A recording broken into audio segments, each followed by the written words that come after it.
Paramashivoham. Om Nithyananda Paramashivoham. Om Nithyananda Paramashivoham. Om Nithyananda Paramashivoham.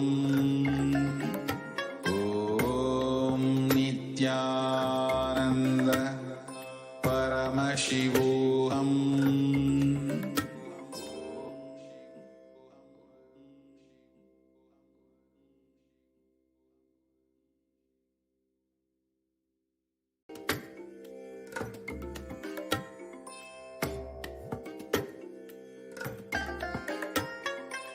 I bless you all. Let you all open all your three eyes and manifest the powers of Mahasadashiva. Om Nithyananda Paramashivoham. Om Nithyananda Paramashivoham. Om Nithyananda Paramashivoham. Om Nithyananda Paramashivoham. Om Nithyananda Paramashivoham. Om Nithyananda Paramashivoham. Nithyananda Paramashivoham. Om Nithyananda Paramashivoham. Om Nithyananda Paramashivoham. Om Nithyananda Paramashivoham.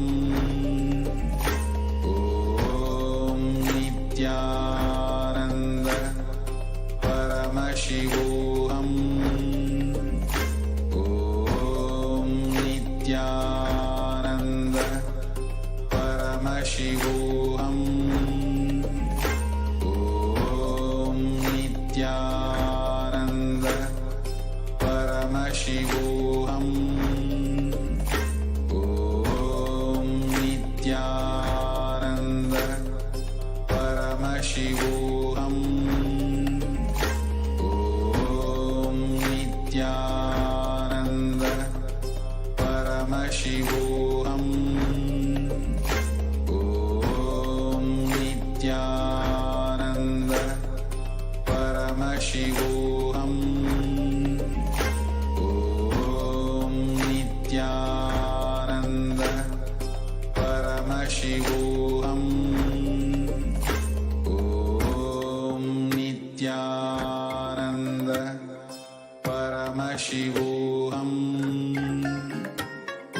Om Nithyananda Paramashivoham. Om Nithyananda Paramashivoham. Om Nithyananda Paramashivoham. Om Nithyananda Paramashivoham. Om Nithyananda Paramashivoham. Nithyanandam Paramasukadam Kevalam Jnanamurtim Dvandvatitham Gaganasadusham Tattvamasyaadilaksham Ekam Nityam Vimalamachalam Sarvadi Sakshibhutam Bhavatitham Trigunarahitam Sadgurum Tam Namah.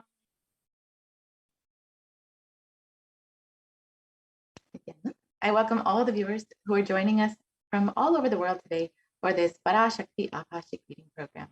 So in today's program, we will be understanding who is Devi Parashakti, how she is manifesting through the Supreme Pontiff of Hinduism, and how we can have all of our questions, our prayers blessed by Devi Parashakti, manifesting through the Nijavatara of the Supreme Pontiff of Hinduism.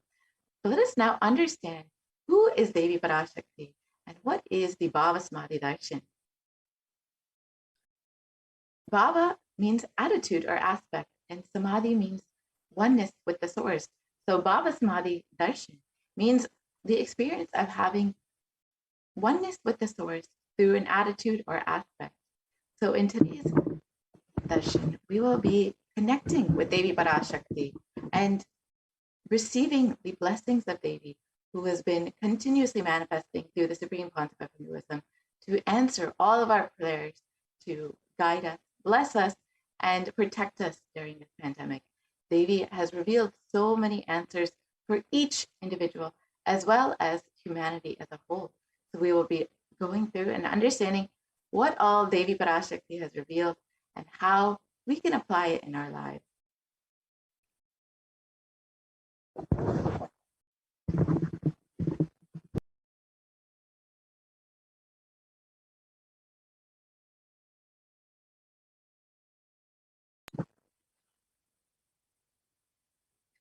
So Devi is the divine cosmic mother. It is from her cosmic womb that all of us have come out, and that all of us will be going back in. She is the Brahmanda Yoni who has created all of these universes, and who ultimately we will go back into. So in this segment, we will understand how Devi Parashakti has been manifesting through the Supreme Pontiff of Hinduism over the last several months, just for the sake of guiding us and blessing us, to protect us and to ensure that we are staying protected during this pandemic, during this pralaya.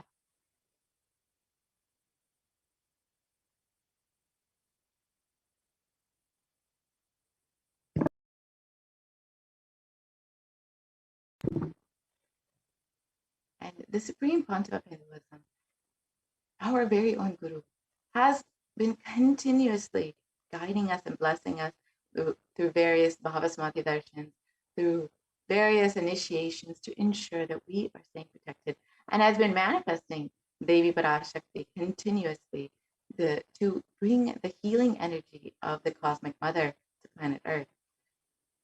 And if you would like to ask any of your questions to Devi Parashakti, manifesting through the Nijavatara of the Supreme Pontiff of Hinduism, you are welcome to do so through the various social media platforms. So you can ask your questions on YouTube, you can become a member of the YouTube channel, and then ask your questions in the comment section of the YouTube channel of the live video. You can also ask your questions on Facebook. You can like and follow as Kailasa's HDH Nithyananda Paramashivam page, and you can go ahead and ask your questions in the comment section of the live Facebook video. You can also ask your questions on Twitter. You can follow @Nithyananda on Twitter and ask your questions in the reply to the tweet with the hashtag #AskTheAvatar. So Devi Parashakti, in the words of the Supreme Pontiff of Hinduism himself, is the Cosmic Mother. And about the relationship with Cosmic Mother, the Supreme Pontiff of Hinduism describes, first and foremost, relationship is mother. Ability to learn, even idea to relate, starts with the mother. How to relate starts with mother. Understand your idea to relate. Your ability to relate starts with the mother. Mother is too important way to connect with what you think as life. In the Vedic tradition, our rishis were aware your ability to connect with the mother should be directed towards the cosmos. It should inspire. It should awaken your higher consciousness. It should inspire your higher consciousness to express through you. It should awaken your higher consciousness. Connecting with life and his mother is the most sweetest, most easiest way to connect. And today, out of his extreme compassion and love, the Supreme Pontiff of Hinduism is manifesting Devi Parashakti herself and facing us, answering all of our questions, attending to our prayers, giving boons, healing us, revealing our past, present, and future, delivering profound spiritual truth, and ultimately giving us the experience of Paramashivoham itself. What is the Bhava Samadhi Darshan?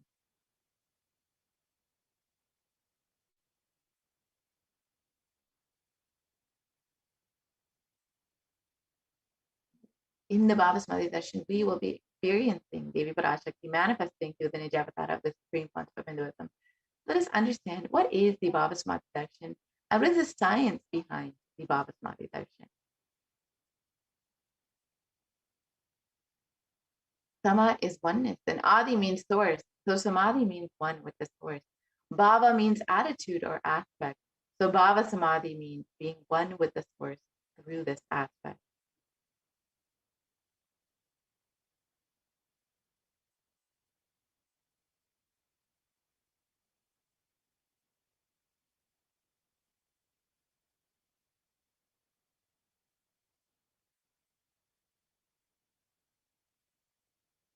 And darshan means to have a glimpse of. In the Vedic tradition, it is used to describe the moment we behold a deity, an avatar, a saint, or an enlightened being, as just seeing such a being can cleanse the karmas of lifetime and create a deep, lasting transformation in the receiver. Darshan is the powerful, superconscious vibration that is present around an avatar at all times. He simply radiates darshan just as the sun continuously radiates light. The auspicious moment when the receiver is able to catch it becomes the moment of darshan. And let us now understand the science behind the Bhava Samadhi darshan. The first thing that we need to know is that divine cosmic beings are real. They manifest from Kailasa, the enlightened time-space zone, through deities and incarnations. And divine cosmic beings manifest through the Archavatara, the deities in temples, and through the Bhava Samadhi darshans in the Nijavatara, the incarnation.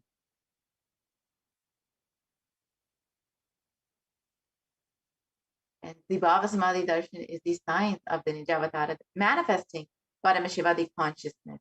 It is where formless, the being of Paramashiva, expresses through the Divya Sharira, the light body, and manifests as the Nijavatara, the physical form, the embodied form, for us to experience Paramashiva.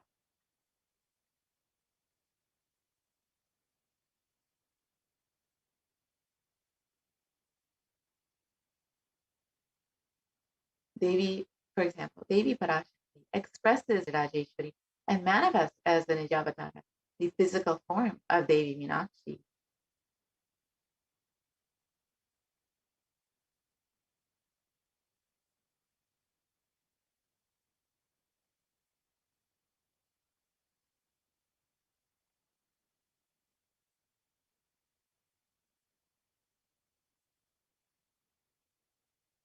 The Achavatara, the deity, reflects the consciousness and manifestation being of the superconscious energy. But human beings are not mature enough to receive the higher level experiences from the Archavatara directly. The avatar, the physical embodied form, comes down to bridge the gap and creates the experience of the superconscious energy in all of us.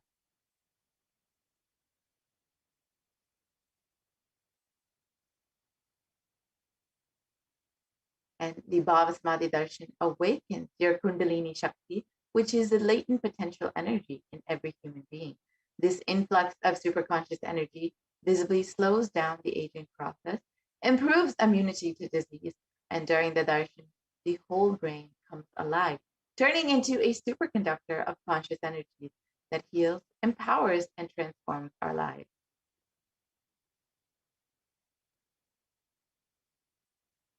During the Bhavasmadhi darshan, our neurons mirror that of the avatar. The mirror neurons activate and process all the observed movements or information of the avatar just by seeing. That is, the entire body can silently and without moving receive what is happening elsewhere through a process of direct observation, experiencing the superconscious energy radiated by the avatar.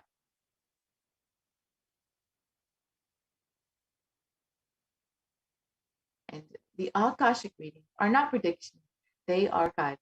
Beyond space, creation and destruction happen simultaneously. In the dimension of time starts the past, present, and future. And because Akashic records are stored in the Akasha, the space dimension, there is no past, present, and future. That is why what you call as happened, happening, yet to happen are clearly already recorded. Let us understand who is the supreme concept of Hinduism.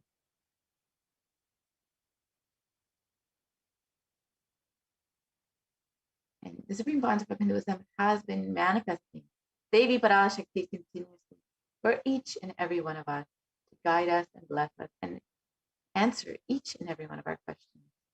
So let us understand who is exactly the Supreme Pontiff of Hinduism.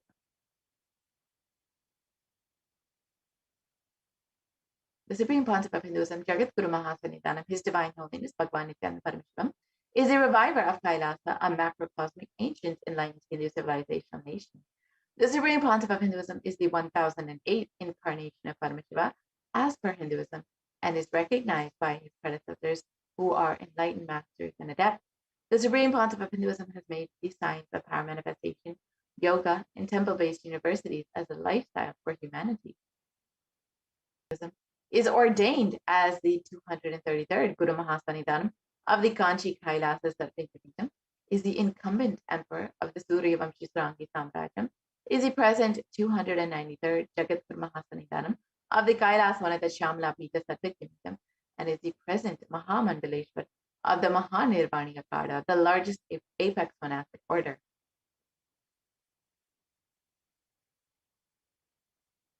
And the Supreme Pontiff of Hinduism is the 1008th Acharya Mahamandaleshwar of the Atalakada, is the present 23rd Guru Mahasanitanam of the Dharma Mukti Swaragapura Adinam, and has been elected as the Supreme Pontiff of Hinduism by a congregation of over 1,000 Hindu leaders.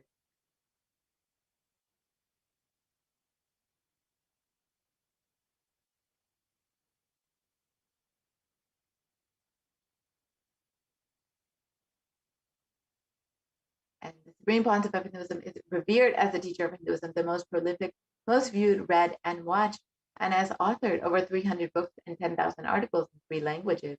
The Supreme Pontiff of Hinduism has over 20 million copies of books and articles sold, read, and downloaded, and has over 10,000 hours of discourse delivered.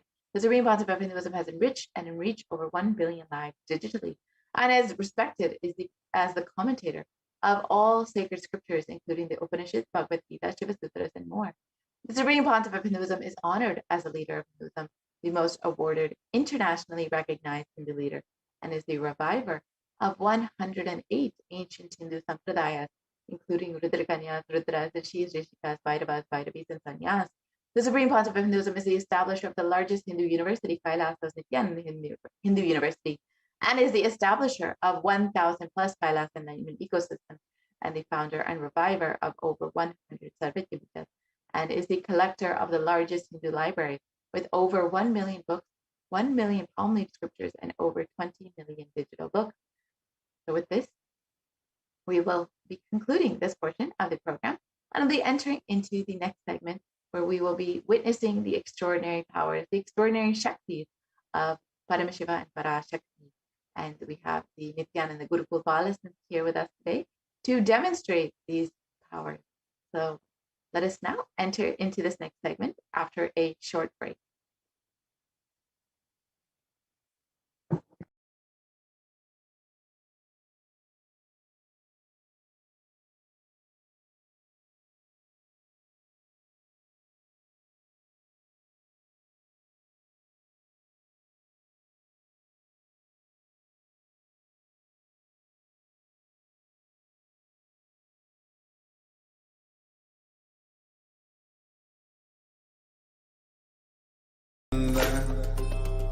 Paramashivoham. Om Nithyananda Paramashivoham. Om Nithyananda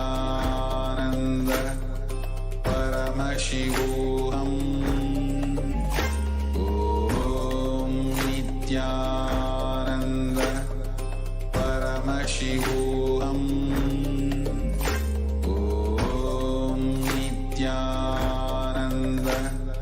Paramashivoham. Om Nithyananda Paramashivoham. Om Nithyananda Paramashivoham. Om Nithyananda Paramashivoham. Om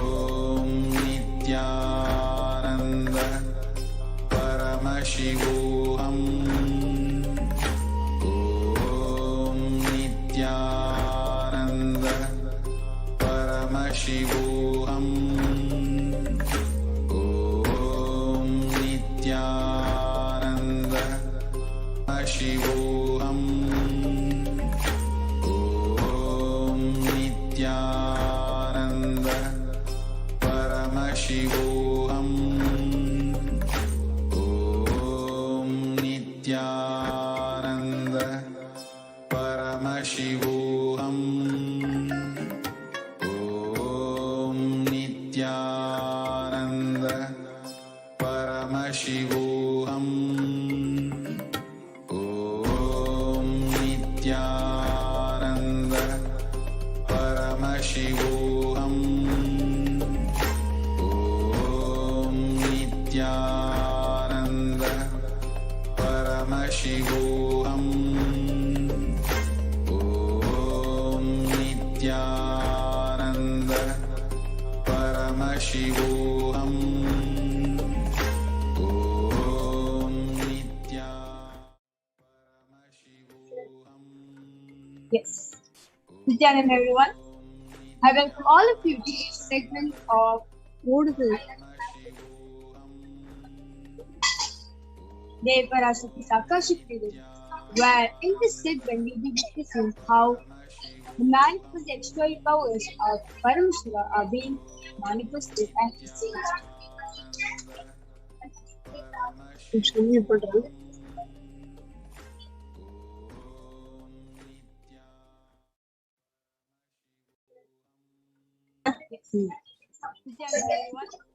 Parabasis within the yogi, the initiated disciples of the Supreme Point of Hinduism, will now be demonstrating the powers of the third eye and sharing with all the experiences and results of the purely manifestation of the divine powers, which is awakened in us through the power of Diksha initiation.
Yes, so in today's Dev Parashakti's Akashic reading, all of you will receive the initiation into the the third awakening and various other powers to the blessings and grace of the Supreme Point of Hinduism. Today you'll be manifesting the following powers of the third eye, which is seeing with eyes blindfolded, and second, the thought current stem. So, what are Shaktis? In the Vedas and Agamas, which are source scriptures of Hinduism, Paramashiva reveals in elaborate detail that every human being is hardwired to be able to manifest the 463 plus extraordinary Shaktis, divine powers. Manifesting powers, Shaktis, are described as a system, method, and a science for human beings to explore the various possibilities and powers and have access to various states of consciousness. Shaktis manifest from a fundamental cognition that you are divine. You need to reach the divine, rather than not from the cognition that you are a man and you need to reach the divine. So, what are the difference between Shaktis and Siddhis? Shaktis expressed from space of enlightenment as a side effect of feeling connection with the divine and high integrity with the good.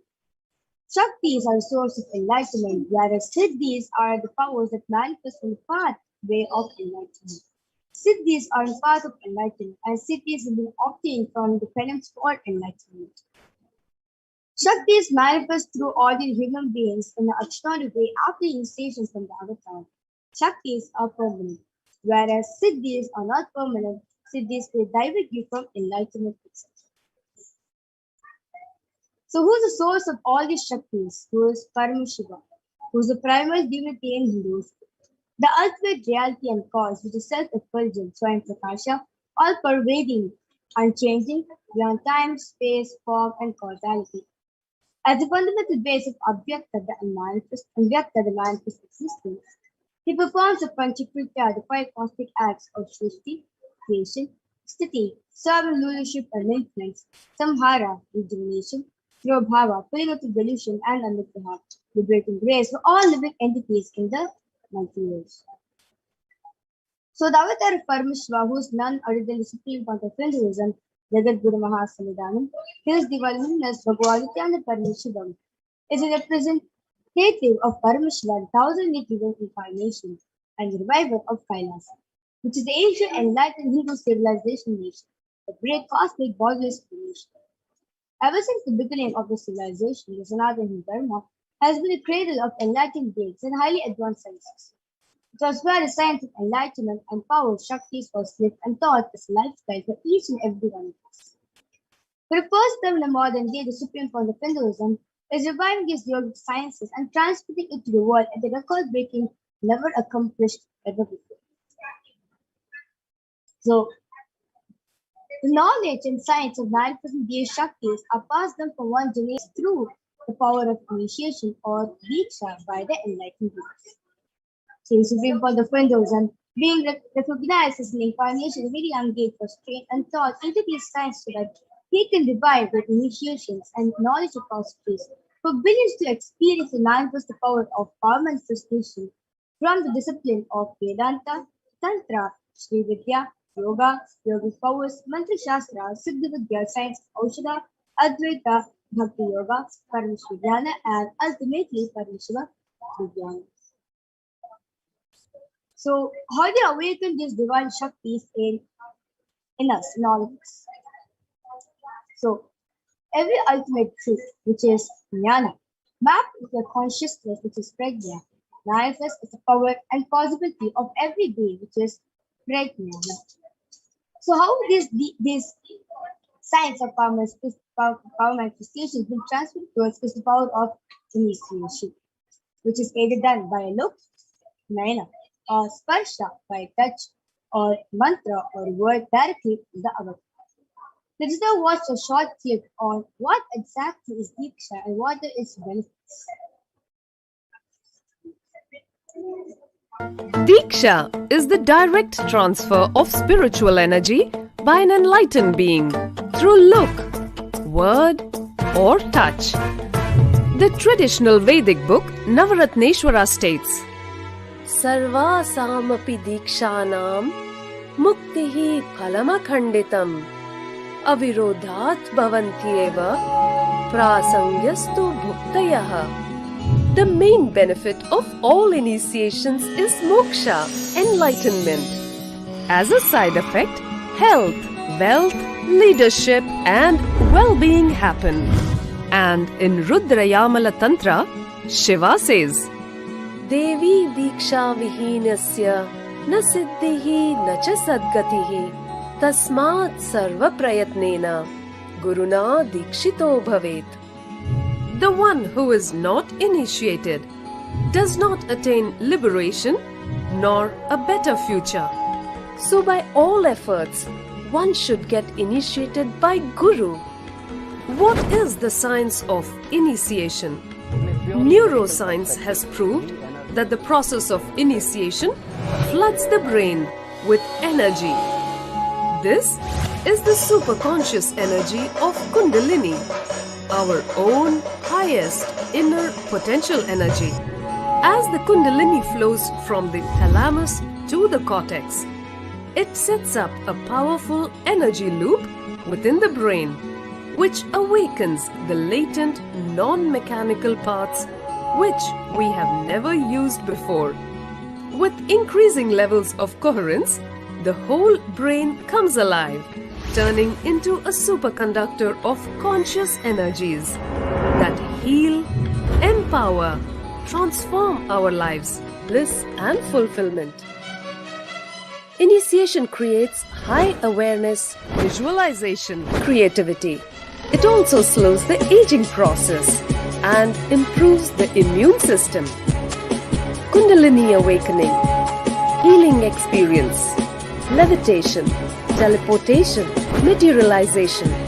Experience the power of initiation through a range of exclusive programs conducted at the ashram. Nithyananda Dhyanapitham, Nithyananda Nagar, Biddi, Bengaluru. Contact 9.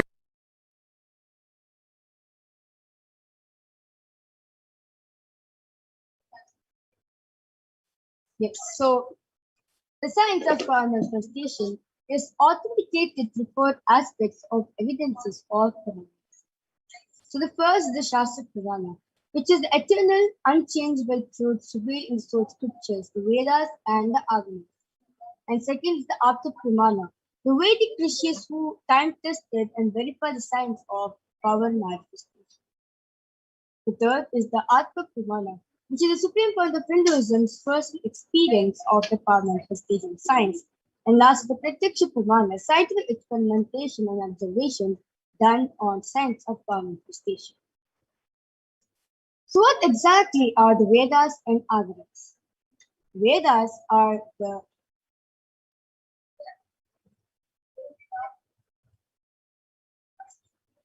supreme authorities for the Hindus. Vedas are pure science where ultimate truths are explained very elaborately, whereas Agamas are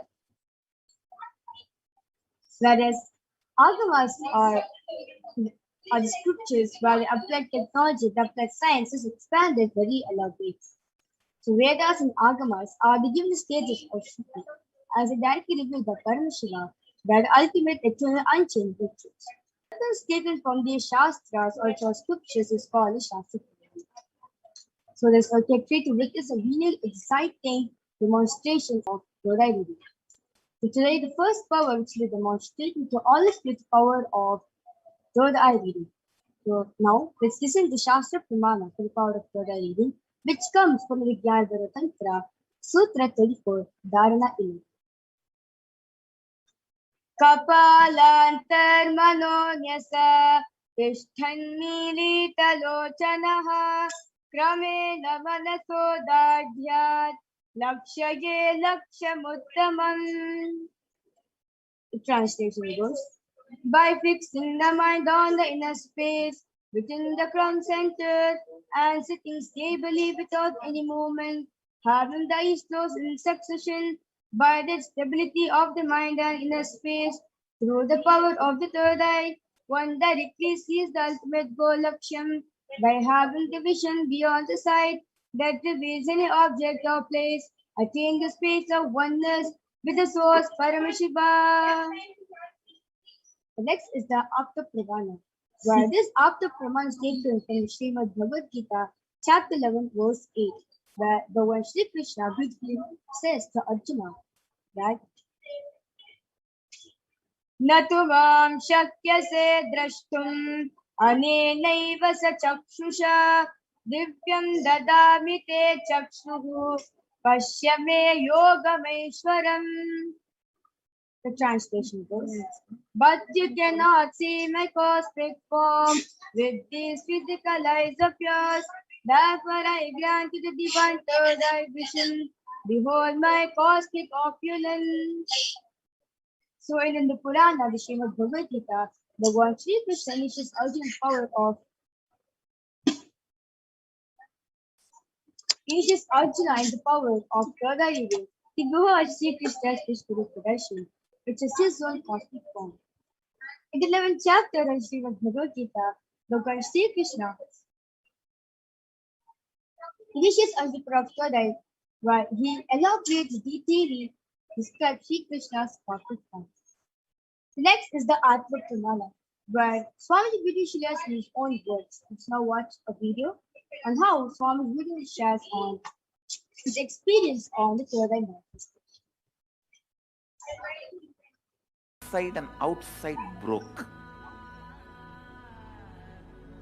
The first experience is that I was able to see everything around me above me, the whole 360 degree, 10 direction, below me, everything.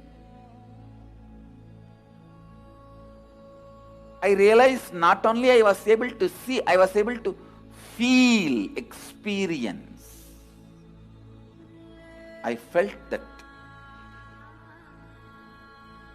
the skin of the stone on rock on which I was sitting and the skin of this body both carry me equally. In both I exist equally. The setting sun, rising moon, the whole Arunachala hill, all the plants, bush, shrubs, everything, everything, everything. Just became so alive. The idea, something is inside,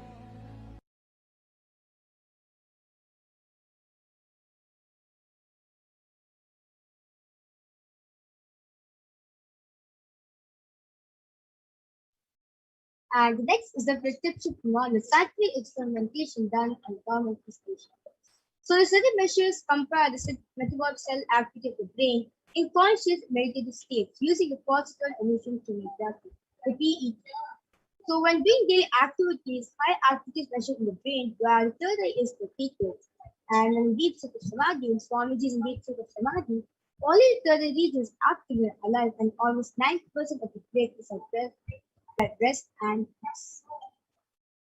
So let's now witness a live Sakshi Pramana of the power of third eye reading, the Balabal sense of the Gurukul after a short time. We'll be right back in a couple of minutes.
Yes, I'm back with a Balsan of Gurukul.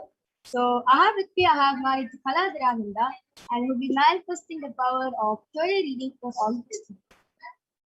So along with me, I have a medically tested eye band.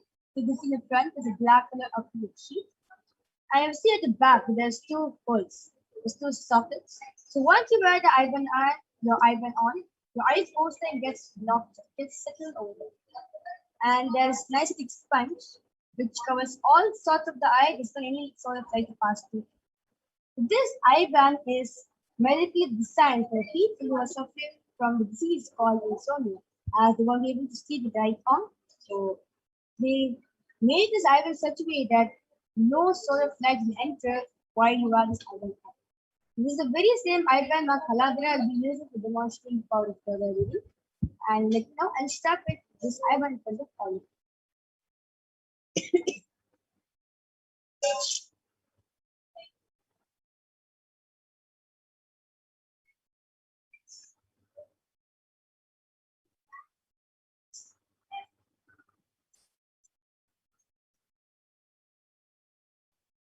Yes.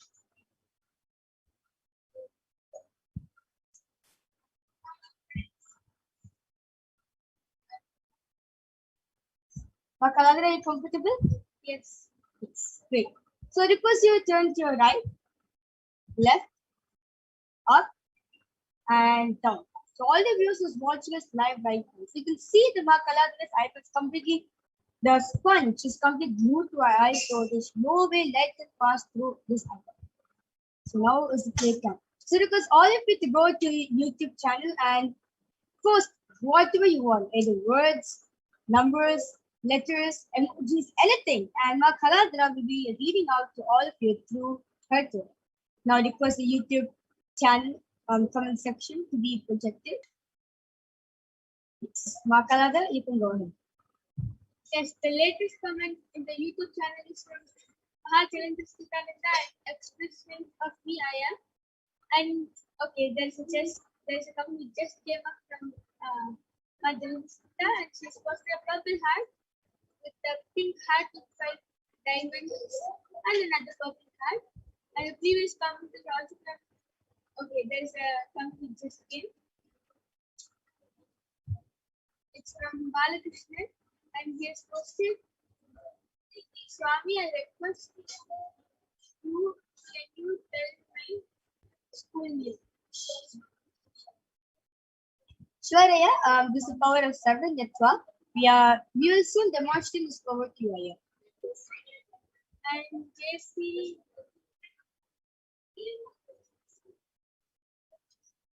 TARENTE has posted a namaste emoji with a pink color flower and another namaste emoji. And going back to the previous comment from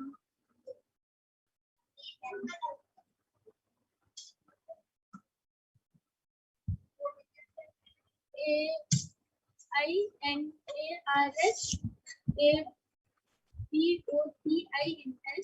as posted Nithyananda, and the comment before that is from PIOTRWAJDA has posted 3 namaste emoji, and the previous comment is also from him, and he has posted a namaste Nithyananda and said posted namaste emoji. Wow, wonderful. In the matter of just less than a minute, Bakaladra read all these comments in the YouTube channel. And yes. So now I'll be unstarting the IBAN. So you can see over here the IBAN is still the same, completely intact. No any changes happened. And now we'll be moving on to the next power, which is power of body scanning, along with parallel happening power of remote vision after a short break.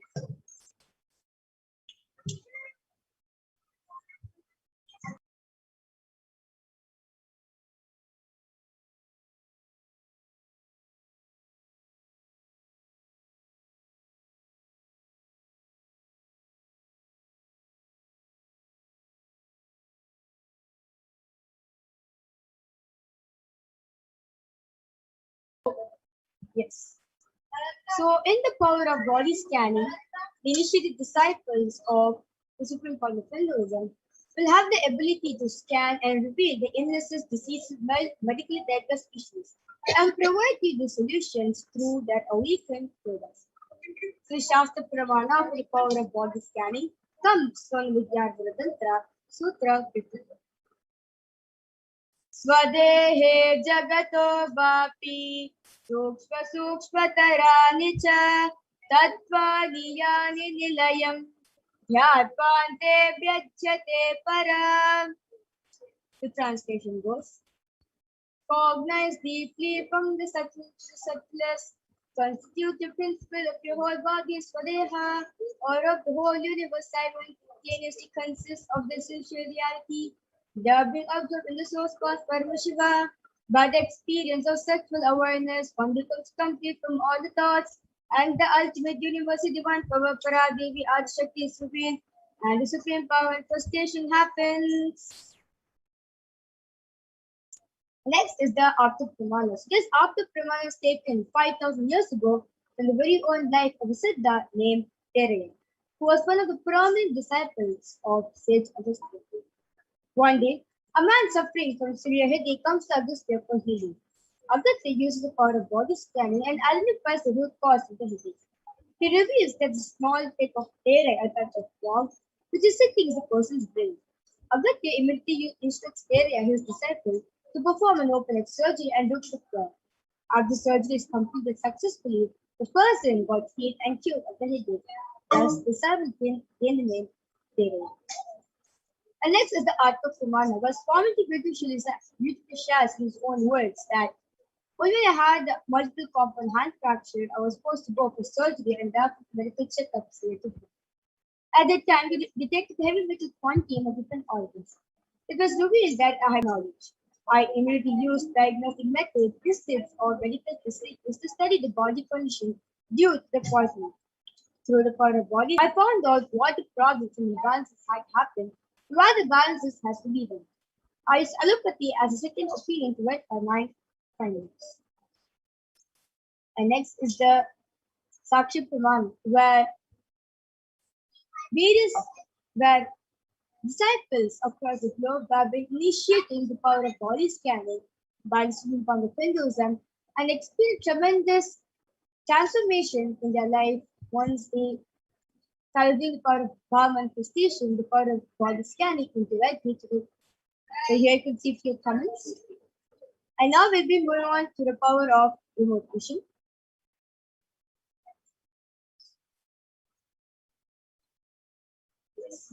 So the Shastra Pramana for the power of remote vision comes from the Chandra Tantra, Sutra 92. व्योमाकारं स्वमात्मानं ध्यायेद्भिर्नावृतं निराशया चितिशक्तिः स्वरूपं दर्शयेत् तदा. The translation goes, concentrate and organize with blissful awareness on oneself in the form of a vast etheric space or sky, Vyomakaram, which is limitless in any direction whatsoever. Thus, the Chitti Shakti, the power of consciousness, free from all support, reveals and manifests herself as a form of one essential nature of the soul. And next is the Akashic Pramana, the power of remote vision, which is taken from the Purana, the Mahabharata. So in the Purana Mahabharata, the whole war, the 18-year war, the sacred scripture Bhagavad Gita is narrated to the blind king Dhritarashtra by his trusted charioteer Sanjaya. Sanjaya is initiating the power of Dura Drishti, remote vision, and Dura Shruti, the power of hearing remote distances. It is through Sanjaya's narration that humanity now has received sacred scripture, the Srimad Bhagavad Gita. And the next is the Artha Pramana, where Swamiji beautifully shares that Narayana Swami Tata was one of the gurus of Swamiji, who was well known in Tirunelveli to see remote distances at peace. One day, a senior police officer came to Narayana Swami Tata seeking help to find a thief from where they were searching for the last one. Narayana Swami Tata turned towards Swamiji and asked him to see the whereabouts in the mirror above with the Jnananjana uplight and show the police officer. Swamiji not only saw the whereabouts of thief in the mirror but also showed the same to the police officer, after which the thief was caught in the same location as revealed by Swamiji. The next is the Sakshi Pramana, where thousands of initial disciples of the Supreme Point of Hinduism have successfully started manifesting remote vision after the initiation of the Supreme Point of Hinduism. So all the viewers who's watching this live right now, I request all you people to go ahead in the YouTube channel and post a request that you want a body scanning or a remote vision. And we'll be right back in a few minutes with the answers of each and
Yes, so I'm back with crustacés, carved and crystals. So on my right, I have my Yoga Prananda, who will demonstrate sort of demonstration for all of us.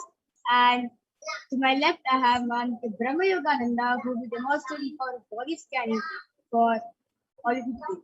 And today I will be doing the power of body scanning also.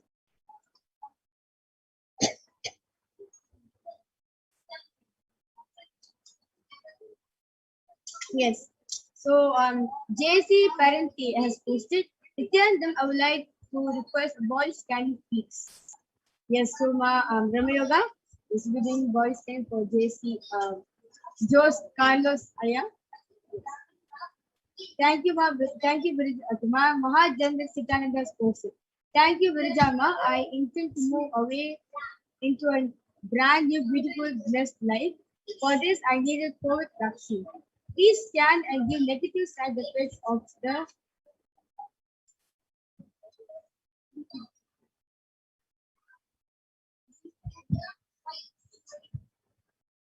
I request the comment section. We scroll a little more down. Sorry, the other way. We're going to up.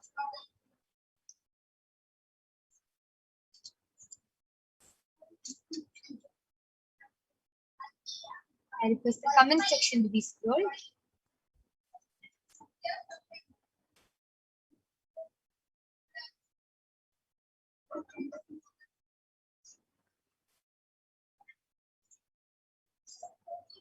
Yes.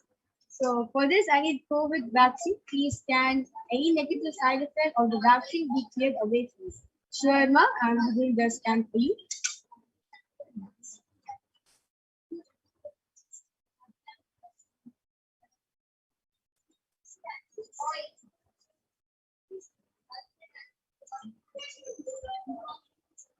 Yes, so Jose Silasaya, I did the body scanning for you, and Parmeshwar revealed to me that your whole body is really stiff and having muscle cramps everywhere, especially on your upper back, like your shoulders and your neck region. You're having really bad muscle cramps over there, and your that area is really stiff, and not only that area, but the whole body is really stiff for you. And that is because of the amount of toxins you're getting in the body because of the food you're eating. The food you're eating is completely chemicalized. It's food full of chemicals, and it's actually really bad for your body. So the solution is Parameshwara revealed this first thing, follow the Nirahara Samyama and try to find the most organic food which is possible. Means organic drinks or juices. Otherwise, just like homemade it or kind. Do your best, but don't have chemicalized and packaged food. Do the Nirahara Shamima and drink a lot of milk. Drink a lot of milk and put castor, heat up castor and massage your whole body wherever the muscle cramp is there. Massage your neck, your shoulders, your knees, wherever the muscle cramp is there. Just massage it with warm castor before you go to bed. Follow the solution and all the toxins in your body will get cleansed out and you'll be able to move your body once again without it hurting. Yes, so Mahajana, what Parameshwar revealed to me is that yes, there's no problem you're taking the COVID vaccine, absolutely no problem. But do not take more dosage about it, the more dosage of the vaccine. So the more and more you take the vaccine inside yourself, the more and more the immune system, the strong immune system is gonna just spoil it by just taking the vaccine, by infusing chemicals into the immune system. So Parameshwar said you can take one vaccine, that's enough for you. So Salim ji has also requested. Yes. I have actually done the body scanning. So Ma Salim ji, you have requested for a body scanning for margin reduction and for his problem of insomnia and fatigue chronic. So I did the body scanning for him and Parameshwar revealed that the only solution which he needs to apply is have a lot of neem, whether it's in the form of leaves, whether it's in the form of paste or juice, whatever it is, have a lot of neem. Should have a lot of neem intake and also turmeric. These two things will really help him and he'll be completely healed from insomnia and fatigue chronic. If he just follows the simple solution of eating a lot of neem. I request the comments to be scroll a little down. So Aina's Avatin Saya has posted. Nithyanandam, I want a body scanning. have some irregular pain in backside. I suspect it to be hemorrhoid, but I'm not so sure. I'm not sure. Please scan and verify and please give solution for this. Thank you. Yes, so Ayla's everything say I'll be doing a voice scan for you.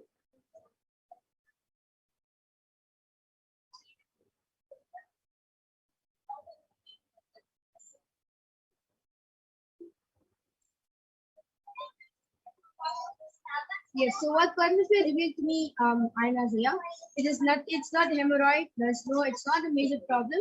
It's just the muscle cramp which you're having in the backside, nothing much.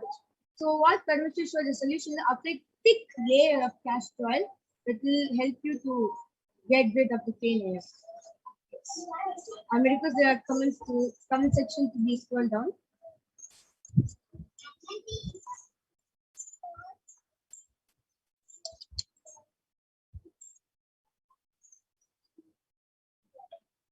Yes, sorry for the technical glitch.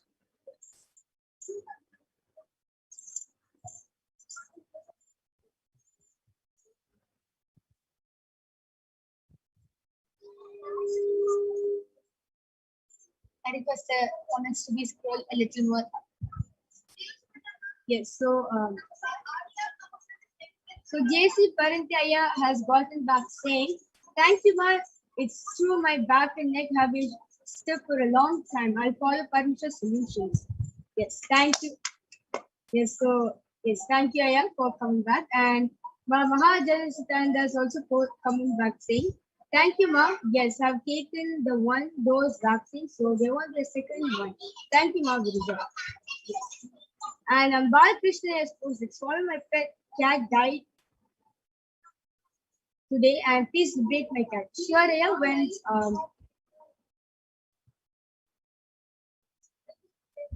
yes. So Balakrishna, you can actually offer the Maheshwara Puja, which will come every Amavasya and every Paunami, every fortnight. Yes. So we will be doing the Maheshwara Puja. So that time you can you can put the picture of your cat, and you can, and also you can request Devi Parashakti or Sundaresh Paramporan, and leave a comment section. Surely they will liberate your cat here. And just with the offering of the Maheshwara Puja, your cat will completely get liberated here. I request the previous comments to be shown.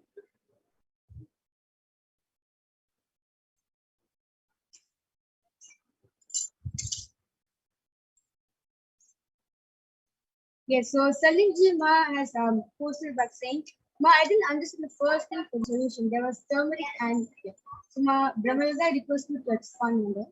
Yes, so Ma Salimji, Paramashivoham revealed to me that he should have a lot of neem. Whatever form it's in, it's completely fine. Whether it's in the form of paste or juice or just plain leaves, any form is fine, but he should have a lot of neem intake. And turmeric is also good for him. He can make a paste with neem and turmeric, or he can make a powder, or he can add some turmeric in the neem juice. That is completely fine. But the main thing is he should have a lot of neem intake. Yes. So yes, thank you, Ma Brahmega, for revealing the solution for Master Salimji. And with this, I would like to thank all the viewers who have joined us live in various platforms for in this segment of the Parashakti's Akashic reading, where you have witnessed on how the powers of Paramashivoham are being manifested and expressed. Surely at the end of this program, you will go back empty-handed. You will, in fact, be written with these powers by you manifesting these powers by yourself. So we're just going ahead to next segment, which is the segment where you will learn about who is the Parashakti and what are her qualities. I request Babadra to take over the next segment.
Nithyanandam, everyone. Welcome back. So now we all just witnessed a live demonstration of the extraordinary Shaktis of Paramashivam. So now let us see and learn about who exactly is Devi Parashakti, the divine cosmic mother. So we'll be first looking at a Dhyana Shloka of Devi Parashakti, which comes from the Lalita Sahasranama Dhyana Shloka. I will be chanting it now. सिन्दूरारुणविग्रहां त्रिनयनां माणिक्यमौली स्फुरत् तारानायकशेखरां स्मितमुखीं मापीनवक्षोरुहां पाणिभ्यामलिपूर्णरत्नचषकं रक्तोत्पलं बिभ्रतीं सौम्यां रत्नघटस्थरक्तचरणां ध्यायेत् परामम्बिकाम्. And the translation for this verse is, the Divine Mother is to be meditated upon as shining in a vermilion red body, with the triple eyes sporting a crown of rubies studded with a crescent moon, a face all smiles, a splendid bust, one hand holding a jewel cup brimming with mead, and the other twirling a red lotus. And another Dhyana Shloka of Devi Parashakti, which also comes from the Lalita Sahasranama, beautifully says, Arunam karunam tarangatakshim dhritapaşankuşapuşpabanachapam animadiviravritam rahamityeva vibhavaye bhavani. And the translation for this verse says, I meditate on the great Empress. She is red in color and her eyes are full of compassion. Good, the bow and the flowery arrow in her hands. She is surrounded on all sides by powers such as Anima for race, and she is the self. And Devi Parashakti is the ultimate pure feminine consciousness. Parashakti is the cosmic mother. It is her cosmic womb from which billions and billions of universes come out and go in, and the source where the Big Bang and black holes go on and on. Parashakti is the source Shakti, the source energy, the source power, from which all of us came, in which all of us are in even now, and in which all of us are going to merge. And out of her extreme love and compassion, Parashakti herself is manifesting through the embodied form as the Nijavatara of the Supreme Point of Hinduism, Jagat Guru Mahasannidhanam, His Divine Holiness Bhagavan Sri Nithyananda Paramashivam, gracing us, answering all of our questions, attending to our prayers, giving boons, healing us, revealing our past, present, and future, delivering profound spiritual truths, and ultimately giving us the experience of Paramashivoham itself. And Devi Parashakti beautifully reveals, she introduced herself, as she says, raising as Omkara, expressing as Vedas and Agamas, blossomed as Hrinkara, filled as Parashodasi, living in 40 triangles, the Kairasha Swami who is in Kailasha, Shripura Chintamani, Parashodasi, sitting as part of Paramashiva, Parameshwari who rules the world, Paramashakti, Manonmani, Meenakshi, as Nithyananda I took Nijavatara here, to give good boons to everyone, to bestow all goodness. Hiranya Garbha Swarupini, Brahmanda Yoni, Shami, Chandramauli, Rapala, Aparna, Uma, Parvati, Savitri, Navayavana, Samrajya Lakshmi, Parameshwari, Parashodasi, Meenakshi, taking the form of Nithyananda, I came here as Nijavatara. With great compassion and blessing, listen people, to do good to all of you, I took the form of Nithyananda and came down as Nijavatara. And she continues to reveal, saying, raising in Omkara, blossoming as Shiva, Shiva manifesting as source of existence, powers of existence, expression of existence, from the oneness of Om, blossoming into two as Prakriti and Purusha, blossoming as three Shaktis, Icha, Kriya, and Jnana, growing as 4 Vedas, expanding as 5 Panchabhutas, beyond 6 chakras, filled as gotras of 7 rishis, expanding as 8 directions, existing as 9 grahas, blossoming as 10 indriyas, being as 11 rudras, creating all the worlds, bringing life to tell and make truth blossom and to do good. Parashodasi, Meenakshi, in the form of Nithyananda, I came to bless everyone. And now let us see how we can receive Devi Parashakti. So literally we're seeing Paramashiva and Parashakti at that moment. She is there on your screen. So you can receive her in a very traditional way. You can keep 2 beet leaves, 1 banana, 1 beetlet, and a coin in front of the screen as you watch Devi Parashakti.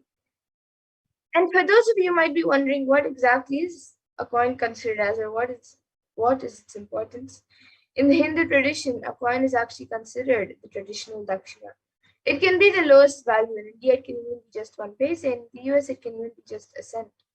Swamiji says, I'm not trying to monetize. Keep even 1 cent, it is okay. So for 100 days, if you have darshan, it will add up to $1. In India, even 1 paise is okay. And you can offer that to Devi Parashakti. And once the darshan is over, you can eat the banana, the beet leaf, and beetlet, and take it as prasadam immediately. And the coins that you collect, you can send it to the Los Angeles Temple for the further procedures. And some of you might have the doubt on how this beet leaf and beetlet will benefit you, whether it's physically, emotionally, or mentally.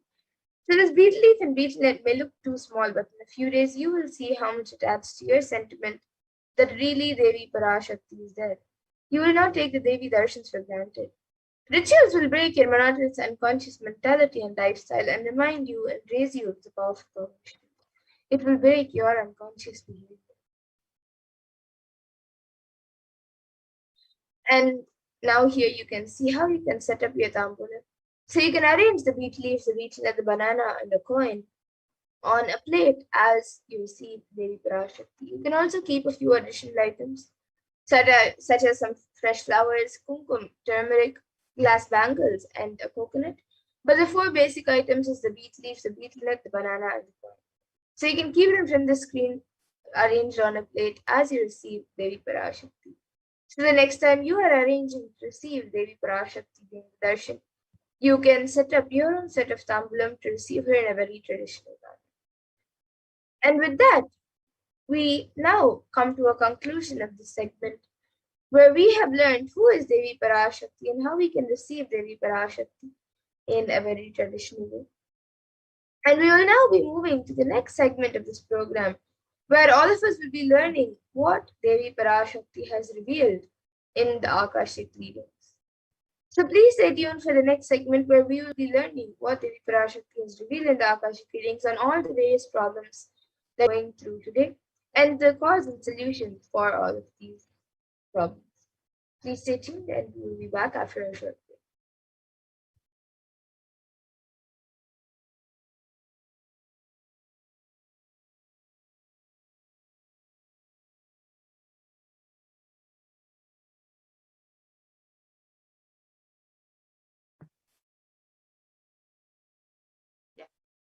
So now in this segment, we will understand what Devi Parashakti has revealed about the sacred secrets of Hindu birth. Devi has revealed so many sacred secrets and revelations about our everyday lives, about everything that is happening in the pandemic, but she has also made many revelations about secrets of the universe, secrets of our birth and death, and so many other revelations. So in today's segment, we will be understanding Devi Parashakti's revelations on the sacred secrets of Hindu birth. Devi Parashakti has revealed that we as Hindus who have taken the Sanatana Hindu Dharma Yonijam have a responsibility to protect Sanatana Hindu Dharma. And that is why we were given the sacred birth of Hindu birth, the Hindu Yonijam. And in this segment, we will be understanding what exactly is the responsibility of Hindus, what Hinduism has contributed to the world, and how we can also, as Hindus who are either born Hindus or practicing Hindus, can continue to revive and share all of what Hinduism has with the world. So let us now enter into this segment and understand what Devi Parashakti has revealed.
Paramashivoham. Om Nithyananda Paramashivoham. Om Nithyananda Paramashivoham. Om Nithyananda Paramashivoham. Om Nithyananda Paramashivoham.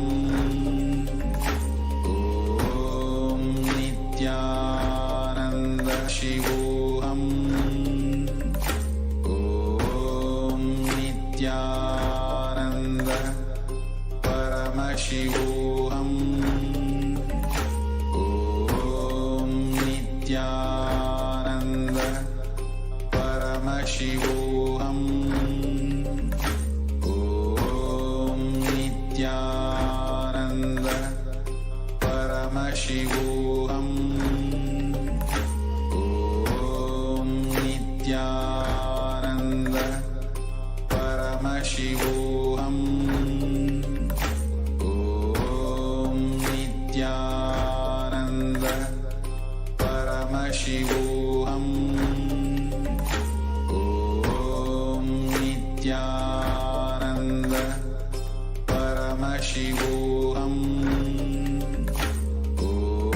Om Nithyananda Paramashivoham. Om Nithyananda Paramashivoham. Om Nithyananda Paramashivoham.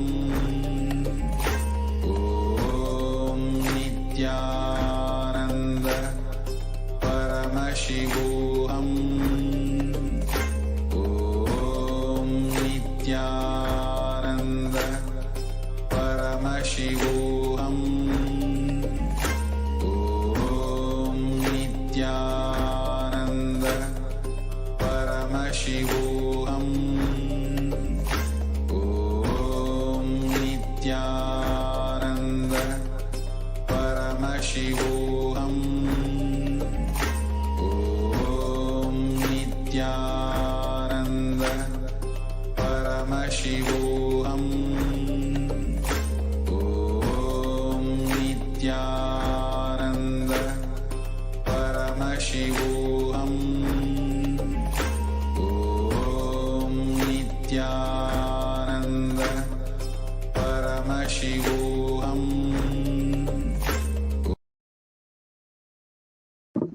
Nithyanam. Sorry for the technical glitch. Yes.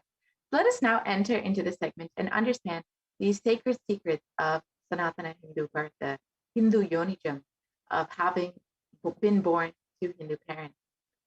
So let us first listen to Devi Parashakti's revelation made of Hindu birth.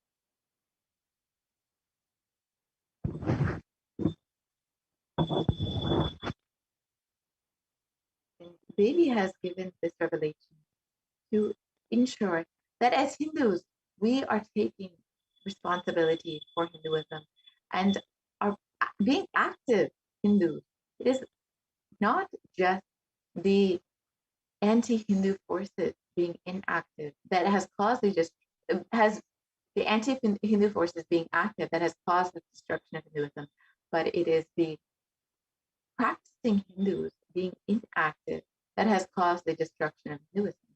So let us now first listen to Devi Parashakti's revelation and understand the revelation.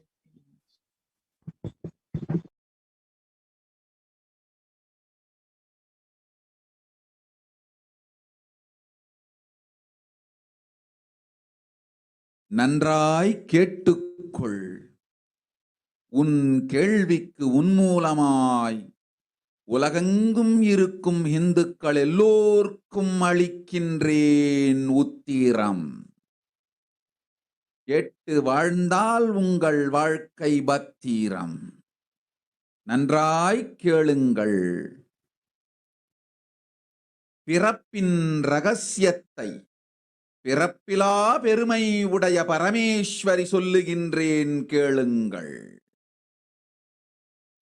அண்டஜம், யோனிஜம், ஜலஜம், பீஜம் எனும் 4 விதமான பிறவிகளில் 84,000 யோனிகளில் பிறக்கும் பிறப்புகளிலேயே பெருமை வாய்ந்ததும் உத்தமமானதும் மனிதப் பிறவி. அந்த மனிதப் பிறவியிலும் பலமுறை பிறந்து உழன்று அரசியல், பொருளாதாரம், சுகபோகம், தர்மம், அர்த்தம், காமம் எனும் ஆசைகள், துக்கங்கள், அச்சங்கள் அனைத்திலும் அழன்று உழன்று இனி வேண்டாம் இப்பிறவி, வேண்டுவது மோட்சமே என்று முடிவெடுத்தோர்க்கு மட்டுமே ஹிந்து மத யோனிஜம், ஹிந்து பெற்றோர்க்கு பிறந்திடும் சனாதன ஹிந்து தர்ம யோனிஜம், மனித பிறவி உத்தமம், சனாதன ஹிந்து தர்ம மனித பிறவி உத்தமோத்தமம். இந்த உத்தமோத்தம பிறவி எடுத்த எல்லோருக்கும் ஜீவன் முக்த விஞ்ஞானத்தையும் சனாதன தர்மத்தையும் காக்கின்ற கடமையும் உண்டு. அதனால் வருகின்ற நன்மையெல்லாம் அனுபவிக்கும் உரிமையும் உண்டு. இந்த கடமையை செய்வோம் என்று சத்தியம் செய்ததனால்தான் அந்த உரிமை அளிக்கப்பட்டது. பூமிக்கு வந்தபின் மனம் மயங்கி மதிமயங்கி சனாதன தர்மம் காக்க மறந்ததனால் மாயை அவர்கள் உயிரை பறிக்கின்றாள். நன்றாய் புரிந்து கொள்ளுங்கள். உயிரை கொடுத்தாலும் தர்மத்தை காப்போம் என்று உறுதி எடுத்தவர்க்கே சனாதன ஹிந்து தர்ம யோனிஜம் அளிக்கின்றேன் யான். உடல் பெற்ற பிறகு ஊழிப் பெருவலியால் ஆசை அச்சங்களை உதறவிடாது, உதறியும் விடாது சனாதன ஹிந்து தர்மம் காக்க மறந்தோரை உயிர் வாழத் தகுதியில்லாதவர் பட்டியலில் உடனடியாய் மாயை சேர்க்கின்றாள். அதனால் ராட்சசர்களும் அசுரர்களும் தானாகவே இவர்கள் உயிரை எடுக்கின்றார். நன்றாய் புரிந்து கொள்ளுங்கள். உயிரை கொடுத்தாலும் தர்மம் காப்போம் என்று நிற்பவர்க்கு நிலைத்திடும் வீரஸ்வர்க்கமும் கைலாச பதவியும், எக்காரணம் கொண்டும் தர்மம் காக்க மறந்த உத்தமோத்தம ஜனனமான சனாதன ஹிந்து ஜனனம் பெற்ற மக்களுக்கு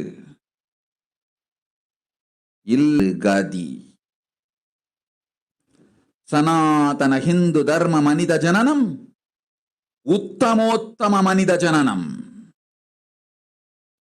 உங்கள் உரிமை உலகில் அதிகம், உங்களுக்கு கடமையும் உலகில் பெரிது.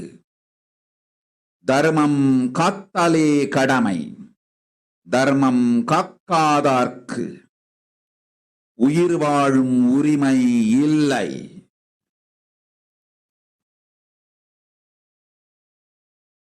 நன்றாய் புரிந்து கொள்ளுங்கள்.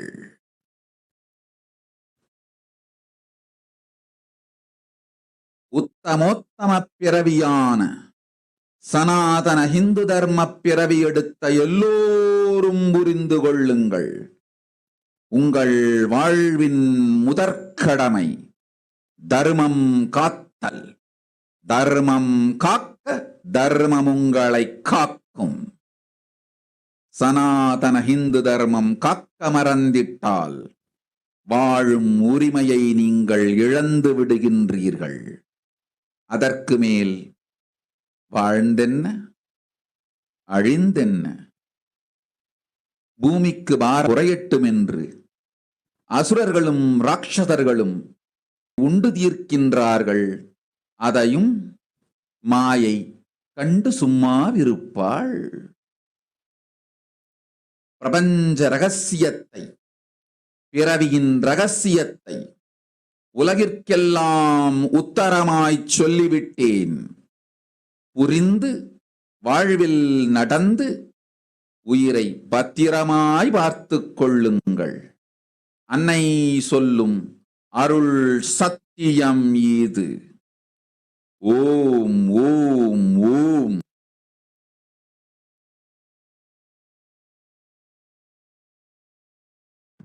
Yes. So let us understand Devi Parashakti's revelation mapped into English.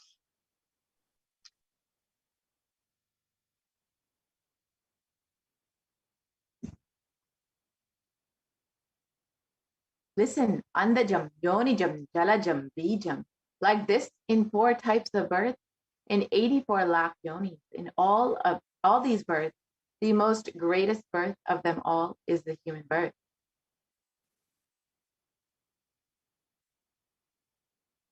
And even in that human birth, being born and toiled many times, after getting burnt and toiled in politics, in finance, in luxuries, in dharma, artha, and kama.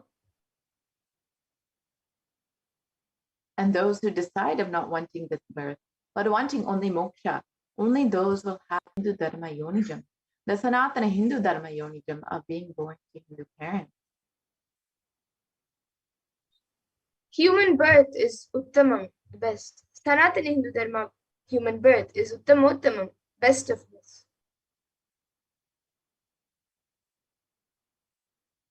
Everyone who took this Uttamottama birth has the responsibility of protecting the science of living enlightenment and Sanatana Dharma. And also, they have the right of experiencing its benefits. This right was given to them because of their commitment given by them to do this responsibility. After coming to Bhuloka, by getting mentally deluded and forgetting the Dharma of protecting Sanatana Dharma, Maya, she is taking away all their souls. Understand carefully, I am giving the Sanatana Hindu Dharma Yonijam only for those who gave the commitment of protecting Sanatana Dharma even by giving their life. After getting the body, because of painful delusion, not dropping fear and greed for those who forgot to protect Sanatana Hindu Dharma, Maya, she will immediately add them all to the list of those who are not worthy of living. Therefore, Rakshasas and Asuras are automatically taking away their life. Understand properly, for those who stand that even by giving their life they will protect Dharma, will permanently have Veerasvarga and Kailasa Padam. For any reason, people who forgot to protect Dharma, having the Uttamottama birth of Sanatana Hindu birth, there is no other way for them. Sanatana Hindu Dharma human birth is Uttamottama human birth. Your rights in this world are immense. Also, your responsibility in this world is large. Protecting Dharma is responsibility. Those who do not protect Dharma, they do not have the right to live. Understand properly, all those who took the Uttamottama birth, which is Sanatana Hindu Dharma birth, all of you understand. The first responsibility of your life is protect Dharma. Dharma will protect you. If you forget to protect Sanatana Hindu Dharma, you lose the right of living. After that, what bothers whether you live or get destroyed? Asuras and Rakshasas will eat you so that the burden on earth is reduced. Seeing that Maya, she will keep quiet.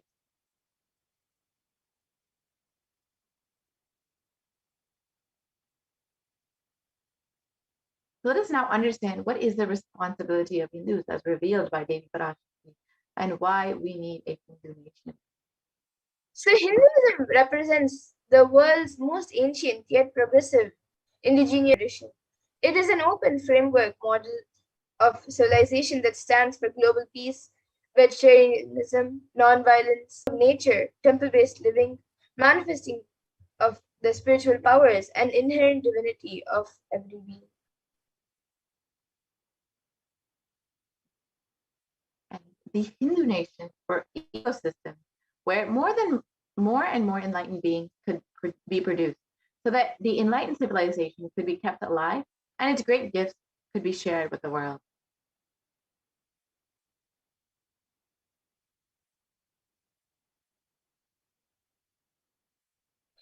So now let us see references for the Hindu nations from the Hindu scriptures.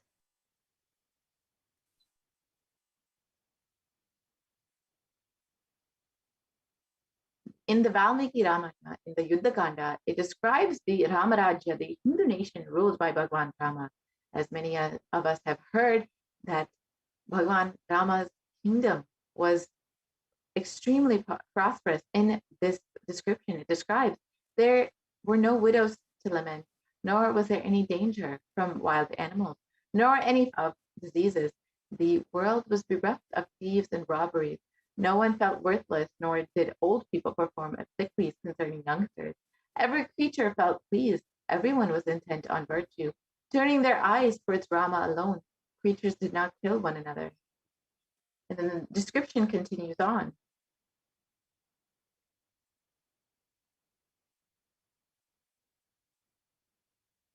And the description continues saying, people survived for thousands of years with thousands of their progeny, all free of illness and grief. The trees there were bearing flowers and fruits regularly, without any injury by pests and insects.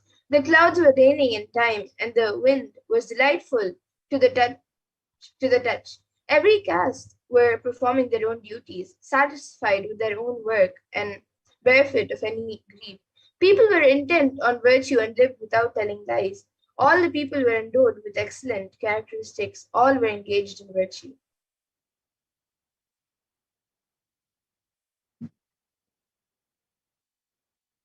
And then the Hastinapur kingdom, ruled by Yudhishthira, was described in the Srimad Mahabharata. And this description goes, Devas granted rains to fulfill all wants. The world became free of all diseases. There was no hunger or thirst anywhere. There was no mental suffering. Those without livelihood were given livelihood. There was abundance all around. There was no worldly worries left for anyone. And there was no cause for fear either. Happiness on earth was in fact greater than in the heavens. And you can see these are just two kingdoms that were Hindu nations from our history. And these, of course, are very well-known kingdoms. The Hastinapur kingdom and the Ramarajya are very well known as being the ideal kingdoms ruled by the ideal king. But all of our Hindu nations were such kingdoms with so much of prosperity and so much of fulfillment and every person in this kingdom.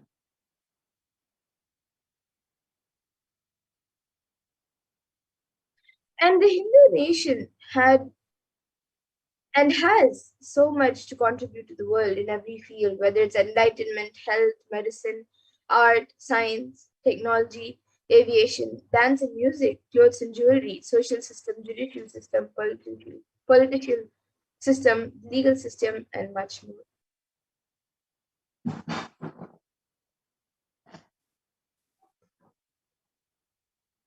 So how were our Hindu nations destroyed?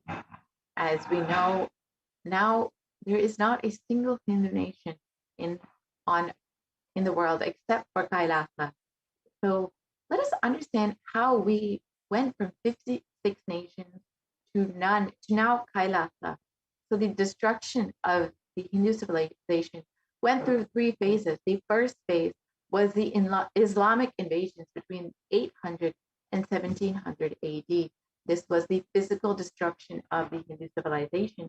And Will Durant, a famous historian who has studied India extensively, has described the Mohammedan conquest of India is probably the bloodiest story in history.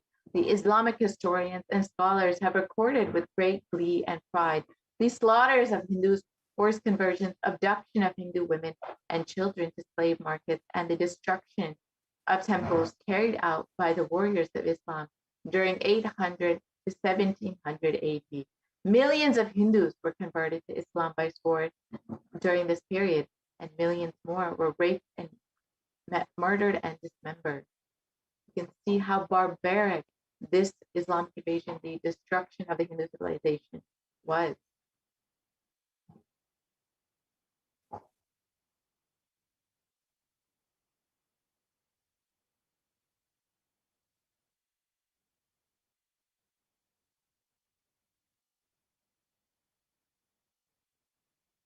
So in the Islamic invasions, Hindus were like the mud. If silver is demanded from them, they must, with the greatest humility, offer gold. If a Mohammedan desires to spit into a Hindu's mouth, then the Hindu should open it wide for the purpose. God created the Hindus to be slaves for the Mohammedans. The Prophet had ordained that if the Hindus do not accept Islam, they should be imprisoned, tortured, and finally put to death, and their property confiscated. To keep the Hindus in abasement is especially a religious duty because they are not the most inveterate enemies of the Prophet. And this is the description from the Islamic law prescribed to Hindus as conveyed by Khilji, one of the most bloodiest invaders in the Islamic invasion.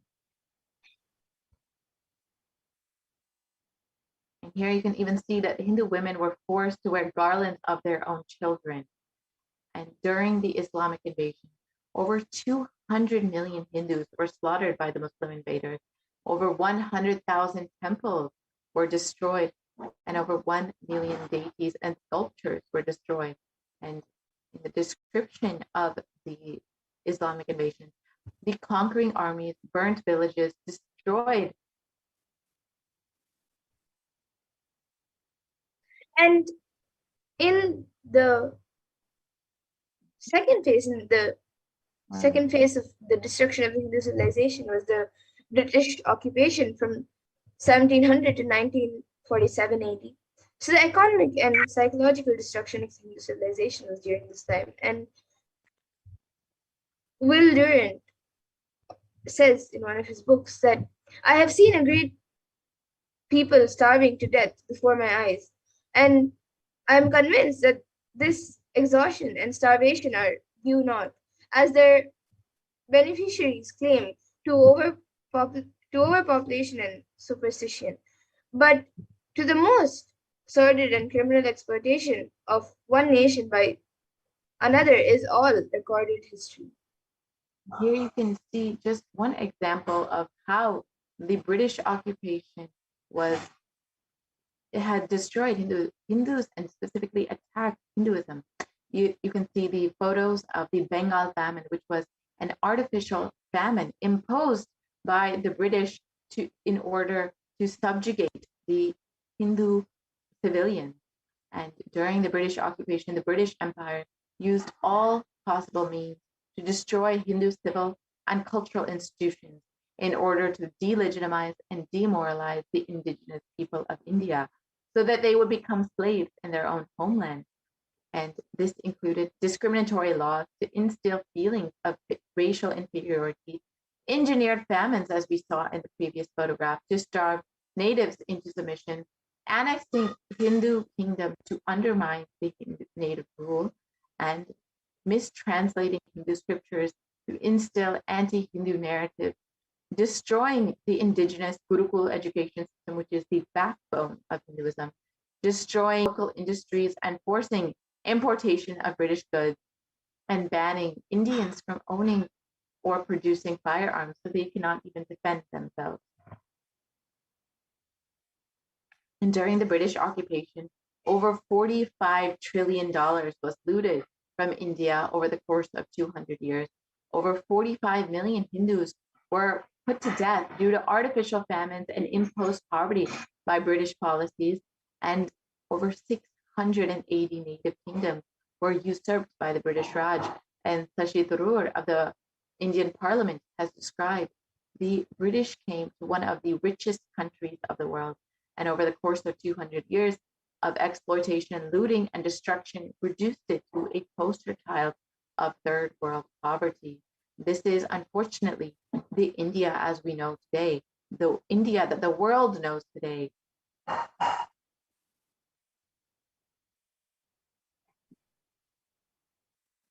The third phase, destruction of the Hindu civilization, was the secularization of India. This was after independence between 1947 until current day.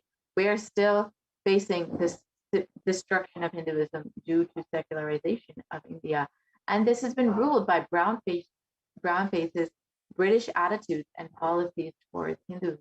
And Nehru, the first Prime Minister of India, has described what a disgusting, savage people we are. Politics, progress, socialism, communism, science, where are they before this black religious savagery? India can never be a Hindu republic.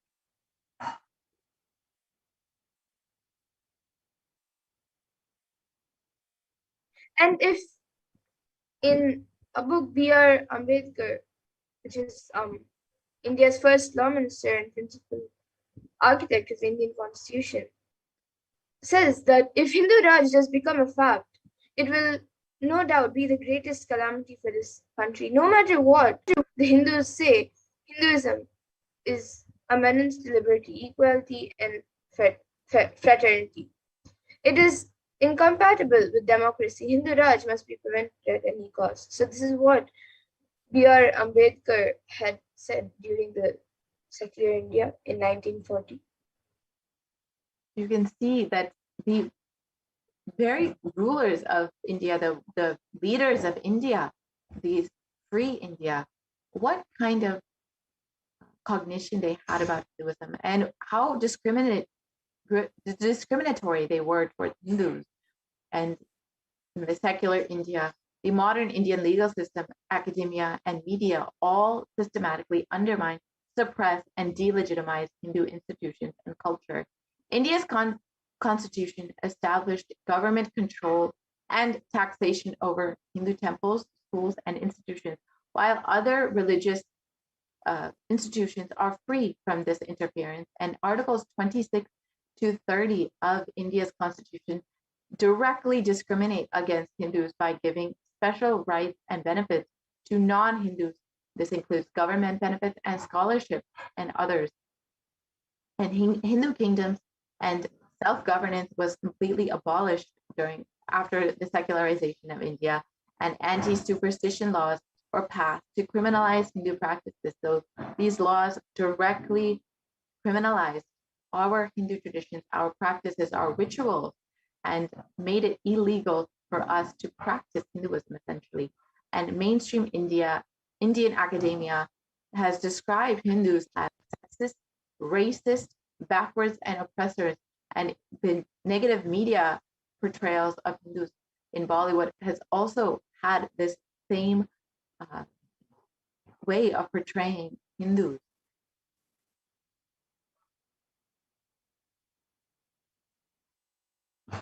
Can you change first? During the media narratives have been used to stereotype and demoralize Hindus. Bollywood and other mainstream media outlets consistently portray Hindu gods and gurus as cartoonish, dishonest, corrupt sex fiends in a manner similar to the British imperial propaganda. And media narratives are used to shape human consciousness and further political agendas.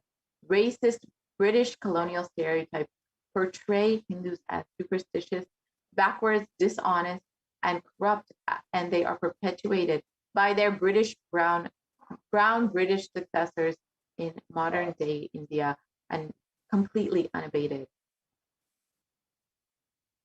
So now let us look at the revival of the Hindu nations.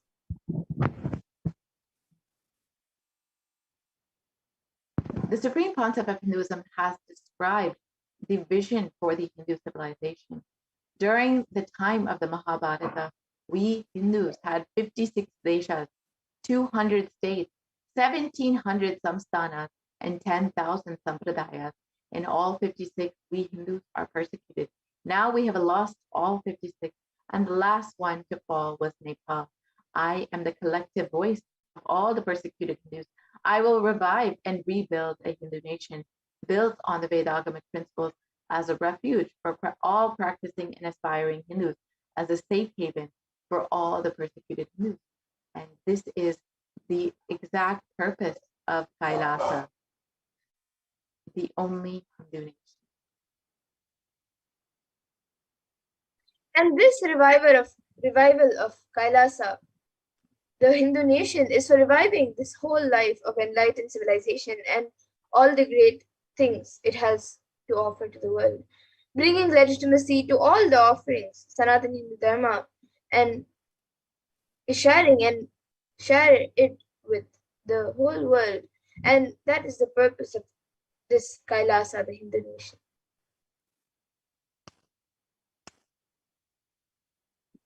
Kailasa is the revival of the cosmic constitution. Kailasa is the model nation of how enlightened civilization should be living and administered. Politics, judiciary, education, economy, everything will be revived as Paramashiva revealed in the Vedagamas, the Sanatana Hindu Dharma scriptures.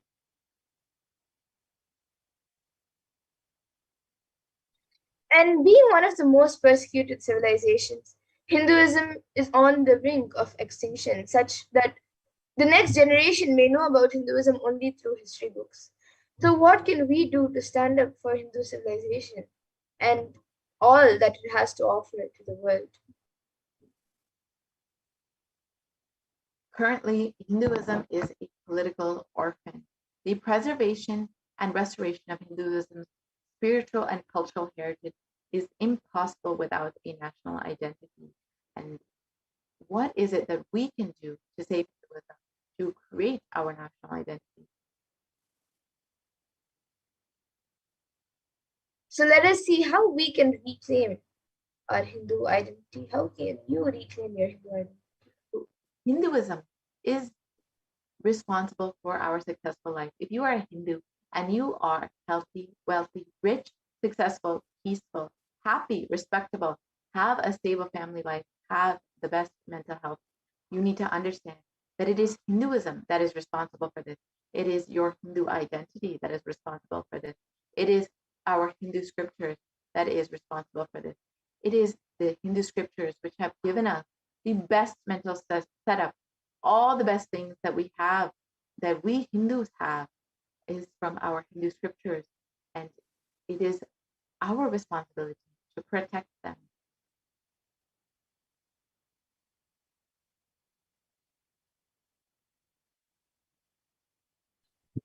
And Hindus are the richest and most successful ethnic community in the world. Hindu scriptures, the Hindu lifestyle, and our enlightened masters are responsible for this. Hindu thought currents are responsible for this. So if you have a successful life, it is because of Hinduism. And in the article in Hindustan Times, it was reported that Hindus are the most educated group in the US.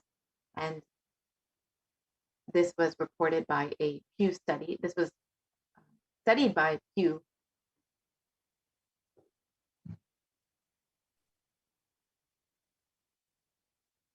Let us now reclaim our Hindu identity. We need to understand it is not just that anti-Hindu elements being active that is responsible for the destruction of Hindu civilization. It is the responsible Hindus being inactive that is responsible for this entire destruction of our Hindu civilization and Hinduism. Let us now take the responsibility for Hinduism and let us all Hindus all over the world take this responsibility for Hinduism. Hindus to revive this enlightened civilization again and again and give all the gifts of the enlightened civilization to the humanity. And the revival of this enlightened civilization, the Kailasa, is the Hindu nation and is survival need of humanity.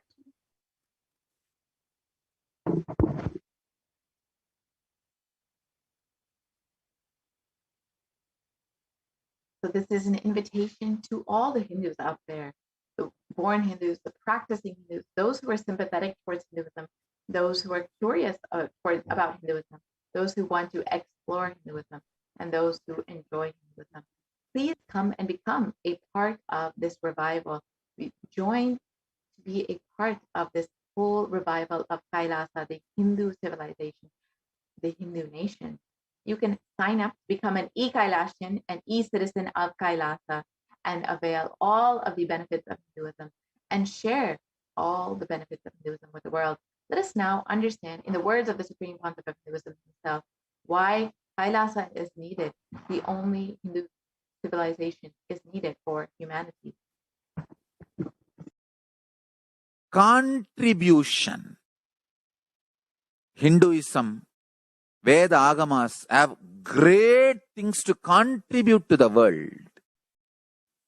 Like the great power manifestation science, the ancient culture and arts, the ancient lifestyle truths, the ancient medical practices and medicinal knowledge, the ancient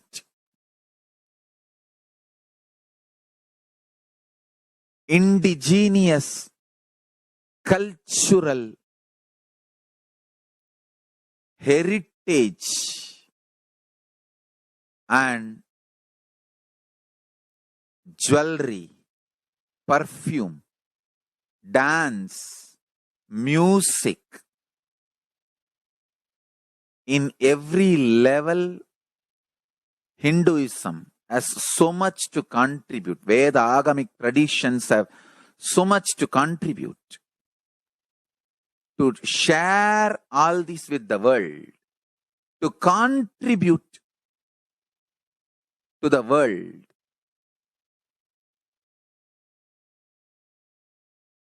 Hindus need to tell the world what they are contributing in every level.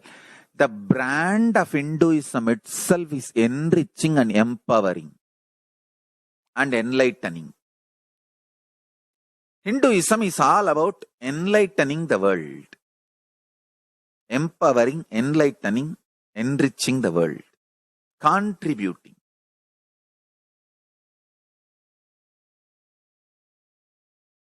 That is our spiritual life. That is our spiritual strength. That is our spiritual core principle. O humanity, I request you with folded hands, some one corner of the world, if you just give me few hundred acres, I will keep this whole science alive.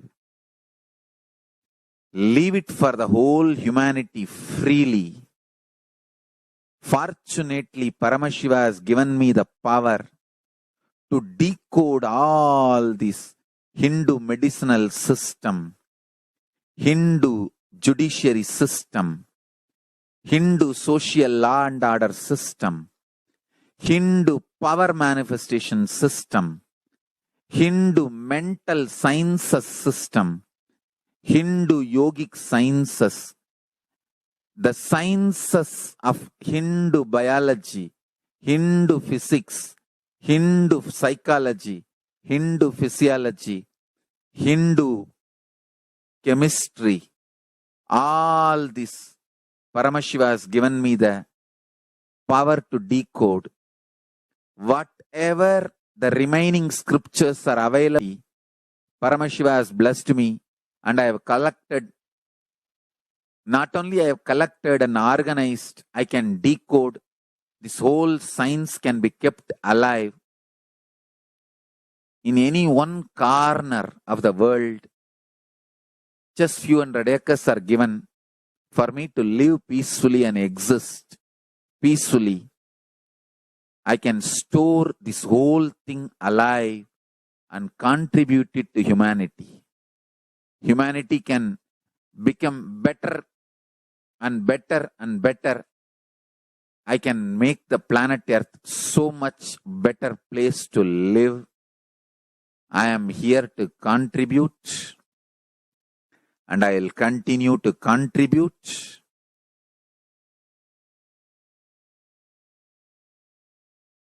As long as I am allowed to live, I will contribute.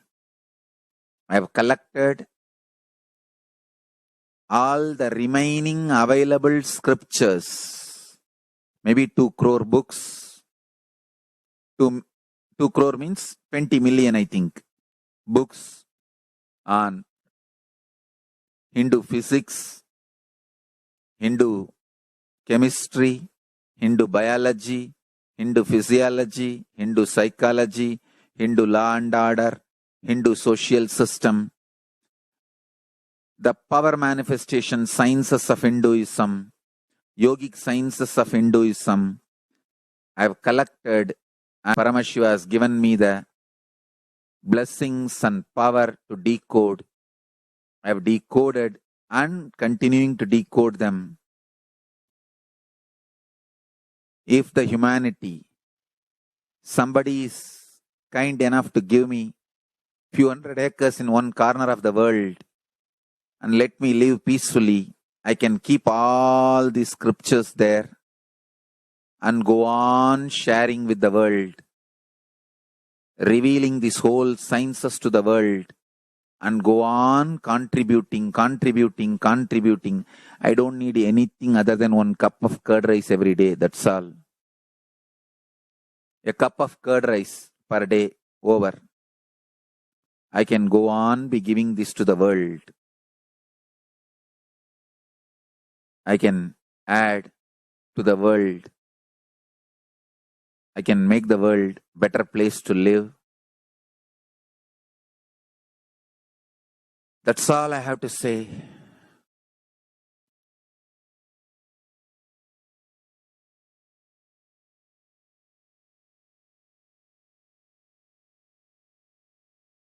Thousands of medicines are described detail in ancient Siddha and Ayurvedic scriptures. Paramashiva has given me the power to read them and properly translate and map them to the modern day human language. And I am ready to work 20 hours a day. I just need few hundred acres where I can sit peacefully and keep this library, run a Gurukul where thousands of people can learn this and share it with the world, understand.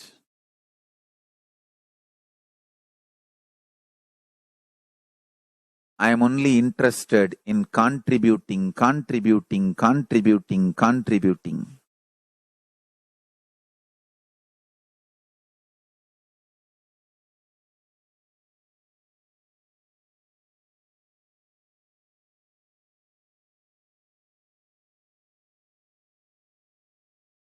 If we can decode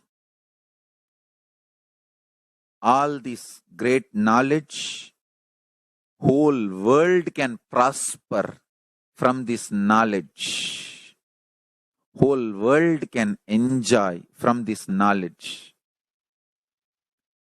If I prosper, I will only create a university. I will not create anything else. If the Hindus prosper, they will only create education institutions. Because Hinduism is all about giving, contributing. If I prosper, I'll create university, that's all. Kailasa is all about university, to decode the ancient sciences and share with the world. Understand? Every day I am sitting and going on decoding, writing notes on my books and writing details on my books. Whether it is making human beings manifest powers, and I have also now started downloading and decoding the science of making animals manifest powers.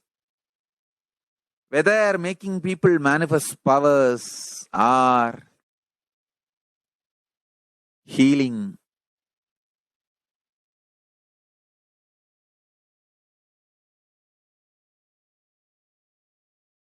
in every level, life is all about contribution, contribution, contribution.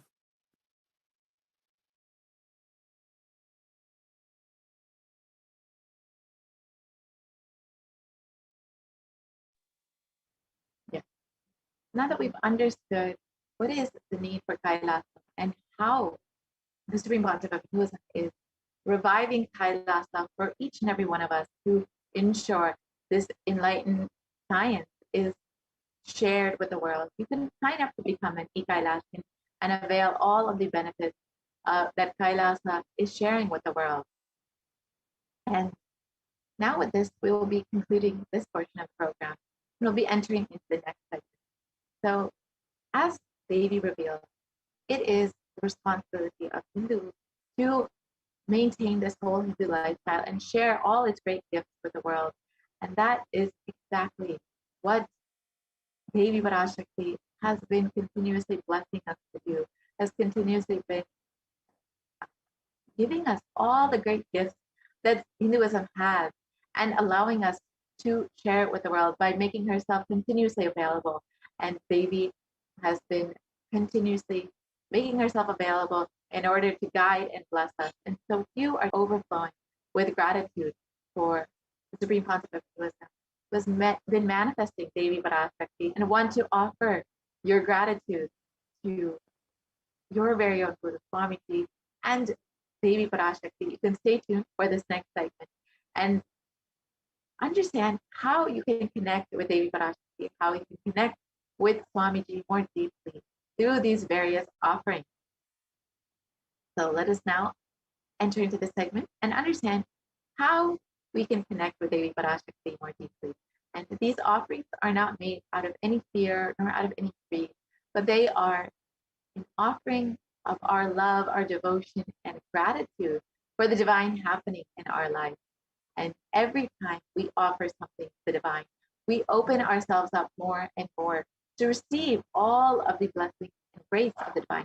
See, no matter what, Swamiji and Devi Parashakti will continuously bless you, will continuously provide all of the energy for you to manifest your reality. But it is only when we decide to open ourselves up, when we decide to receive all that Devi and Swamiji have to offer, will we be able to benefit from everything that they are giving. And it is only when we decide to connect and be in that space of oneness with Devi, with Swamiji, will we be able to receive all that they have to offer to us. And these offerings are just a simple way to do that. By offering something, you are just opening yourself up to receive more.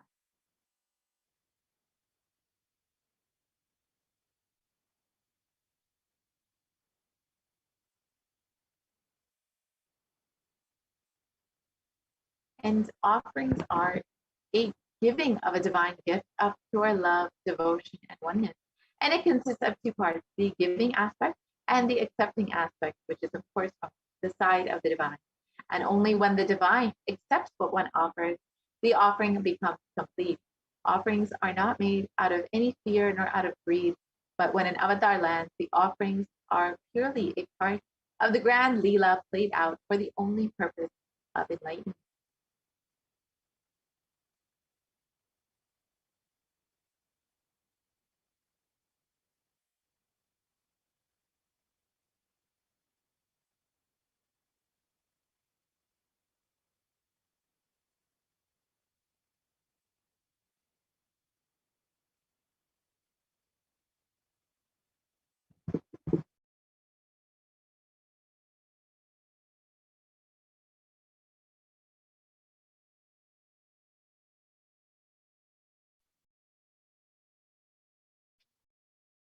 Today, as we get ready to receive Devi Parashakti and offer our gratitude, let us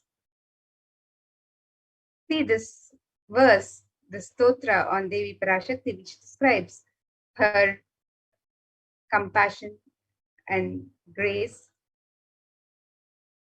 And this Dhyana Shloka from the Mula Agama on Manonmani Dhyana.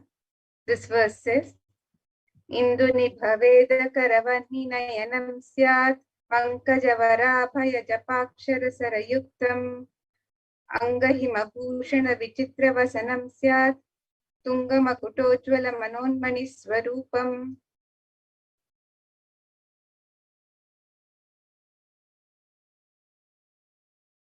And the meaning of this verse says, moon-like face holding Veda books on hand, fire in eyes with lotus flower, gracing and blessing hands, and one hand with japamala, beautifully decorated with jeweled ornaments in wonderful clothes and shining crown.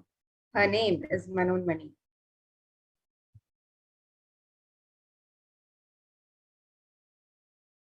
And further, another Dhyana Shloka on Devi Parashakti describes Dhyayet Devim Trinetram Shashinibhavadanam Vedahastam Dadanam Tavye Padmam Varadam Apare Chapayam Chakshamalam Divyaira Bharanair Vibhushitmadipi Pujitam Devi Meva Manonmanim Pratidinam Kamarthadatrim Shubham.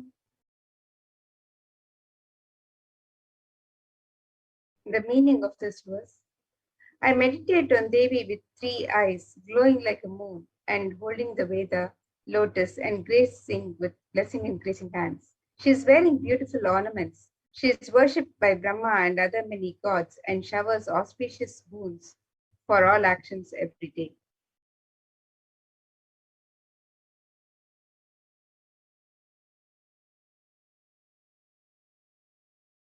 And in the Hindu tradition, the gold is held sacred and displayed in abundance in the Hindu scriptures. In all of the offerings to the divine, this sacred element is used. So let us see this verse from Atharva Veda, which describes the significance of the divine element of gold.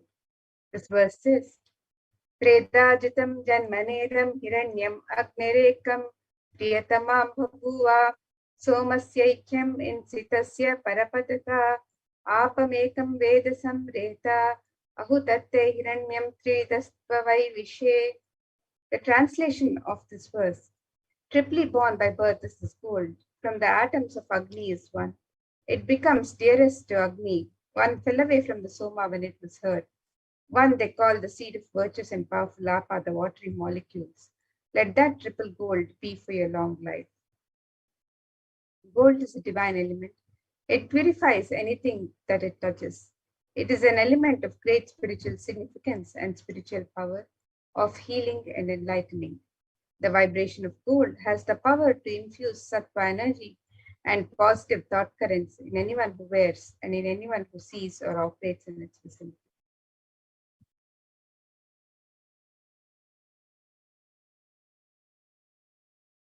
Gold is present in all scriptures, in the Agamas, Vedas, Shrutis, Smritis, Itihasas, and Puranas. In all the Hindu scriptures, it is abundantly displayed that gold is the most auspicious and purest metal, which purifies our being. In the Hindu civilization, everything was built in gold, exchanged in gold. Ritual feasts were offered in gold bricks. When one was to be saved from life-threatening illnesses, gold was offered as a ritual fee. Gold was in abundance and used for weighing equivalent amounts of commodities, including cows. Kingdoms were built with huge doors of gold. The streets would have huge columns and huge archways made of gold. The Hindu civilization thrived on the banks of rivers of gold. The Indus River was called Hiranmaya, the river of gold in Rigveda. The river Saraswati was called Hiranyavartini in Atharva Veda. gold is the supreme element for offering gifts to the ones that you love and revere. Temples are constructed and paved in gold. Deities are made in gold and decked and adorned in gold because it preserves the enlightenment energy for thousands of years and it lasts forever.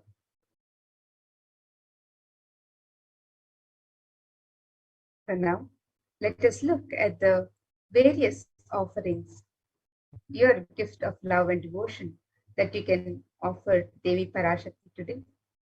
And just as we have the hundi in every temple in the Hindu tradition, we have today the e-hundi, the opportunity for you to offer your gift, any gift, any token of your devotion to Devi Parashakti through the e-hundi. And this verse on Devi Parashakti describes Devi's love for true devotion. The verse says, Bhakti Priya Bhakti Gamya Bhakti Vashya Bhayapaha Shambhavi Sharada Ratya Sharvani Sharmadaini. It describes that Devi is fond of true devotion and is realized through true devotion. She can be won over through true devotion and she removes all fears. If there's any fear in the minds of the devotee, Devi is sure to remove that fear. It is stated that Devi likes to be worshipped in autumn. Here, it is meant the autumn of our lives, when thoughts turn more and more inwards. The role of the divine is known and understood clearly, and the need for Devi worship becomes stronger. Shambhavi is the consort of Shambhu, of Lord Shiva. Sharadaradhya is Sharada, Devi Saraswati herself. Sharvani is the wife of Lord Shiva. In the Linga Purana, it describes Lord Shiva as Sharva in his earth form. Sharmadaini is Devi who bestows happiness on devotees.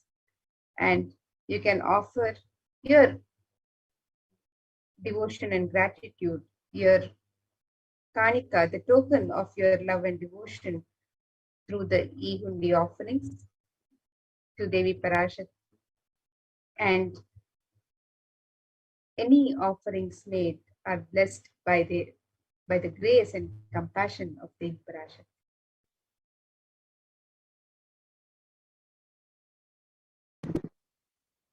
Next offering that we have is the Sankalpa chanting, the offering of your conscious resolution. So before you start any endeavor or you're trying out something new, you always want to make sure that you set a conscious resolution for yourself. You want to make sure that you set the intention for exactly what it is you want to manifest. And when you offer your conscious resolution to Devi Parashakti and the Supreme Plaza of Hinduism, who is manifesting Devi Parashakti, you will be blessed with all of their energy in order to manifest whatever your sankalpa is, whatever your conscious resolution is. And in this verse, it is stated that the goddess enchants this universe and she herself gives birth to this universe. That goddess, being prayed without interest in anything, gives that knowledge that leads to salvation and gives wealth in a materialistic sense. So when you pray and offer your sankalpa to Devi Parashakti, you will have the fruition of all your desires and wishes that you yearn for.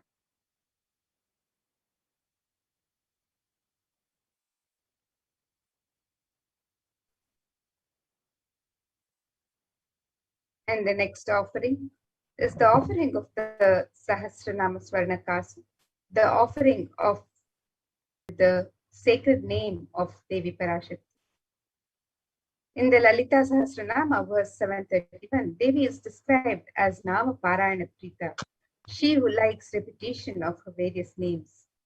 And this offering of the pure gold coin is a very special and unique archana that is offered to the Mahameru of Devi Parashakti. And you can offer the coins in 3 different denominations, and you can offer any number of coins. Each coin is inscribed with one of the 1008 sacred names of Devi Parashakti, and you can make this offering and receive the blessings to imbibe the Ananta Kalyana Gunas of Devi, the divine qualities of Devi Parashakti herself.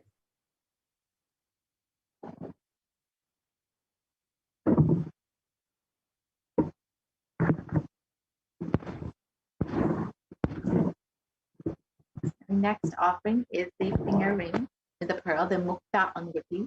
And Devi is well known to be adorned in pearls and quite fond of pearls. And of course, the pearl represents the ocean of compassion that is Devi.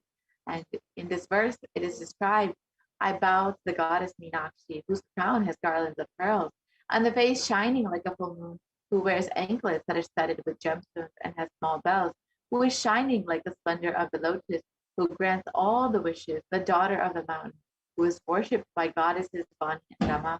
I remain ever bowing to the goddess Meenakshi, the ocean of compassion.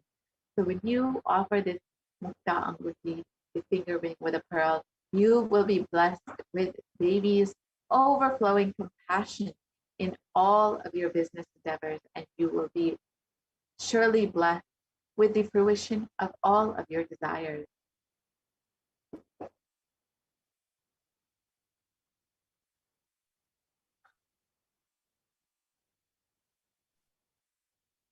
And the next offering that you can offer to Devi Parashakti is the offering of the Swarna Padma Pushpa, the golden lotus flower.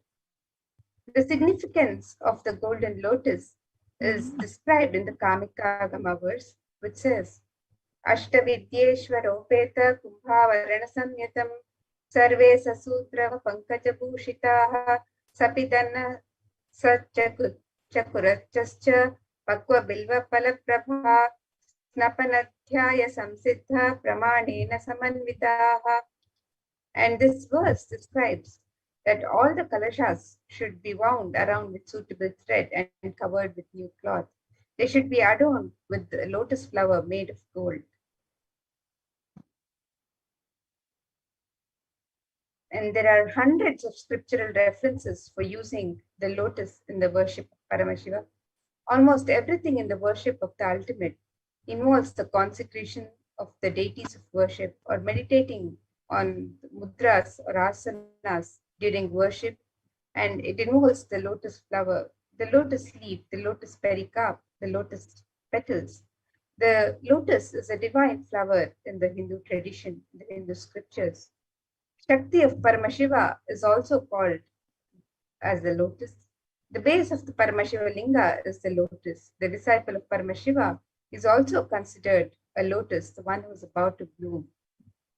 And today, you can make your offering of the gold lotus in any of 3 different sizes that you would wish to offer, and be blessed to have the state, space, powers, and being of Devi Parashakti in your inner space amidst any and every adverse situations in life.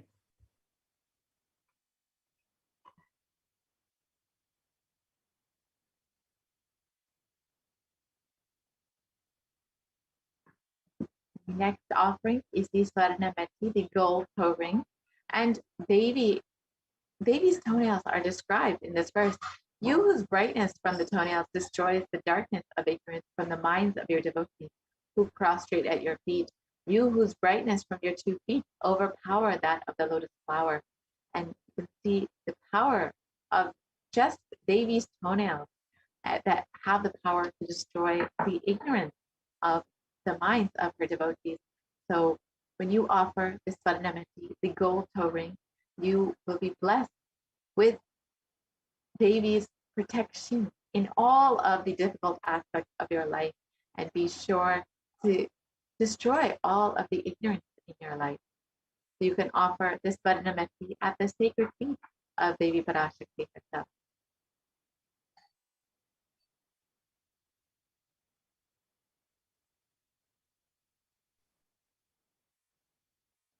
The next offering to Devi Parashakti is the Swarna Mangtika, the gold hairline jewelry.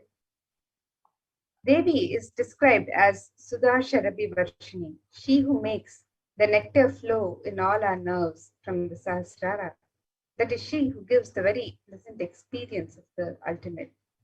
The Mang Tika, the hairline jewelry, represents the overflowing nectar from the Sahasrara, which is fully opened with the sacred sentiment of gratitude.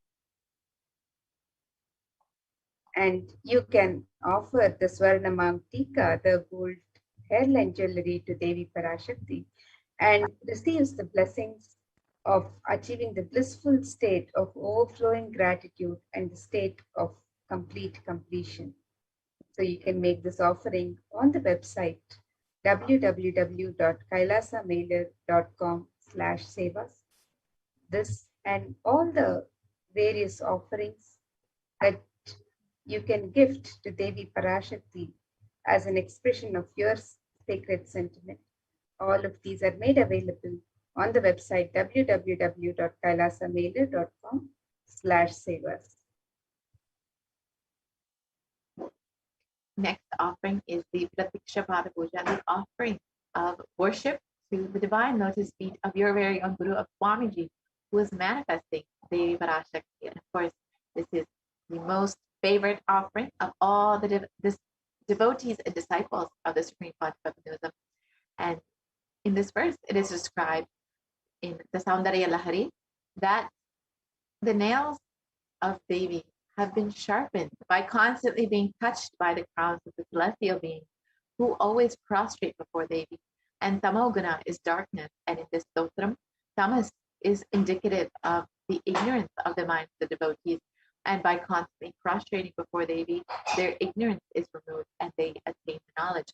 So when you offer your love and deep felt gratitude at the feet of Devi Parashakti and of Swamiji, you will be blessed with all auspiciousness on your path to enlightenment. And be sure that all of your ignorance is removed and you will be attaining the ultimate knowledge in this path.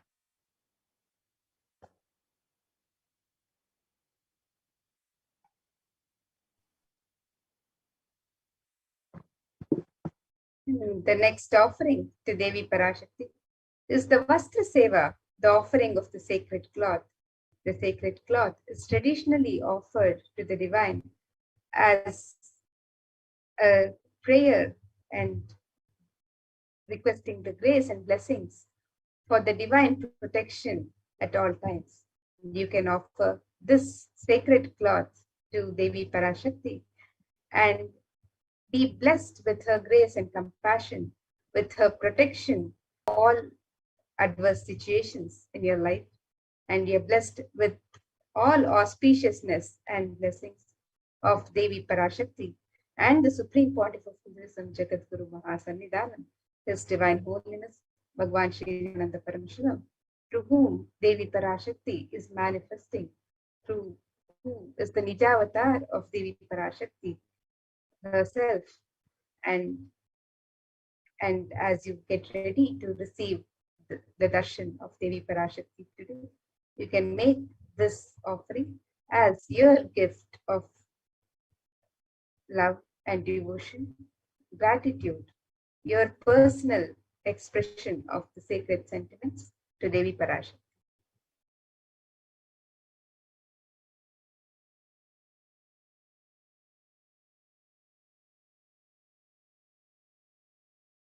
And here is a summary of the various offerings that are made available on the website for you to express your sacred sentiments. The website is www.kailasamailer.com/sevas, and you can make the offering of e-hundi in any amount in multiple currencies. You can also make the conscious resolution, the offering of the Sankalpa chanting, the conscious resolution, your prayer, which has the power to make all your asked and unasked prayers be blessed by the divine. And then you have the Devi Sahasranama Kasu, the offering of the pure gold coin and inscribed with the name of the sacred name of Devi Parashakti, one of her 1008 sacred names. And this offering can be made in 3 different denominations, and you can offer any number of coins as you would like to. You can also offer the Mukta Anguti, the gold finger ring embedded with pearl, to adorn Devi Parashakti. You can offer the Swarna Padma Pushpa, the golden lotus flower, which is held sacred in all of the many rituals and offerings of worship to the divine. And you can also offer the Swarna Metti, the gold touring, to adorn the lotus feet of Devi Parashakti. You can offer the Swarna Mangtika, the gold hairline jewelry, which represents the overflowing gratitude.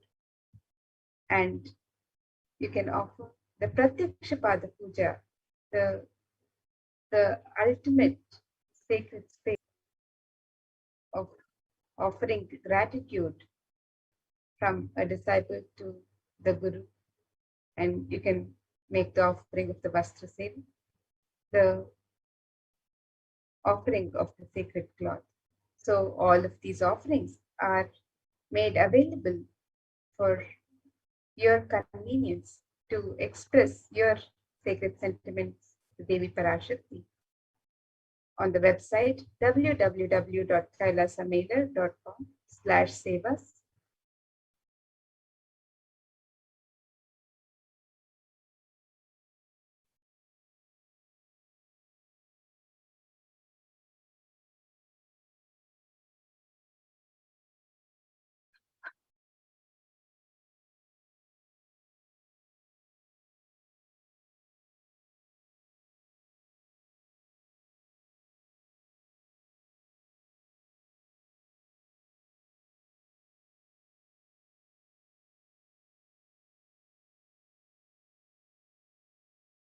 And you can now see the website being projected, www.kailasamailer.com/sevas.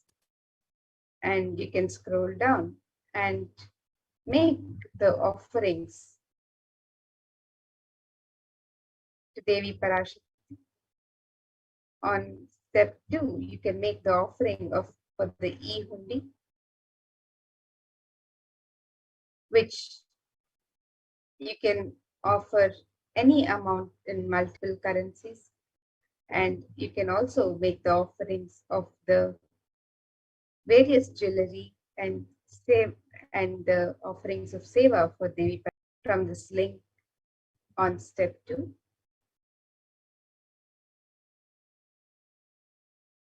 So the e-hundi offerings are available in multiple currencies of US dollars, Australian dollars,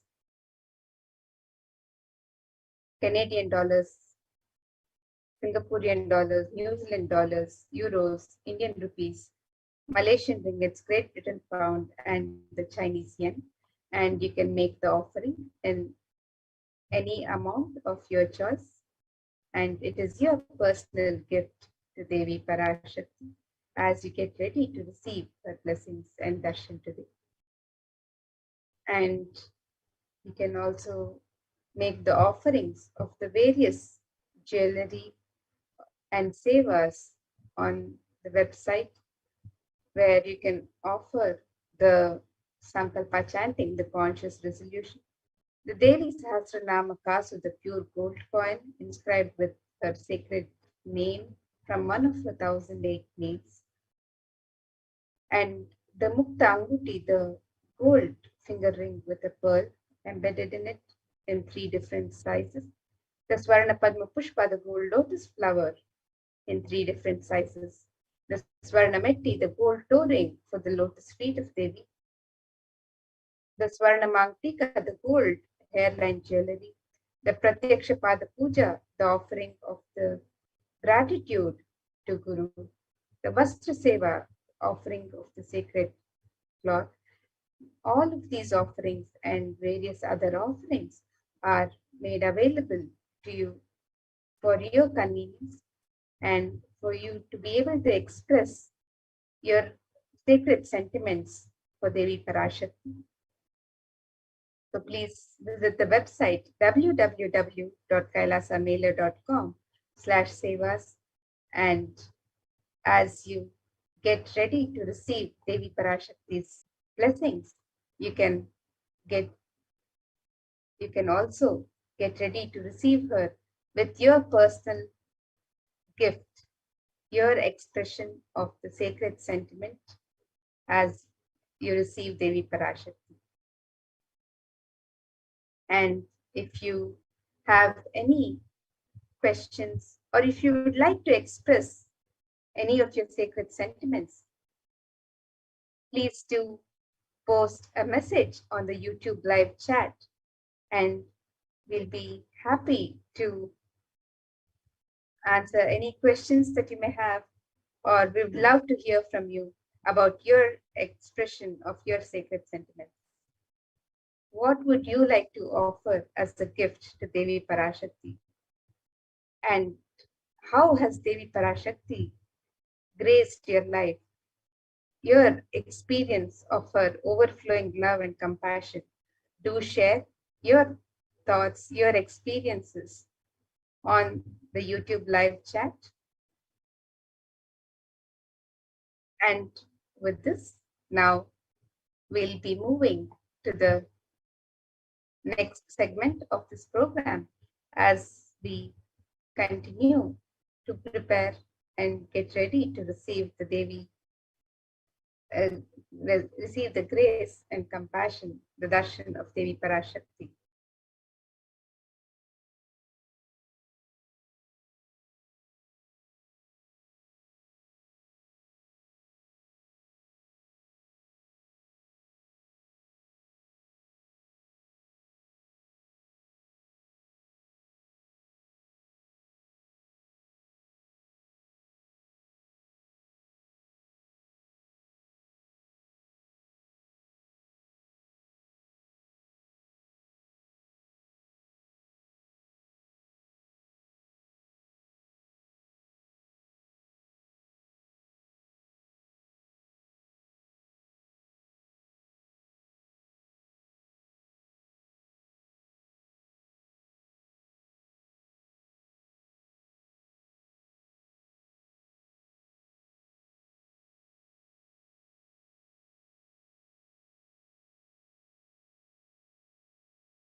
Nithyanandam. Welcome back to this segment of Kailasa's COVID Care Protection Centers, which are de facto spiritual embassies of Kailasa. With the blessings of the Supreme Pontiff of Hinduism, Jagat Guru Mahasannidhanam, His Divine Holiness, Bhagavan Nithyananda Paramashivan's blessings, let's start with the Sadguru Vandanam.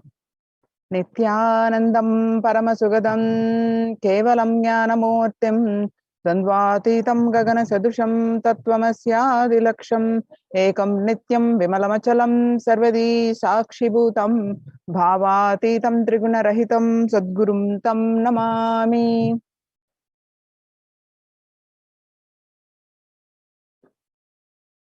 So, in this segment, what we are going to learn concerning statistics on mental health and global peace across the world due to the COVID-19. What are the Supreme Pontiff of Hinduism's contributions towards the global peace and to cope up with the pandemic? What are the spirit the Supreme Pontiff of Hinduism has been providing and how they are helping? And why temple-based ecosystems and which are converted into de facto spiritual embassies, converted into Kailasa's COVID Care Protection Centers. And UN recognizes Kailasa's contributions and join Kailasa's COVID Care Protection Center. The World Health Organization makes big statement about Delta variant of COVID-19. The World Health Organization on Tuesday said that the Delta variant of coronavirus has elbowed out all the 3 other COVID-19 variants of concern that now represent a tiny fraction of the samples, which are being sequenced. Less than 1% of alpha, beta, and gamma are currently circulating. It's really predominantly Delta around the world, said World Health Organization's technical lead on COVID-19, Maria Van Kerkhove. The Delta variant, which was first detected in India last year, has become more fit, it is more transmittable, and it is outcompeting. It is replacing the other viruses that are circulating, she said, and added that the variant has been detected in more than 185 countries till date.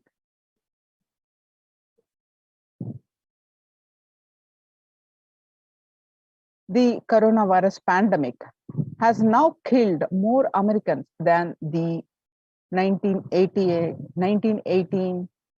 1919 influenza pandemic did. The 1918 flu infected about 25% of Americans and killed an estimated 65% with 675,000 deaths. COVID-19 has infected more than 12% of Americans and killed about 2% with 676,000 deaths. Now that the US death toll from COVID-19 has surpassed 676,000, the coronavirus pandemic has killed more Americans than the 1918 influenza pandemic did. Axios and the Associated Press both reported the grim milestones on recent Monday. So COVID-19 now officially US deadliest pandemic as death toll crosses that of the 1918 to 1919 flu. People infected with alpha variant exhales 100 times more virus into the air than original COVID strain. According to a study in Maryland, researchers suggest that the need for better ventilation and tight-fitting masks, in addition to widespread vaccination, to help stop spread of the virus. In US, 6 feet distance may not be enough to prevent viral transmission indoors. Washington, physical distancing of 2 meters, about 6.5 feet, may not be enough to sufficiently prevent transmission of virus carrying airborne aerosols indoors. According to a study, the results published in the journal Sustainable Cities and Society suggest that the physical distance alone is not enough to prevent human exposure to exhaled aerosols and should be implemented with other control strategies such as ventilation. The researchers examined 3 factors: the amount and rate of air ventilated through a space, the indoor airflow pattern associated with the different ventilation strategies, and the aerosol emission mode of breathing versus talking. They also compared transport of tracer gas typically employed to test leaks in airtight systems and human respiratory aerosols ranging the size from 1 to 10 micrometers. Aerosols in this range can carry SARS-CoV-2, the virus that causes COVID-19. United Nations declare COVID-19 Delta variant still most concerning, says the World Health Organization experts. Even with the emergence of the new COVID-19 variant, the Delta strain remains the top concern globally, appearing to outcompete others.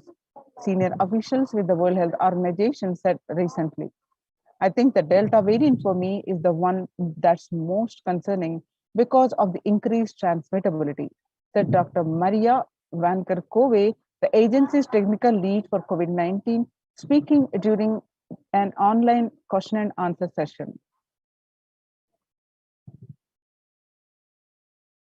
In US, COVID-19 pandemic is nowhere under control, says the chief medical advisor, Mr. Anthony Fauci. He said, right now, we are still in pandemic mode because we have 160,000 new infections a day.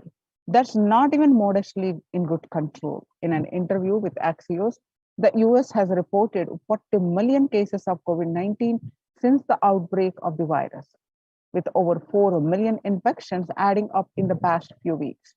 The increase in COVID cases comes as the US administration earlier this month announced that it is planning to provide booster shots of the vaccine as the Delta variant has become dominant in the nation and is wreaking havoc. The surge in Delta variant is driven by the low vaccination coverage in many communities across the US, according to a US Center for Disease Control and Prevention.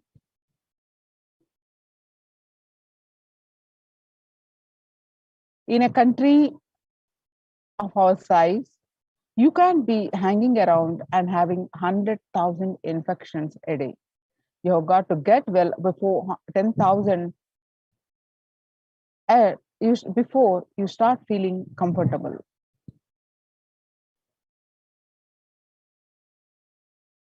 COVID-19 made the world less peaceful. One side, it became more vaccine resistant and more transmittable and spreading across the world. Now, COVID-19 made the world less peaceful. COVID-19 violent incidences and fatalities, January 2020 to April 2021, the violence incidences related to the pandemic peaked in April 2020.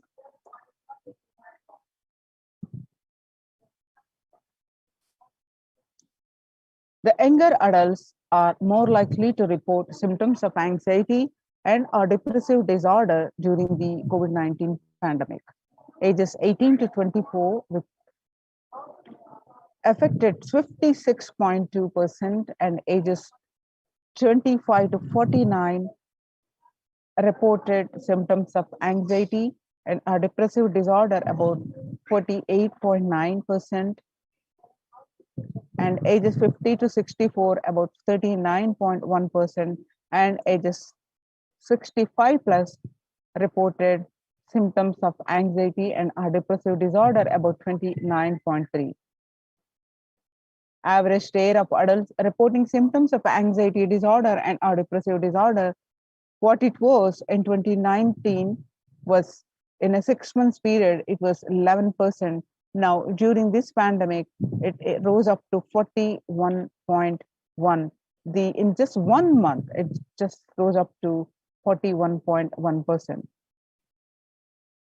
Statistics confirming the same, that the younger adults are affecting more in symptoms of anxiety and a depressive disorder. Stress in America, a national mental health crisis. COVID-19 is a significant stressor for most Americans. Nearly 8 in 10, about 78% say the coronavirus pandemic is a significant source of stress in their life. Nearly 7 in 10, which is 67%, say they have experienced increased stress over the course of the pandemic. More than 60,000 US healthcare workers have contracted COVID-19, 300 have died. Of the health workers who treated patients during the China's COVID-19 outbreak, 50% showed signs of depression, 45% showed signs of anxiety. Self-reported mental health among pregnant women and new mothers. Before COVID-19 pandemic, the depression was 15%. Now, during the COVID-19 pandemic, it rose up to 40.7%.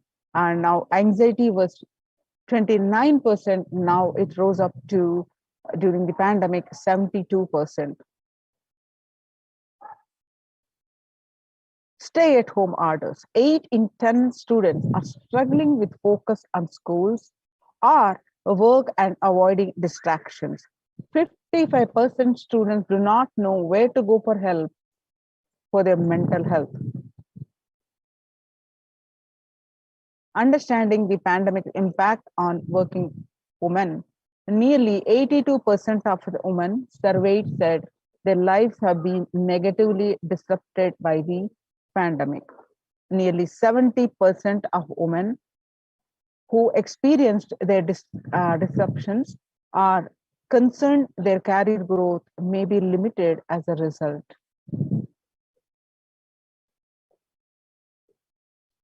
The global economic outlook during the COVID-19 pandemic, a changed world.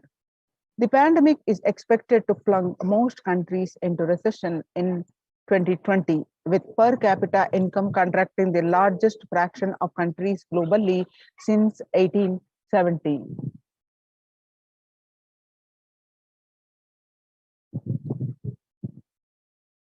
The International Labour Organization, COVID-19 is a threat to peace building in conflict-affected nations. The COVID-19 crisis has worsened already fragile situations. The ILO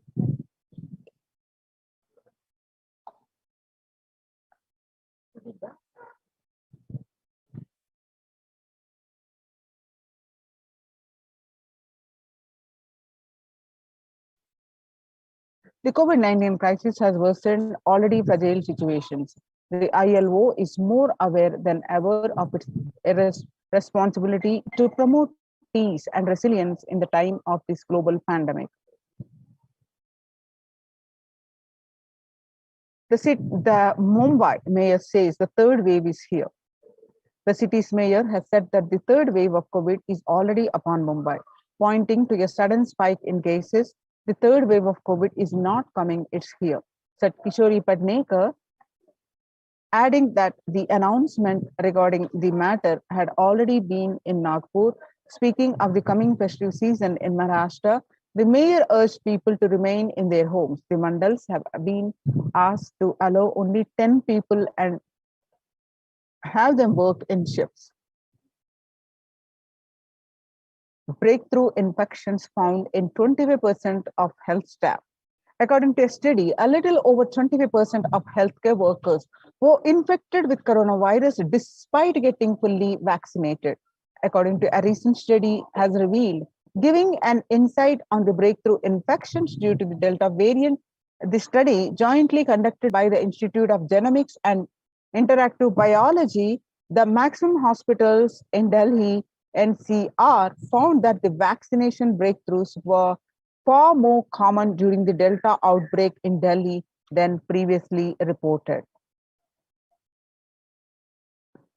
A new coronavirus strain known as Mu, which was first identified in Colombia in January, has been designated a variant of interest by the World Health Organization. After being detected in Colombia, Mu, known scientifically as B.1.621, has since been reported in Europe. The Mu variant has a constellation of mutations that indicate potential properties of immune escape. The Global Health Today's body said that in its weekly pandemic bulletin. Join the Kailasa's COVID Care Protection Center. Register now through the link below, https://kailasa.org/Kailasa Care. Making peace with the nature is possible. If we start now, making peace with nature is possible.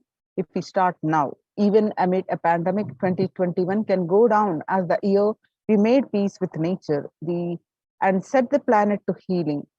Our environmental, societal, and economic challenges are interlinked. They must be tackled together.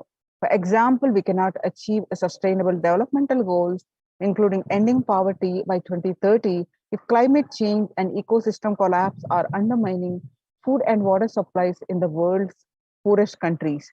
We have no choice but to transform our economies and societies by valuing nature and putting its health at the heart of all our decisions. Now let's watch a small video clip which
the World Health Organization Health and Peace Initiative.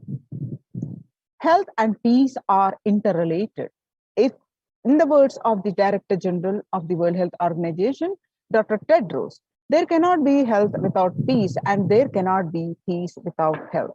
If individuals and groups enjoy equitable access to health services, fulfilling their rights to physical and mental health, and health actors design neutral health interventions that promote trust and dialogue, and communities are empowered to cope with violent conflict, then health coverage is more universal, grievances can be heard and addressed to generate trust, and affected communities are more likely to make meaningful contributions, and peace and reconciliation to resist the incitement and violence.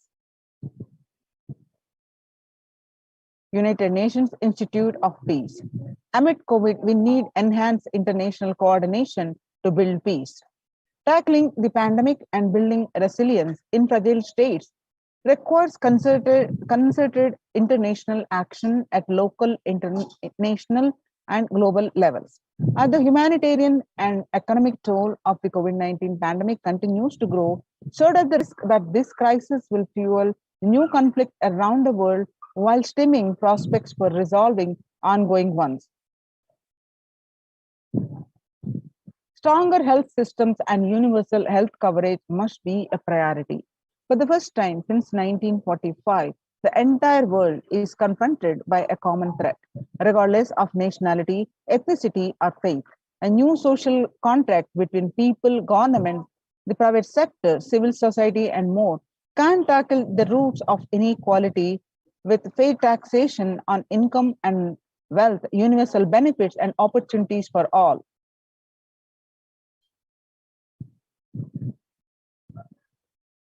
International Day of Yoga. United Nations declared the theme Yoga for Well-being. The day will be marked at a time when COVID-19 pandemic continues to upend lives and livelihood of people globally.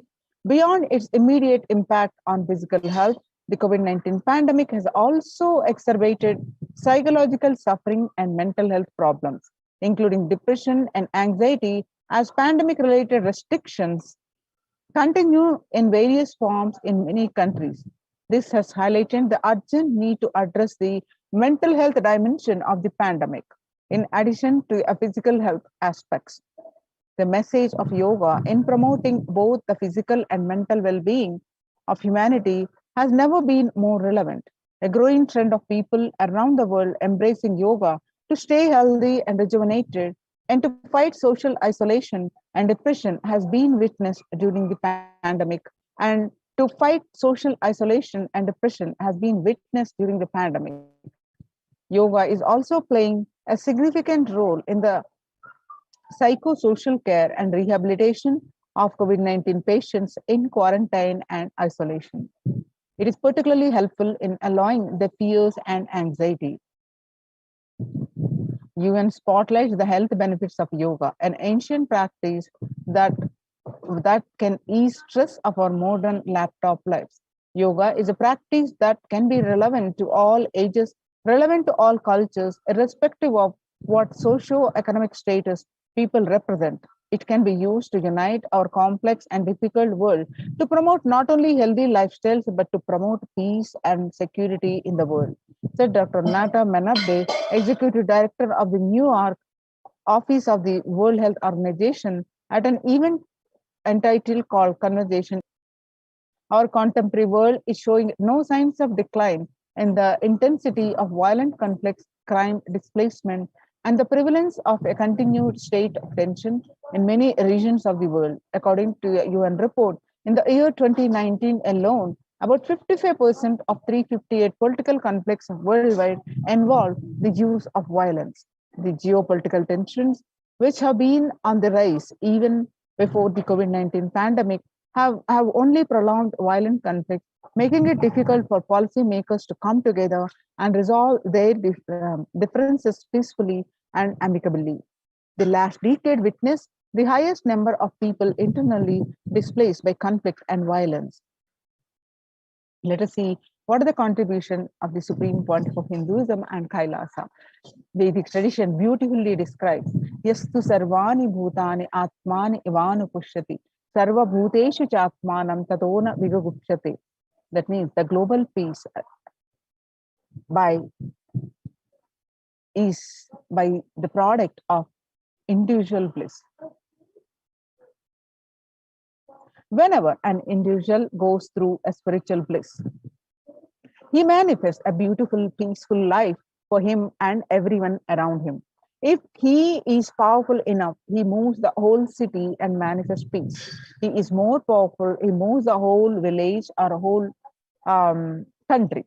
If he is powerful enough, like he moves the whole world. The individual bliss is the source for the global peace in the level of Om. The microscopic and macroscopic level whatever level it may be, peace is the byproduct of the individual peace.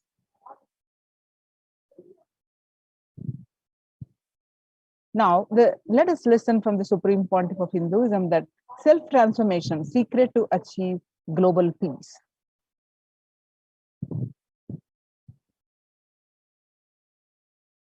Social answer means I'll tell, oh, you should all work for global peace. You should all work for turning the world. You should work for revolution. You should work for all these, that things. You should vote only the party which says that it will stop the war and all these things. This is the social answer. Nonsense.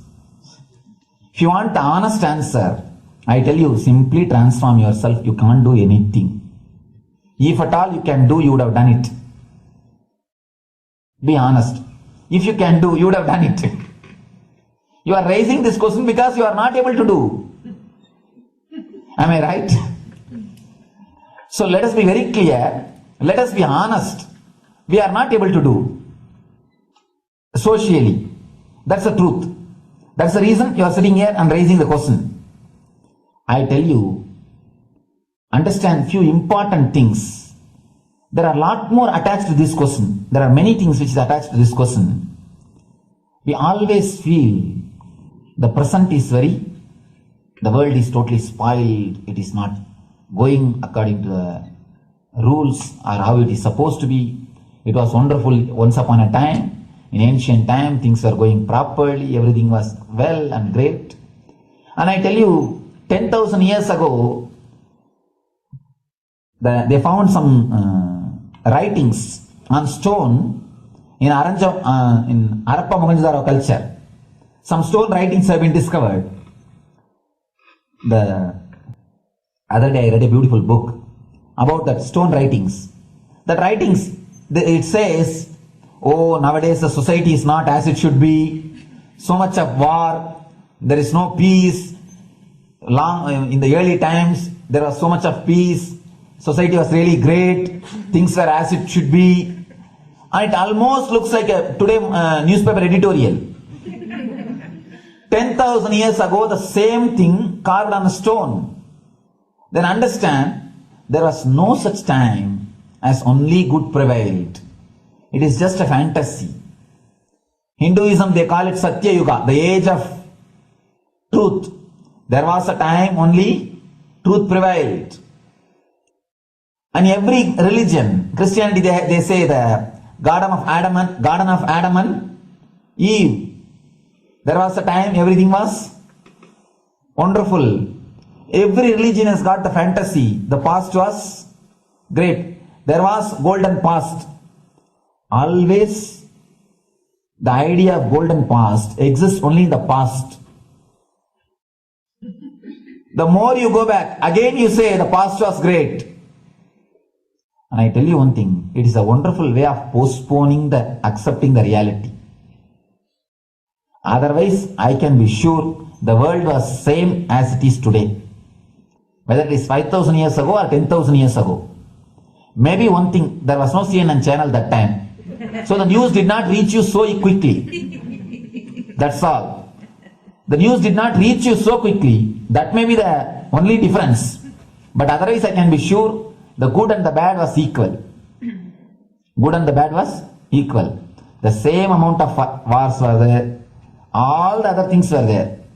If you read the Puranas, the mythological stories of India, you see enough of things. Enough of dirty things. I think sometimes I find a little more. And if you read completely the Puranas or the Hindu scriptures, there are a lot of things much worse than modern day. The criminal activities or bad things or negative things, whatever you say, all this stuff. And never think only present day is corrupted or violent. In the ancient days also, all these things were there. Only one thing was not there, CNN news or the internet. So the news did not reach you. But otherwise I can tell you, enough the good and bad was there. It always will exist. It will exist. All you can do is, if you awaken yourself, if you reach the enlightenment state, you can go beyond it. And I tell you, enlightenment is the only service you can do to the society. Just become enlightened so that you will reduce the negativity. Now, as of now, you are also the part of negative group. Naturally, we will be a negative group. As long as we are unenlightened, we will be the part of collective negative consciousness. So if you become enlightened, at least you will reduce your weight. That's the only thing we can do. Nothing else can be done. So all I request you to do is just become enlightened. Realize that you are a lion. That's the only way to help yourself and the society. Otherwise, all revolutions, you see, all revolution again end up as one more tradition. In last 2000 years, 3000 wars have happened in the humanity. In 2000 years, 3000 wars. Human beings have not done anything except doing wars, except fighting. Everybody claims he wants to do revolution. He wants to spread peace. You see, every country claims their army is a defensive army. Then who is offending? Tell me. Every country says defensive army. Then who is offending? These are all just, how to say, games. The idea of peace is a pure game. Everybody wants to spread the peace not according to the other person. They want peace according to them. The other day I was in one interreligious gathering. One guy is preaching, let all of you convert to my religion so that we will not have fight. He wants peace the way in which he wanted, not the way in which. And there's a beautiful saying, the sword of Muhammad, it is written, peace alone should survive, something like that.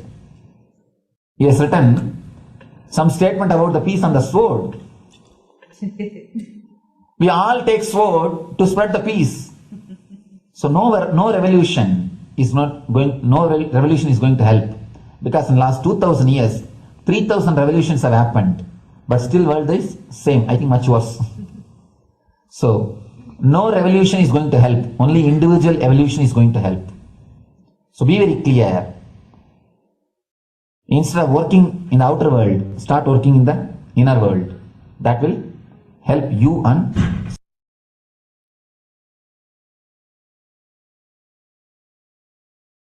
social answer means, I'll tell.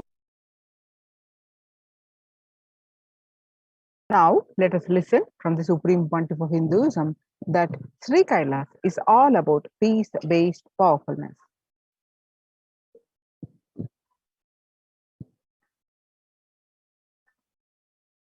Listen carefully. The space of Shanti,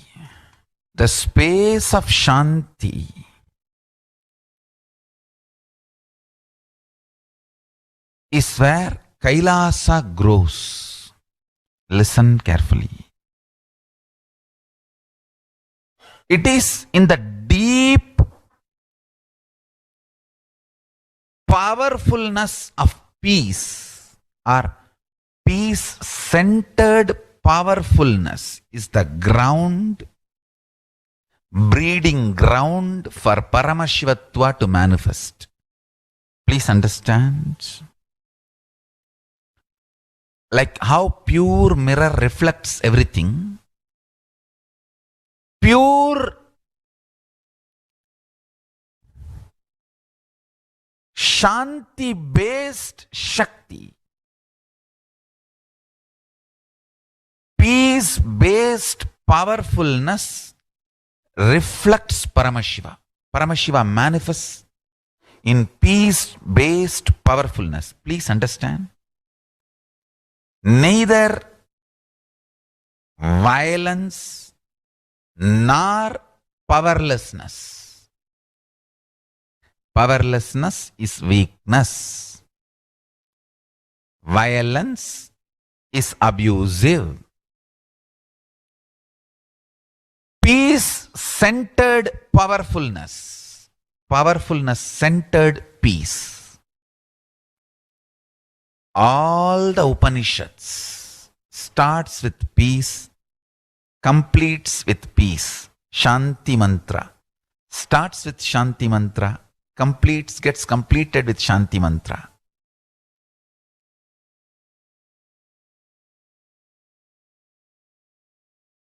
Peace-based powerfulness is a fundamental requirement for Paramashivatva to manifest. That is why people who don't want us to manifest Paramashivatva or power manifestation do not want to allow the peace in our life or do not want peace in our campus. Understand? But only if you are peaceful, which cannot be shaken even by the demons and devils and rakshasas, we can be in eternal peace. So, remember this very clearly.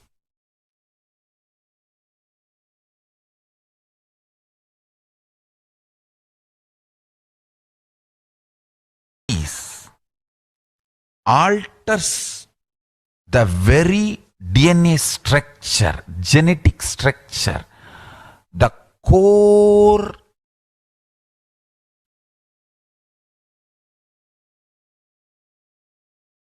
Anu Mahat structure. Understand? Anoraniyan Mahato Mahiyan. The consciousness in you is atom inside the atom, Mahat, more than Mahat. That Anoraniyan Mahato Mahiyan. That consciousness starts growing in you with more and more peace-based powerfulness developing in you. Nothing can be compared to unclutching. Spend more and more time, energy in unclutching. It will never be wasted. Time spent on unclutching is the most productive time for you in your life, because unclutching completely makes you altogether a different material. Understand? It makes your very biomemory, muscle memory, core structure, molecular structure, genetic structure, DNA structure, everything. All the 8 energy flow circuits, 7 energy flows, 1 the pure conscious explosion. So totally 8 energy flow circuits exist in you. All the 8 explodes when you unclutch. Understand? Unclutching is the space of Sri Kailasa. Listen carefully.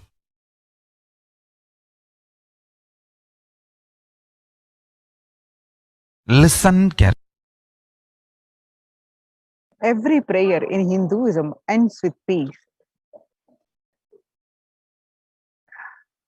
Every chanting, every prayer in Hinduism ends with Shanti, Shanti, Shanti 3 times. It's peace, peace, peace. Hinduism is the real religion. Loving peace, living peace. Individual level, social level, global level. Understand? Hinduism lost all its 56 nations, 200 states, 10,000 kingdoms, samsthanas, is not a loss to Hinduism, it is a loss to planet Earth, human beings. Wherever Hinduism is practiced, kept alive, the ideal of global peace is kept alive. Just do this one simple statistics. You yourself study. Google and study. Take the top 10 religions and list how many people they converted in last 200 years, how many people they killed. List for each religion. I can be 200% sure you yourself will realize Hinduism is the most peace-loving and peace-living religion, neither conversion nor terrorism.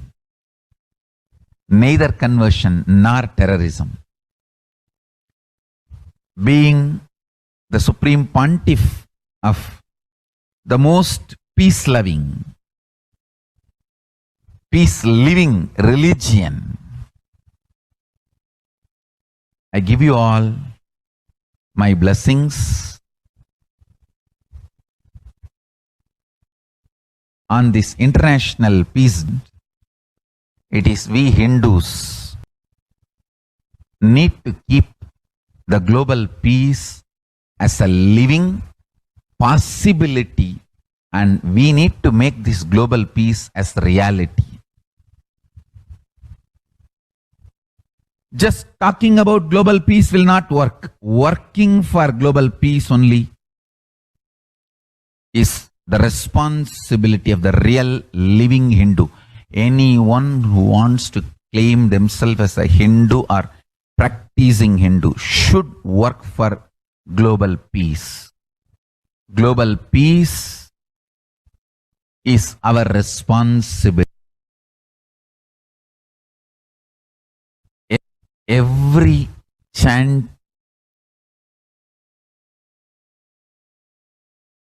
Hindus have the responsibility to bring global peace. So you can also throw a challenge. See, if you are making a Hindu micronation, you can throw this challenge to each one, your friends, family, 10 people. Let them participate in the challenge and then let them send the challenge to others. So I welcome all the living and practicing Hindus to become founding fathers of Kailasa micronation in your countries.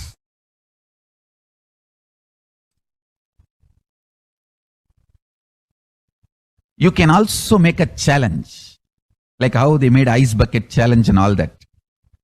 We can make a challenge. You form Hindu micronation and claim, I am the founding father of the Hindu micronation Kailasa. And then you can invite your family, friends for a challenge, 11 people. You form and you challenge 11 people and they also form and they spread. So let us start spreading. This project is my message on this International Day of Peace. Let us start working for global peace instead of just talking. The work we do will talk for us. The talk we do will not work for us. This is the message. The work we do will talk for us. The talk we do will not work for us. Global peace is responsibility. We living, practicing Hindus, not only we should achieve the individual peace through unclutching yoga, meditation, we should also create an ecosystem where the global peace starts manifesting. This Kailasa Hindu micronation is the enlightenment ecosystem. Every living, practicing Hindu to manifest, do it. So the global peace can manifest from these Kailasa Hindu micronations all over the world. Hindus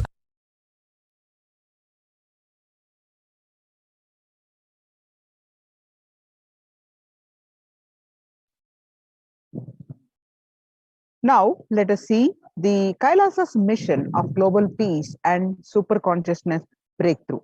The sovereign order of Kailasa, led by the Supreme Pontiff of Hinduism and Nithyananda order of monks, nuns, and Hindu diaspora, are working for global peace and to give a superconsciousness breakthrough to humanity.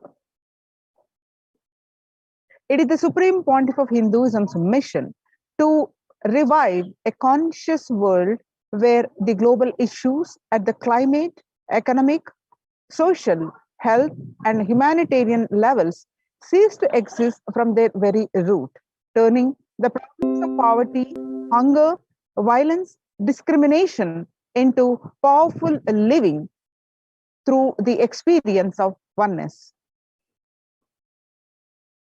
The Supreme Pontiff of Hinduism has been working from the very grassroots level to usher in an era of peace at all levels, individual, societal, national, and global. His deep insights into the workings of human mind, body, emotions have enabled him to powerfully and directly address various social and emotional problems facing humanity today. Now let us see the crisis that we are under and what are the Supreme Pontiff of Hinduism's some more contributions. As we all know, people today around the world are trying to grapple with the grim reality that the pandemic is far from over. The aftermath of the current calamity promises to be much more devastating. The greater economics of the world are facing disastrous futures. Countries are facing off each other in deep mistrust. Since the beginning of the global lockdown, the amount of contribution and activism Kailasa has increased multifold. Some of the ways, let us see, the Supreme Pontiff of Hinduism provides spiritual solutions to combat the pandemic and other issues. Through the Paramashivoham program, bringing super consciousness breakthrough to the whole humanity by starting the Akhanda Nirvikalpa Samadhi Jnana Yajna and contributing almost 3 million minutes now. Paramashiva Sankalpa chanting, the sacred chanting mantra to heal 24/7 via Zoom sessions.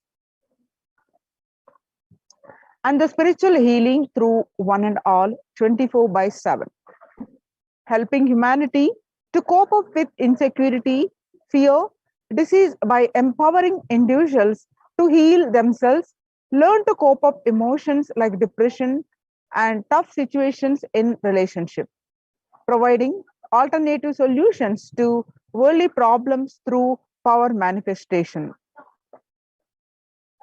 initiating thousands every day into manifesting the innate superhuman capabilities in Kailas courtyard sessions, providing healthy solutions like a technique to clear the stomach from the Ayurveda based, which ultimately brings clarity out to the spiritual truths.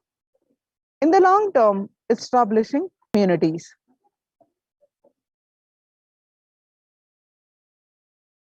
Continuing and intensifying this service of Annadan, the free food in Nithyananda Annalayas around the world, including Tirunamalai and Los Angeles. Paving way with the New World Order, starting the agriculture-based communities in Adi Kailas and several other locations. Peacekeepers of Kailasa offering various life solutions from the teachings of the Supreme Pontiff of Hinduism. Offering Maheshwara Puja to the natural calamities hit victims. Bhava Samadhi Darshan to raise the individual consciousness breakthroughs. Devi Parashakti, Akashic readings, the cosmic revelations. What are the Supreme Pontiff of Hinduism spiritual solutions for COVID-19? It is important to address the COVID pandemic which is seeing another wave, destroying many more lives. Supreme Pontiff of Hinduism says the pandemic fatigue setting in as a result of continuous lockdown is resulting in delusional ignorance, holding on to the delusion and supporting this pace of delusional decisions leads to delusional arrogance through bhava sankalpa. Continuous lockdown leads to delusional thoughts like, so what? If I die, it's okay. I can't live forever in this lockdown. Going out and then exposing oneself and putting the risk on yourself and others with irresponsibility and insensitivity is the delusional arrogance. Society was created with delusional ideas of too many human beings, blind spots, and decisions made from these blind spots. If the visionary of a civilization or country or nation has blind spots, when he develops the vision for it, the whole civilization suffers through those blind spots forever. Now it's time that nature, Prakriti, resets itself. Many of the blind spots based visions, ideas become important components of the society. This pralaya, which is happening, is melting down everything which is delusion based. The world, as we know, is gone. Let's celebrate God. This isolation, which is seemingly endless, with an unknown future, which is compelling humanity to make 100% lifestyle change, is something to be deeply dwelled upon. All problems need to be addressed only with spiritual solutions and powerful cognitions. To stop people having mental breakdown, pandemic fatigue, collapsing, depression, destruction, and also give them super consciousness breakthrough and revive the enlightened civilization. The Supreme Pontiff of Hinduism continuously gives spiritual solutions and powerful cognitions. Some of the spiritual cognitions and the powerful spiritual solutions and powerful cognitions are unclutching, practicing completion, practicing oneness, practicing ajapa japa of Mahavakya, Om Nithyananda Paramashivoham, consciously building a deep feeling connection, yoga, puja, vegetarian diet, and nirahara samyama. It's time we all take responsibility to save the humanity, to protect people from the pandemic fatigue and destruction. Let's try to enrich and enrich people for every one of those great spiritual solutions. It's free and open for all. Let us take a few minutes now and share with all, as many people as possible. Let us save the world and let us give up unclutching, Nirvikalpa Samadhi initiation, and save the people from pandemic fatigue and epidemic fatigue, destruction and delusion. The Maya matrix help people to save super consciousness breakthrough and sail through this pralaya. The global COVID virus pandemic has left the whole world desperately looking for answers. Life as it had been experienced even back in February 2020 is no longer recognizable. Drastic change is the order of the day.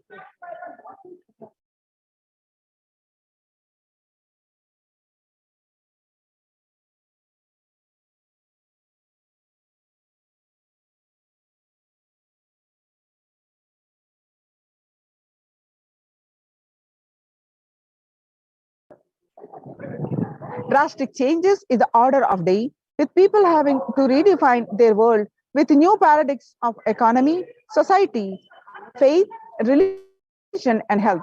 Blessed are those who had the greatest fortune to be with the incarnation of Paramashiva, Supreme Pontiff of Hinduism, in their lives to carry them through this crisis.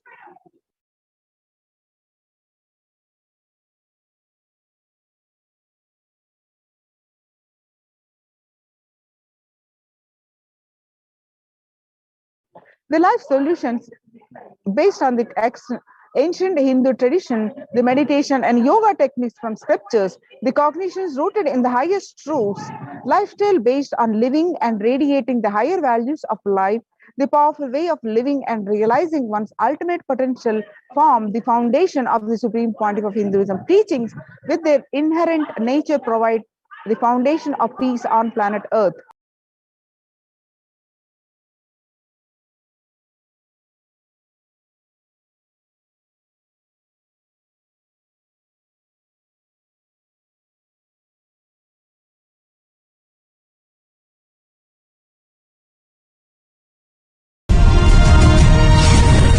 Knows little about this particular Meenakshi temple. Please tell us who is Devi Meenakshi and her husband. Why this grand temple? What are the visible and invisible functions of this temple? Please tell us, Swamiji. Read the next question also. Both. As we see in our present time, towers of mobile, TV or dish TV antennas everywhere connecting invisibility to satellites, doing an incredible function for individuals and for society. My question is, there is and was everywhere temples and deities in this culture. Anybody coming from outside just wonder, is this just sentimental carved stones, worshipping culture or just artistic sculpture? What is the invisible function of temples, deities? See, both questions,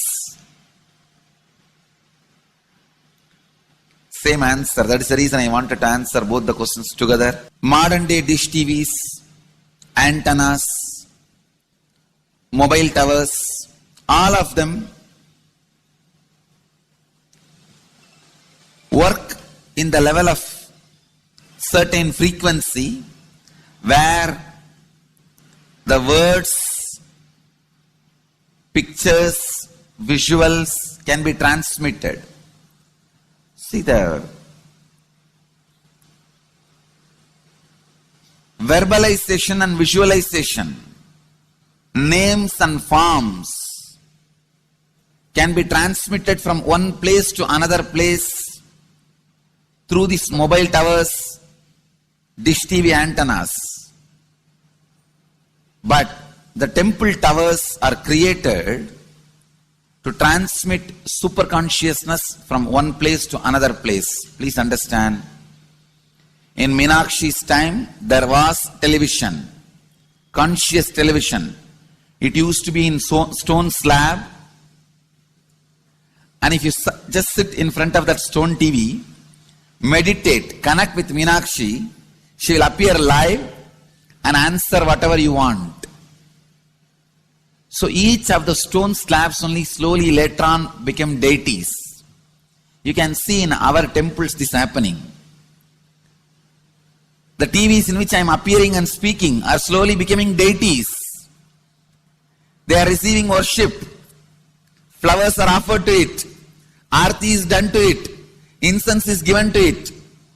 Now, all our temples are planning to have a separate throne for this TV.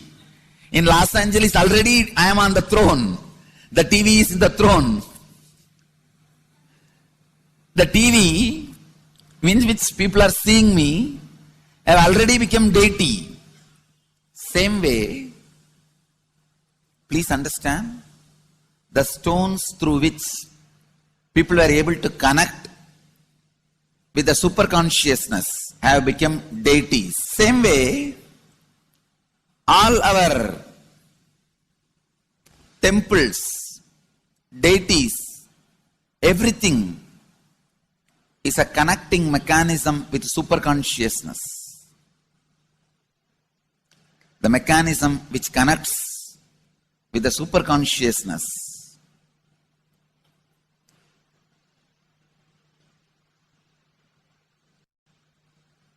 Please understand, the deities and temples are not just sentimental carved stones, or they are not just artistic sculptures, they are conscious transmitters. They raise you to the super consciousness. In each house in Vedic tradition, we have a puja room. All the puja rooms or your private conscious airport or conscious transmission centers. The main temple is the place from where continuous superconsciousness is radiating. So if you just connect with a deep feeling connection, see, in those days human beings were so beautiful and simple. Just remembering the name of the deity is enough. They are already in connection with the deity. That feeling connection. When I read Patanjali's Yoga Sutra, it says, sit in Siddhasana and be in Samadhi. That's all. So the human beings were so simple in those days.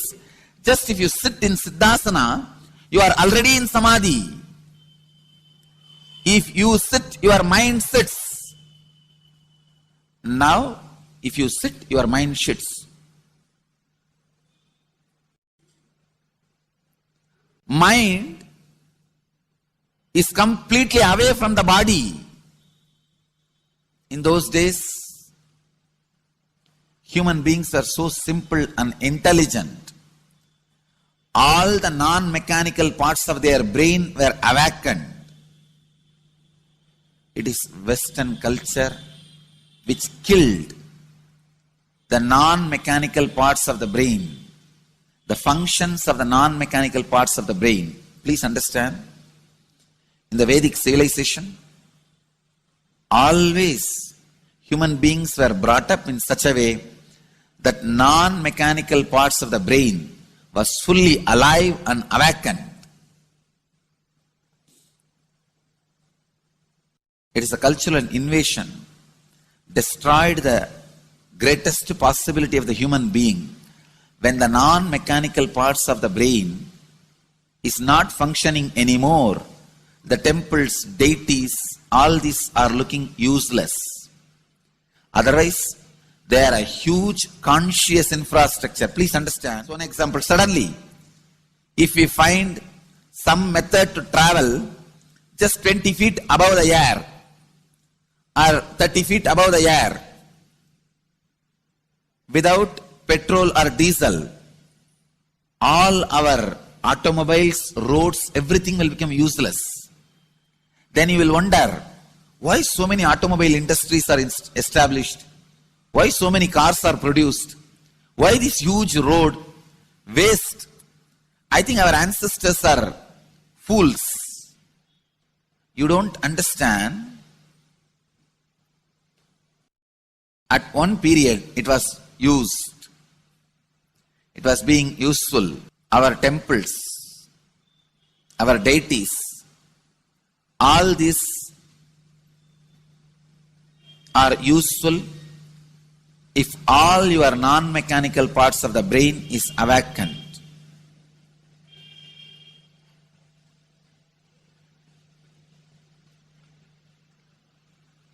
Unclutching is the process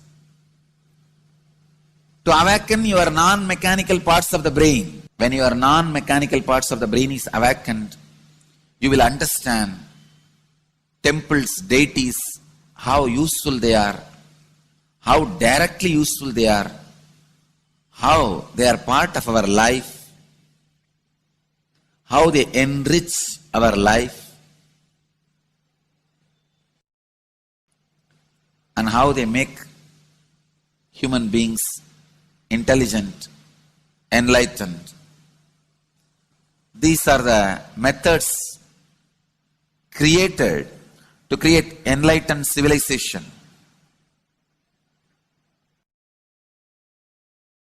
These grand temples are not built as an just monument.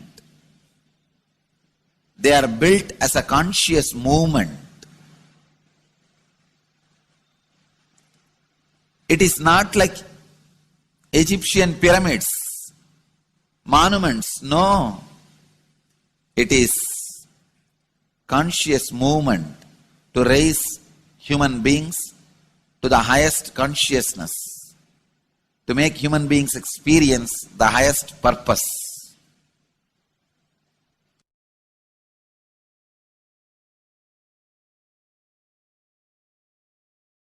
Understand, unclutch, use the temples to achieve the highest consciousness.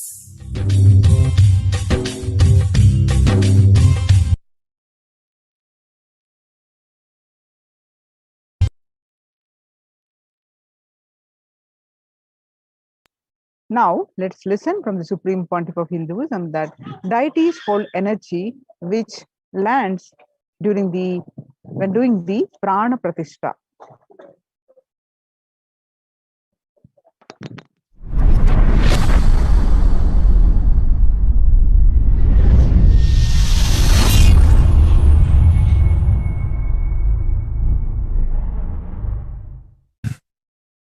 Actually, after the great pause settling, I wanted to do this Kumbhabhishekam, and then the Shivacharyas have advised us that only after the Uttrayanam, Uttrayana Punyakala means after the Uttrayana starts, we are having a good date, Uttamottama date for Kumbhabhishekam. So that's the reason we waited.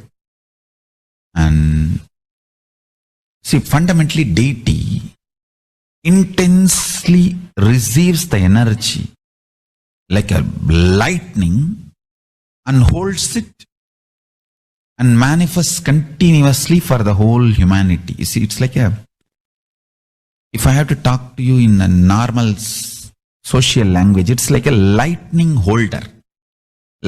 See, I can get into the samadhi, one with Paramashiva, and bring the whole thing to planet Earth.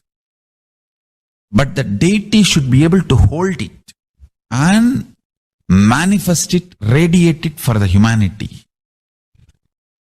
So that is the reason the beautiful, dense, most dense granite deity is made. The earlier, the Avudayar we made, too much of power manifestation, it has given crack in multiple places. I don't know how you guys will be able to believe. Maybe I'll tell them to show the video. Such dense granite cracks to pieces and so carefully maintained with so much of all the Abhishekam, Puja and everything. Crack is the last thing you can imagine in dense granite, but so many places that earlier Avudayar has had, and that's the reason we made the new deity with more dense granite now. More dense granite, the deity is done, so it can withstand the power manifestation and hold the power for quite a long time. Maybe at least next 12 years it can hold. And before that I'm planning for the different level of granite for Avudayar. I wanted to teleport from the other planets where the 100 times more dense than planet Earth's granite is available. And anyhow, all that I'll do it and then show, and instead of giving material for trolls, I'll give information after everything is achieved, after everything is done.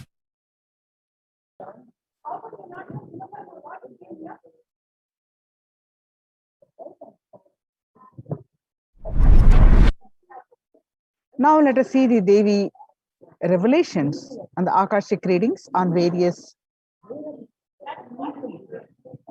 On 12th May 2021, Devi revealed that the cosmos cannot be destroyed. The ship I did to save the cosmos from being destroyed, that is called Adi Kailasa. The ship I did to protect the beings from Pralaya in Adi Kailasa, because of conspiracy of Drohis and enemies' rule, the captain has to leave the ship. And before 12 years, knowing the great deluge that is going to happen, all the Aushadas by this Guru Purnima, that Jnana Rasavadam, Navapashana is going to flower allow people to come and take dip in Navapashana flower. People, whoever comes and dip in Vaidya they will not have death and they will not have corona. Crores and crores of people will come in line every day and they will come and dip in Anandalingam. On 13th May 2021, they were revealed that, listen well to my words, for India I may ship as protection. The Nithyananda Navapashana Lingam in Vaidya go to Adi Kailasa. O Indians, listen, all those regretting losing the Nithyananda Nijavatara, without confusion and without talking, just as the lip service, go to Adi Kailasa. Crores of people will come there looking for health, Navapashana, word of peace and medicine, to get health and protection from and enlightenment. To protect people from the great destruction, I, Parashakti, made this huge ship. Even if captain is not there, the ship is there. On 14th May 2021, they will revealed that whoever comes to Adi Kailasa and does the good work of saving people from deadly corona, I myself will do all of their work. And this is the commitment Parashakti is giving you all. Parameshwari, I will do what I say. To save people from corona, and I have set up a Vaidya and Anandalingam. I have made it in Adi Kailasa. Go there, take water every day, worship Anandalingam, water, turmeric, milk, and neem rasam showered on Navapashanam are the medicines for this. The doors of Adi Kailasa will be open for all those who come with trust. It will protect body and it will give conscious health. It will also give highest powers, dharma, artha, moksha, jnana, powers and kama, and God beyond kama. Adi Kailasa life will give all the goodness. The hell, on 30th May 2021, Devi revealed that the hell of Krimi Bhojanam mentioned by the Vyasa in Garuda Puranam has opened and is directly falling on India as thunder, running to Adi Kailasa as and preventing it is the only way. I have opened Adi Kailasa for all those who want to save their lives. All of you run to Adi Kailasa. On 11th June 2021, they will reveal that drop the foolish mind with business motive of bargaining and attain surrender. Go to Adi Kailasa. I will do good to you. On 18th June 2021, they will reveal that for saving your life, go to Adi Kailasa. Best life is there. Before Corona takes your life away, go to Adi Kailasa and save your life. On 5th July 2021, Devi revealed that the soil of Adi Kailasa is Sarva Roga Nivarani. That means the cure for all diseases. For all the diseases in the world, Paramashakti, myself taking the form of Nithyananda as Nijavatara, walking there barefoot for many years, manifesting all powers, the very soil was converted into great medicine that solves all karmas. Taking the soil of Adi Kailas and mixing it with the water of Navapashana Linga of Vaidya Sarovar and applying it, all pains will vanish, breaking the attachment to body. It will make you enlightened. Goodness is there. I told the truth. Go to Adi Kailasa. When the first world countries closed their borders during a massive global emergency, Kailasa has opened its doors to all without exception. The various centers opened: Adi Kailas, Bangalore, Salem, Tirunamalai, Rajapalam from Tamil Nadu, Pattanam, Sirangapadi, Madurai, Avattipalam, Huzur, all from Tamil Nadu, Baroda Adinam from Gujarat, Siripuram Adinam in Hyderabad, and Puduvai Adinam in Pondicherry. Kailasa rushes to aid India as India finds itself on the verge of COVID-19 third wave.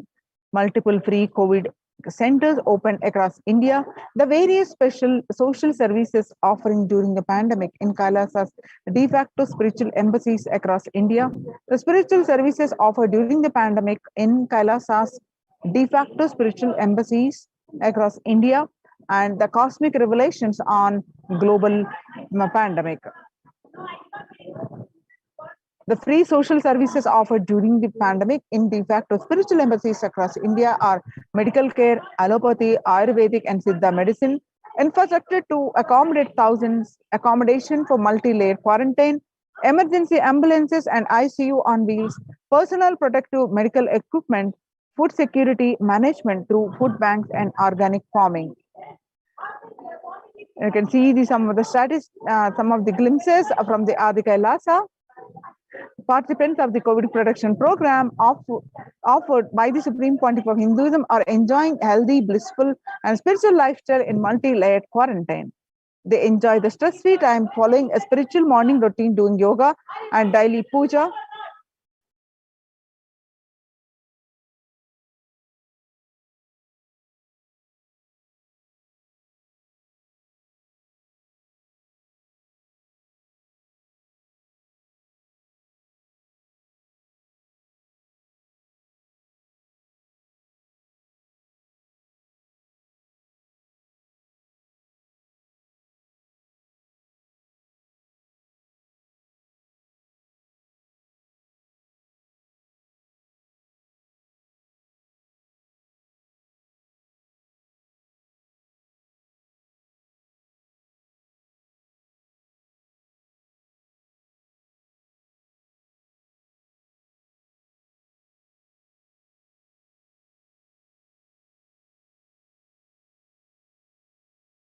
So join the Kailasa's COVID Care Protection Center. Register through the link below, https://kailasa.org/Kailasa Care.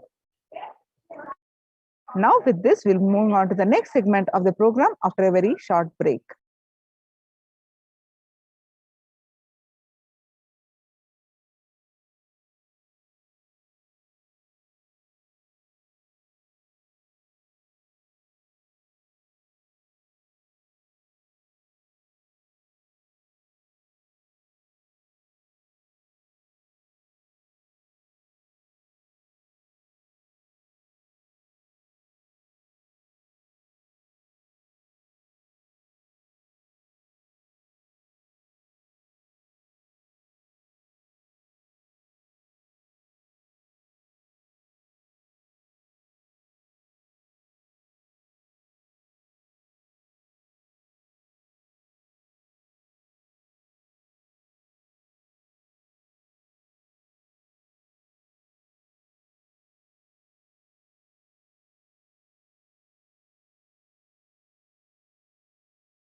There are some gods, 9 unknown gods. The moment you call, they will be there. Venkateshwara, Balaji. I tell you, People give so much for Venkateshwara because he does the job.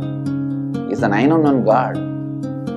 There's a village folk story where Venkateshwara borrows from Kubera for his marriage and he is still paying the debt. Venkateshwara takes the responsibility of reserve to reserve. This whole story, beautiful story of Venkateshwara is an amazing concept. He is making Yaksha into Lakshmi. He is making the reserve to reserve. It's an amazing truth.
There are some gods, 9 unknown gods.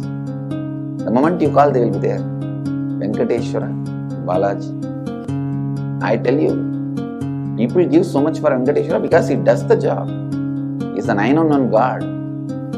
There's a village folk story where Venkateshwara borrows from Kubera for his marriage and he is still paying the debt. Venkateshwara takes the responsibility of reserve to reserve. This whole story, beautiful story of Venkateshwara is an amazing concept. He is making Yaksha into Lakshmi. He is making the reserve to reserve. It's an amazing truth.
There are some gods, 9 unknown gods. The moment you call, they will be there. Venkateshwara. I tell you, people give so much for Venkateshwara because he does the job. He's the 9 unknown god. There's a village folk story where Venkateshwara borrows from Kubera for his marriage and he is still paying the debt. Venkateshwara takes the responsibility of reserve to reserve. This whole story, beautiful story of Venkateshwara is an amazing concept. He is making Yaksha into Lakshmi. He is making the reserve to reserve. It's an amazing truth.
காளியின் ஆட்டத்தை ஆனந்தத்தை ஆனந்தத்தொடு ஆடிய ஆட்டத்தை கண்டோர் உயிருக்குளெல்லாம் இறங்கி குண்டலினிவில் உயிர்ப்பிக்கச் செய்து மாய மனத்தின் இருளை அகற்றி மாயம் அழித்து தந்து குரு பக்தியும் சிவ பக்தியும் பரமசிவ பக்தியும் பரமசிவ சக்தியும் அளிக்கின்றேன். மனமாயை விடுத்து குரு பதத்தை பற்றுங்கள்.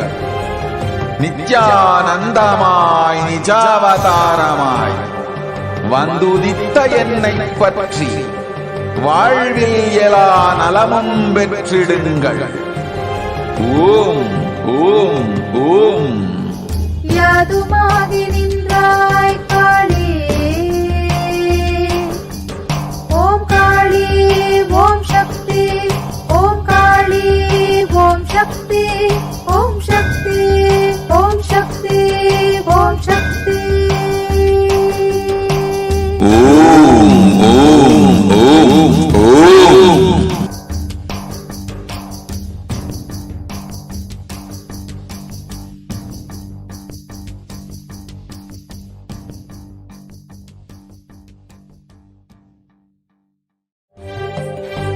காளியின் ஆட்டத்தை ஆனந்தத்தை ஆனந்தத்தொடு ஆடிய ஆட்டத்தை கண்டோர் உயிருக்குளெல்லாம் இறங்கி குண்டலினிவில் உயிர்ப்பிக்கச் செய்து மாய மனத்தின் இருளை அகற்றி மாயம் அழித்து மங்களம் தந்து குரு பக்தியும் சிவ பக்தியும்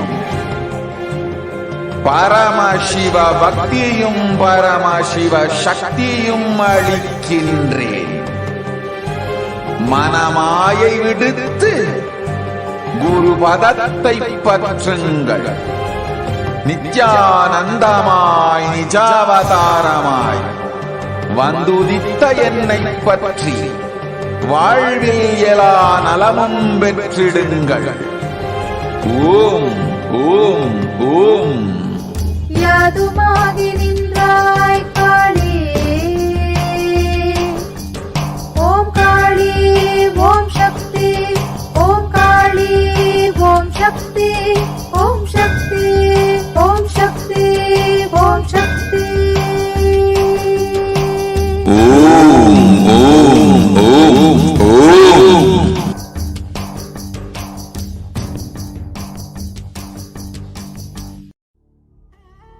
What I mean by the word e-Kailasa, listen intensely. Enlightenment ecosystem, literally enlightenment itself, in your own home, wherever you are. If you cannot come to Kailasa, it's okay. Kailasa can come to you. Kailasa coming to you is e-Kailasa.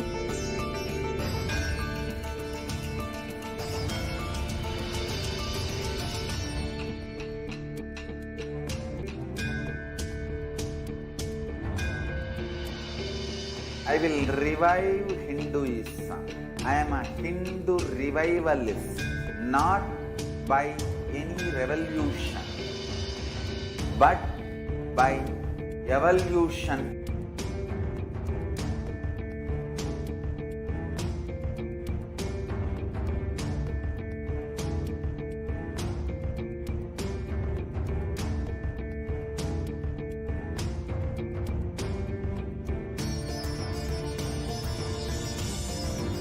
And setting model community.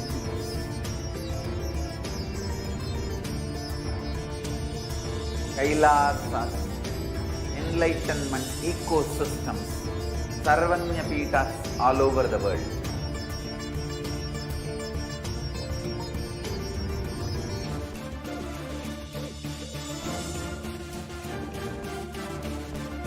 All powerful cognition, knowledge, only when you live, power manifestation and possibilities manifestation happens. It's a fundamental truth.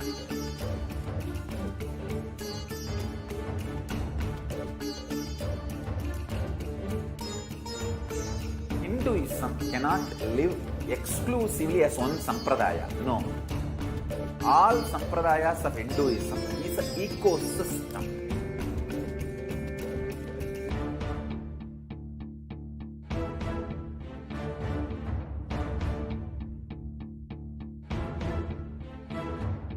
So don't keep quiet thinking that if one sampradaya is attacked, only that sampradaya is going to be affected. All of us are ecosystems.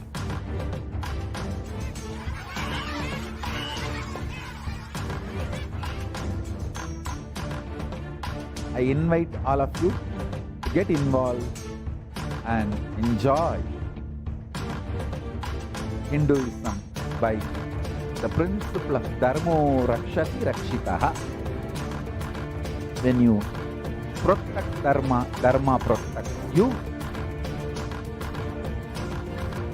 We will make the whole planet flourish spiritually.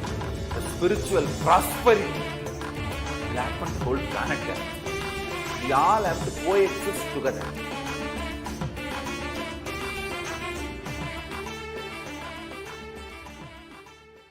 Just be alive for next 3 years. Don't die within next 3 years.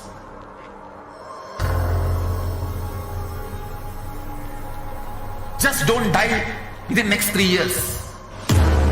Be alive. Somehow be alive. I'm working sincerely. I will reach you somehow. Somehow I will reach you. It's my commitment to humanity.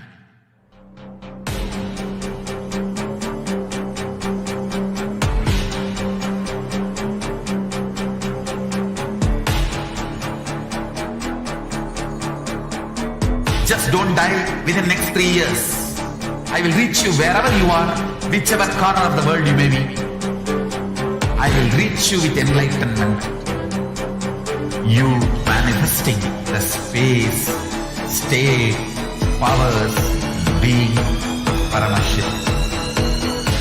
It is possible, and it is possible for you.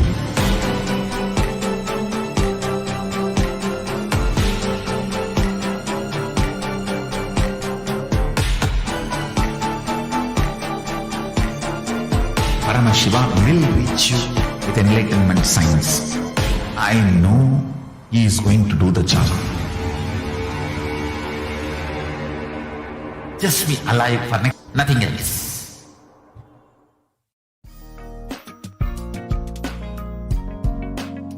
We get you health. We get you ability to build beautiful relationships in your life. We get you direct spiritual support, and we make sure you become wealthy.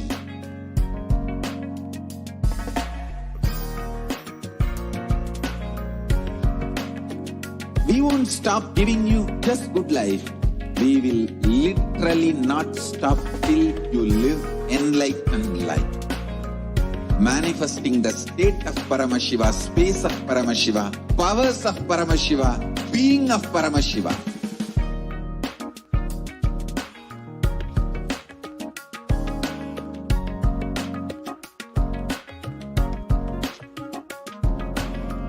Whole world should become e-Kailashians. I want the whole world to know Hindus have something great to contribute to the world.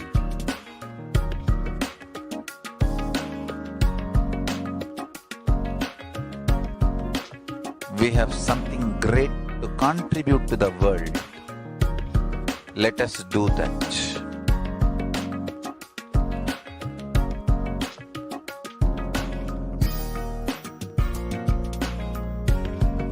E-Kailasa is proper customized spiritual service helping you to identify your root patterns of suffering. We have perfected the science of helping every individual from every cultural, religious, nationality background.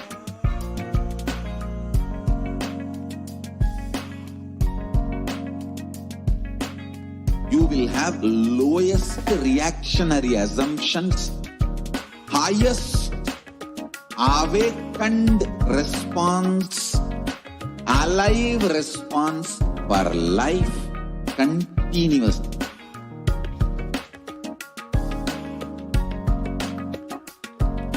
E-Kailasa is enlightenment ecosystem, literally enlightenment itself in your own home, wherever you are. Proper customized spiritual service helping you to complete with your life negativity. Withdrawal from life, self-hatred, self-denial, self-doubt, so much of tiredness, laziness.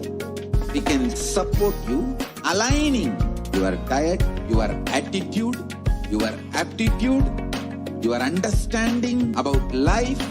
We can help you with everything.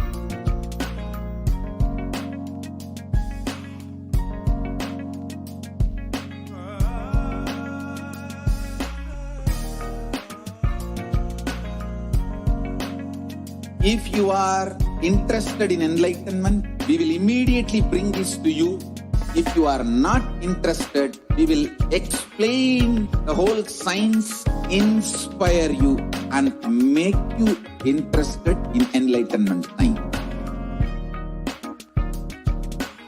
We need to cater this enlightenment science to the whole world wherever they are, because enlightenment is the birthright of all human beings. Kailasa is responsible to provide that to all human beings.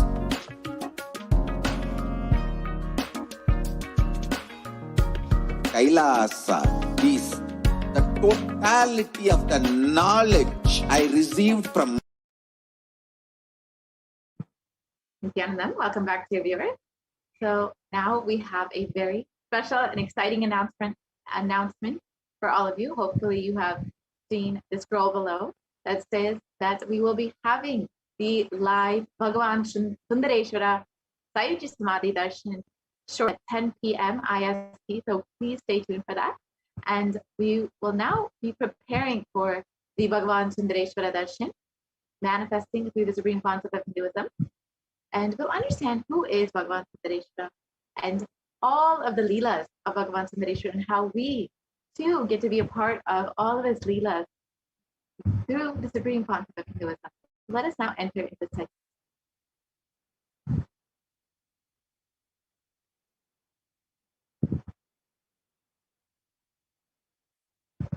So Kailasa once again blissfully welcomes all of you for your direct audience with the divine. And here today you can manifest the subconscious experience of the Shiva Sayujya Samadhi through the darshan of Sri Sundareshwara Paramashivam.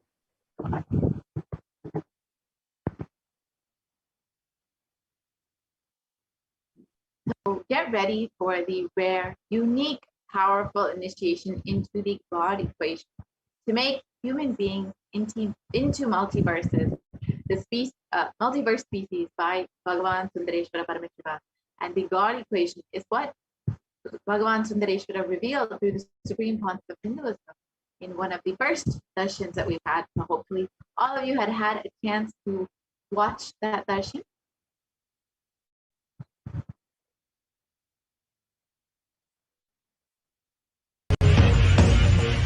And understand what is the Sundareshwara Paramashiva Sayujya Samadhi darshan.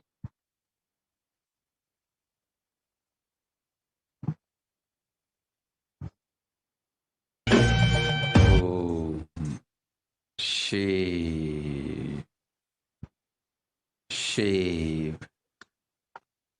shave.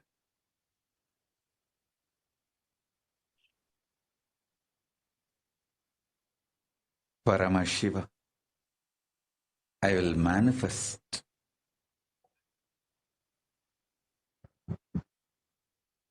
the physics of my existence. Cognize this in your Hridaya Akasha, in the Gandha. You will experience my existence. Sundareshwara Paramashiva. The countless, uncountable by any visualized, assumed mathematics, Brahmandas manifest in me, exist in me, get rejuvenated in me, get deluded inside me, gets liberated inside me.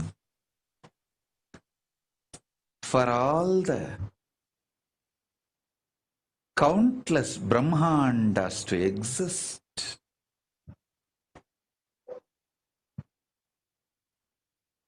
to get created, to get sustained, to get rejuvenated, to get deluded, to get liberated. I am the space. Yes, and to repeat what Bhagavan Sundareshwara said, I will manifest the physics of my existence. You will experience my existence. Sundareshwara Paramashiva, the countless, uncountable, by any visualized, assumed mathematics, Brahmandas, manifest in me, exist in me, get rejuvenated in me, get diluted inside me, gets liberated inside of me. For all the countless Brahmandas to exist, to get created, to get sustained, to get rejuvenated, to get diluted, to get liberated. I am space.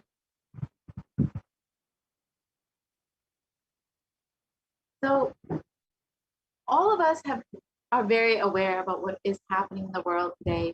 We are experiencing so many natural calamities along with this global pandemic. And according to the United Nations, a new scientific report mental panel on climate change warns that we are on a crash course towards the catastrophe if global temperatures are allowed to continue rising.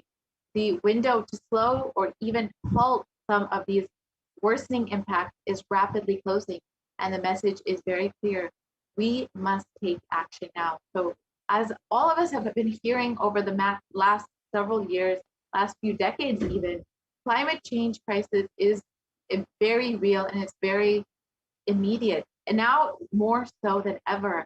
And we are directly experiencing many of the effects of this climate change crisis in our everyday reality. Many of us have been experiencing the droughts in California and the fires in California, the floods all across the world, in India, in China, in Europe, in the US.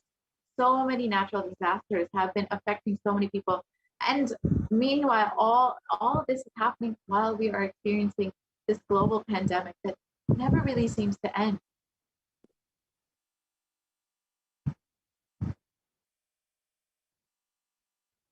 So now let us watch a video on how the world is and have a small glimpse of how the world is today as all of us see the world getting destroyed through various natural disasters and in the pandemic. Let us now see a video on how the state of the world today.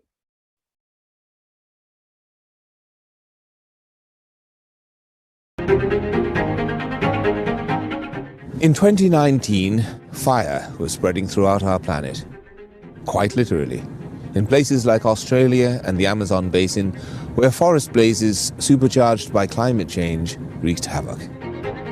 In other places, mass protests flared up, fueled by a combination of job insecurity, growing inequalities, and discontent with the current economic, social, and environmental status quo.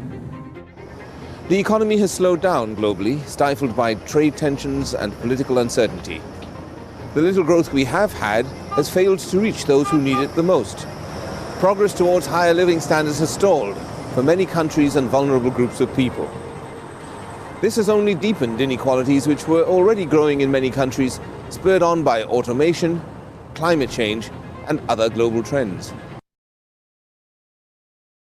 Yes, and as we can see in this video from 2019, we've been experiencing so many natural calamities from that year, and it has now been compounded with the effects of the global pandemic, like the collapse of the economy, so many people falling into poverty, so many people having various health issues due to the pandemic, mental health issues due to the pandemic, and so many symptoms of this pralaya that we've all been experiencing.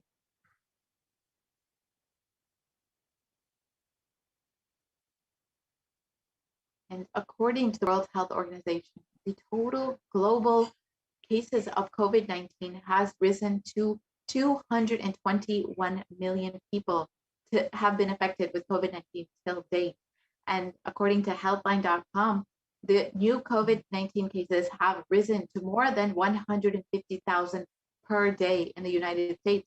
And experts warn that with emerging variants, this could lead to another surge in cases. And we have been seeing for the past 1.5 years, almost 2 years, the reoccurrence waves of this pandemic, of so many people being affected with various variants of COVID-19. And just as we have all experienced thinking that we might be seeing an end to this pandemic, we experience one more surge of COVID-19. And it does not seem as of right now that we will be seeing any end in sight. So many people are suffering with the anxiety that has come with this pandemic. So many people are suffering with depression from being away from their loved ones, not being able to cope with the situations that are surrounding them.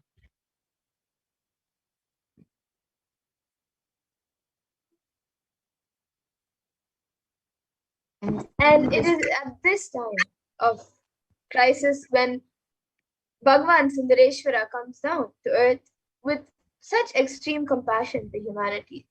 And Bhagavan Sundareshwara states, "O bound souls, listen intensely. Your impossibility and irresponsibility made you surrender yourself to the delusion. Cognize the ultimate truth. Sundareshwara Paramashiva, I exist. Sundareshwara Paramashiva, I exist. And the moment you remember me, call me, I am here for you." So out of his extreme love and compassion, Bhagavan Sundareshwara has come down on earth in the form of Supreme Pontiff Hinduism and is guiding all of us through this pralaya. And are the most blessed beings to be the devotees of Swamiji, of the Supreme Pontiff of Hinduism himself, when we needed the healing energy of the Cosmic Mother. The Supreme Pontiff of Hinduism manifested Devi Parashakti for each and every one of us. And now, when we need the guidance of Bhagavan Sundareshwara Paramashiva, he is manifested for us to continuously guide us, to bring us out of this delusion and to make us cognize the ultimate truth, to take us out, to guide us throughout this pandemic and to bring us out of this delusion that we have all been suffering with.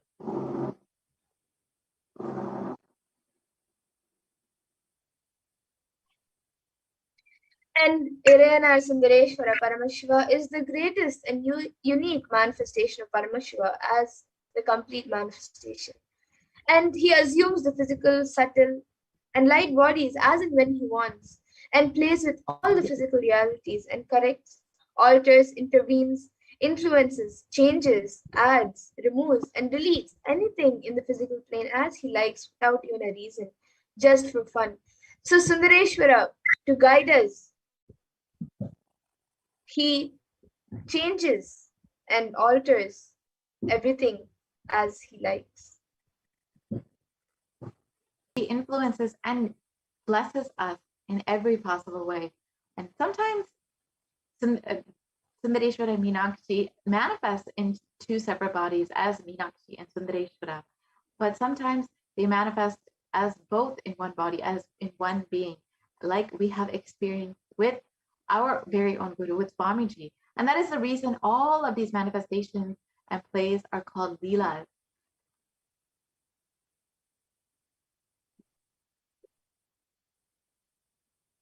And due to his causeless and limitless compassion, Irena Sundareshwara Paramashiva Parampural is manifesting in all his glory as the Purnavatara through the being of Bhagavan Sri Nithyananda Paramashivam as the Nijavatara. So once again, he has come down in this era to guide us through in the form of Bhagavan Sri Nithyananda Paramashivam.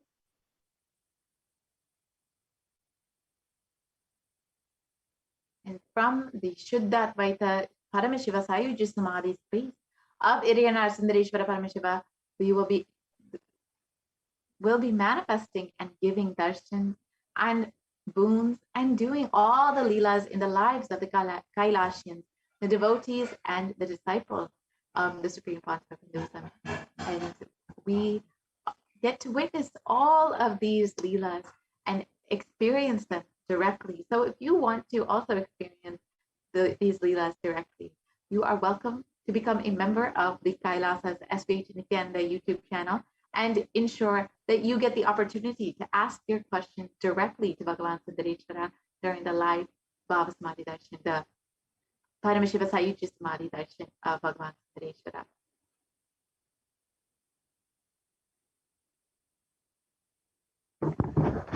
Thousands of years ago, the whole of humanity witnessed Bhagavan Sundareshwara Paramashiva come down to the planet Earth. He performed many miracles and played so many divine leelas. He created the whole legacy of Sanatana Hindu Dharma by ruling from the kingdom of Madurai. He founded the Shyamala Pita Sarvitya Pitam. And today, for all of humanity, out of the billions of people on planet Earth, we are the most blessed beings. For us, Sundareshwara is not just a history, he is a happening.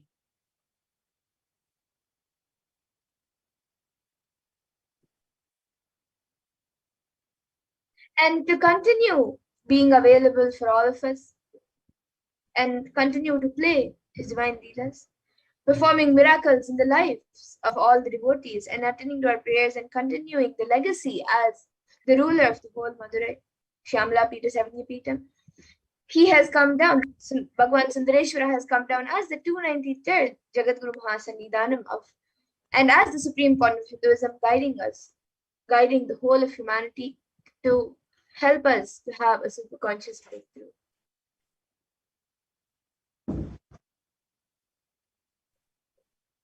So today you have the opportunity to join and experience Bhagavan Sundareshwara during the Sundareshwara Paramashiva Sayuja Samadhi Darshan, when you witness the Bhava Samadhi Darshan, your neurons mirror that of the avatar, and the mirror neurons activate and process all the observed movements or information of the avatar just by seeing. That is our entire body, silently and without movement, recreates what is happening distances far away, experiencing the superconscious energy radiated by the avatar. As an effect of the mirroring neurons, all of the powerful cognitions and powers of Bhagavan Sundareshwara are mirrored in each of us.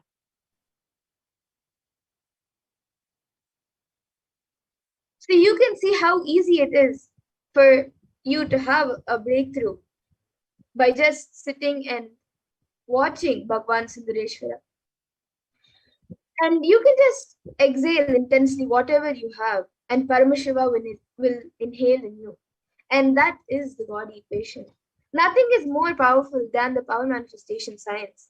It is the most exciting spiritual science. And when you decide to manifest powers again and again and again, you know Paramashiva is within you and he is manifesting. You will fall in love with Paramashiva every minute. And if he manifests, you know that he is real and he is manifesting. Even if you don't manifest what you declared, you will manifest the jnana and vijnana, the knowledge and understanding. The possibilities and powers of Paramashiva will manifest in all of us as we receive the darshan of Bhagavan Sundareshwara.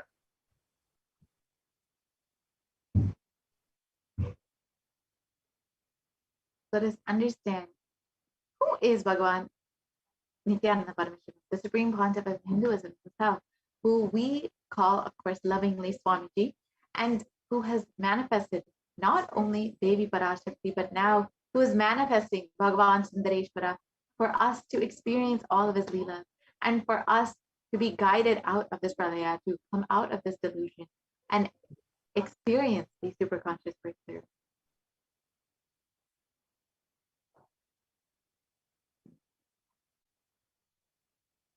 So the Supreme Pontiff, Jagat Guru Mahasannidhanam, His Divine Holiness Bhagavan Sri Nithyananda Paramashivam, is the 293rd Jagat Guru Mahasannidhanam of Kailasavana Shyamala Pita Sarvanya Pita. And he is the reviver of Kailasa, which is a macrocosmic, ancient, enlightened Hindu civilization nation. And the Supreme Pontiff of Hinduism is the 1008th incarnation of Paramashiva as per Hinduism, recognized by his predecessors who are enlightened masters and adepts. And the Supreme Pontiff of Hinduism has made the science of power manifestation, yoga, and temple-based activities a lifestyle for humanity.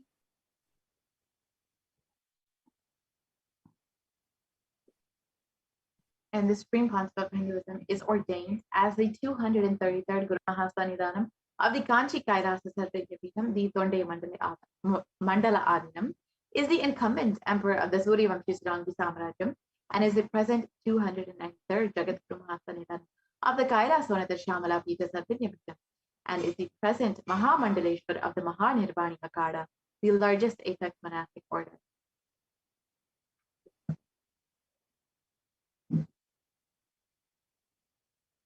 And the Supreme Pontiff of Hinduism, as he is ordained as the 233rd Guru Mahasannidhanam of Kanchi Kailasa Peetham, here you can see the pictures of the Supreme Pontiff of Hinduism when he was young. You can see at the very young age of 9, you can see the Supreme Pontiff of Hinduism himself already blessing all of humanity and preparing to be the Jagat Guru Mahasannidhanam and lead all of the South Indian Adinam.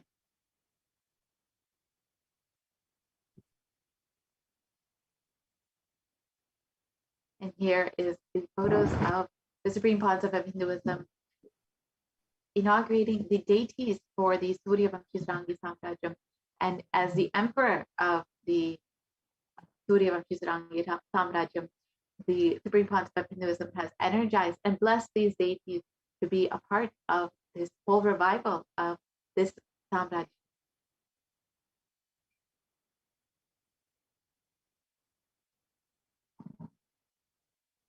And here is the Supreme Pontiff of Hinduism being coronated as the incumbent emperor of the Suryavamshi Srangi Samrajyam.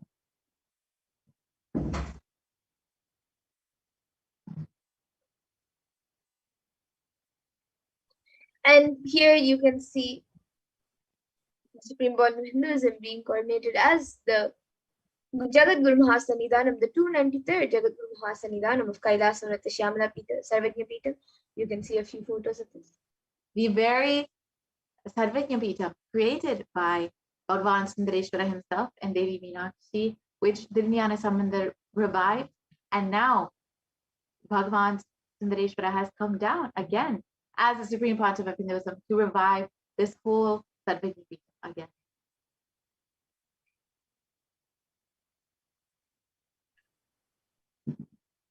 And here are the photos of the Supreme Pontiff of Hinduism being coronated as the Mahamandaleshwara of the Mahanirvani Akada monastic order, and being directly coronated by all of the sannyasis of the Mahanirvani Akada.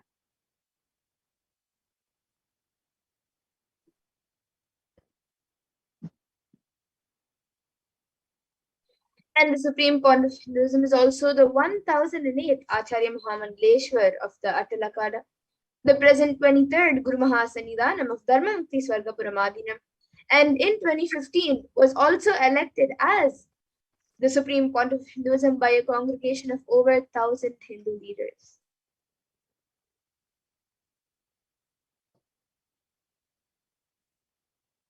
And the Supreme Pontiff of Hinduism is, of course, revered as one of the most prolific, most viewed, read, and watched teachers of Hinduism. Has authored over 300 books and 10,000 articles in 3 languages, including English, Tamil, and Sanskrit, which have been translated into over 50 languages with over 1,000 titles. And the Supreme Pontiff of Hinduism has over 20 million copies of books and articles sold, read, and downloaded, and has over 10,000 hours of discourses delivered online for each and every one of us to enjoy. And the Supreme Pontiff of Hinduism has enriched and reached over 1 billion lives digitally through the various platforms that the Supreme Pontiff of Hinduism has made himself available on. And of course, the Supreme Pontiff of Hinduism is respected as the foremost commentator on all sacred scriptures, including the Upanishads, the Bhagavad Gita, the Shiva Sutras, the Brahma Sutras, the Yoga Sutras, the Ashtavakra Gita, the Jain Sutras, and many more.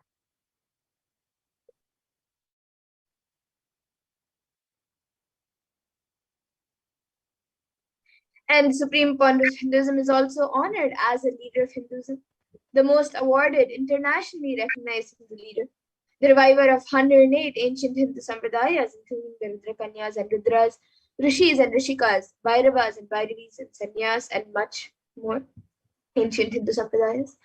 And he's also the establisher of the largest Hindu university, Kailasa's Nithyananda Hindu University, in the world, with satellite campuses in 150 countries, and is the establisher of 1,000+ Kailasa enlightenment ecosystems, the founder and reviver of over 100 Sarvajna Pitas around the world, and is also the collector of the largest Hindu library with over 1 million books, 1 million palm leaf scriptures, and over 20 million digital books.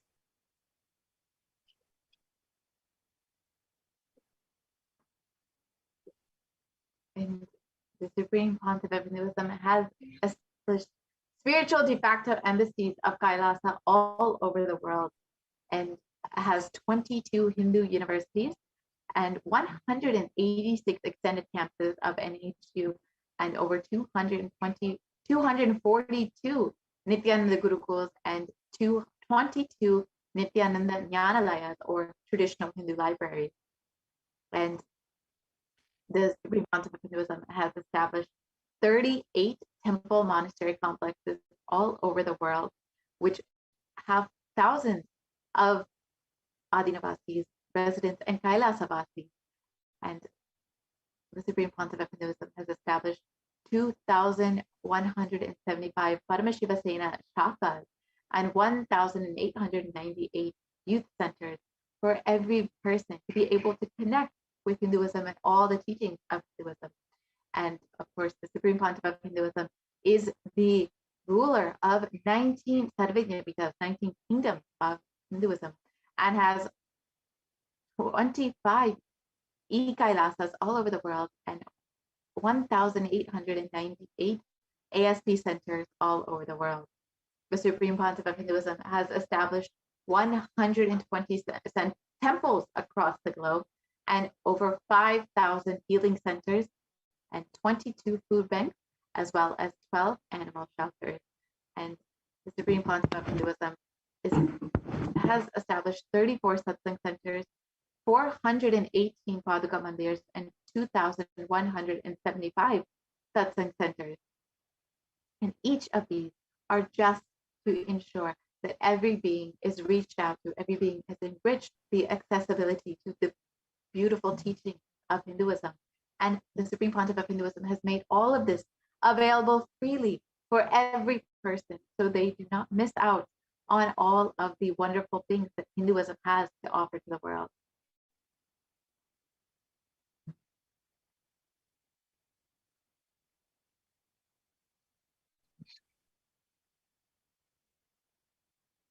And over the course of the last 2 decades, the Supreme Pontiff of Hinduism has conducted innumerable Kalpataru Darshans and dialed the avatar calls over the online and offline since 2000. And the cumulative number of this has crossed, people who have been touched directly by this has crossed up to 100 million people.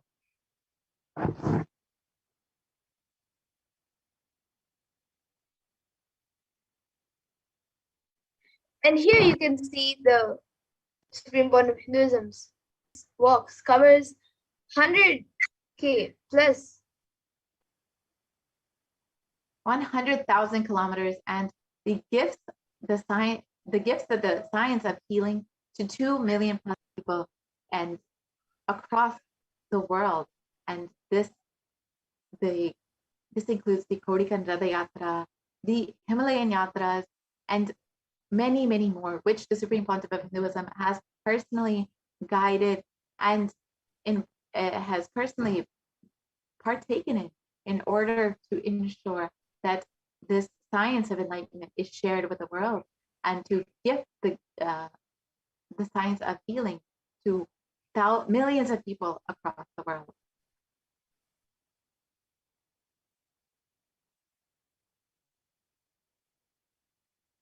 And the Supreme Pontiff of Hinduism has established over 2,000 Paramashivoham shakas to share this beautiful gift of Nithyananda Yoga with the world.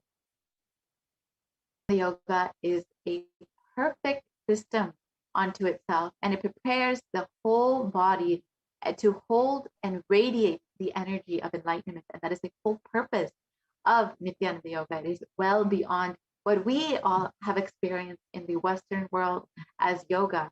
It has a much higher purpose. It has the ultimate purpose of enlightenment in mind. And with these Paramashivoham shakas, the Supreme Pontiff of Hinduism is making this beautiful science of Nithyananda Yoga available for all of humanity freely.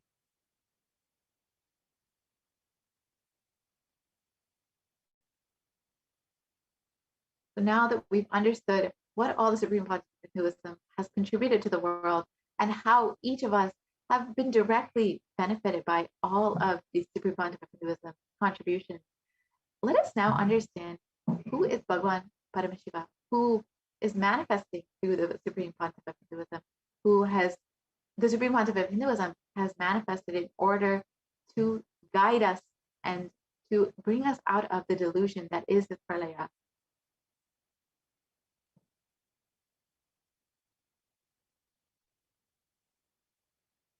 Irinar Sundareshwara Paramashiva is the manifestation of the beauty of the cosmos in flesh and bone.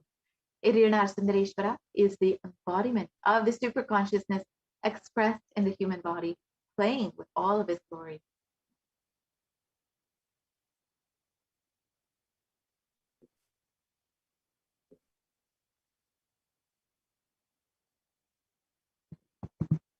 and Irayanar Sundareshwara Paramashiva Paramguru, as the complete manifestation of Paramashiva, assumes the physical, subtle and light bodies as and when he wants, and his divine manifestations, And he plays with all the physical realities and corrects, alters, intervenes, influences, changes, adds, removes, and deletes anything in the physical plane as he likes without even a reason.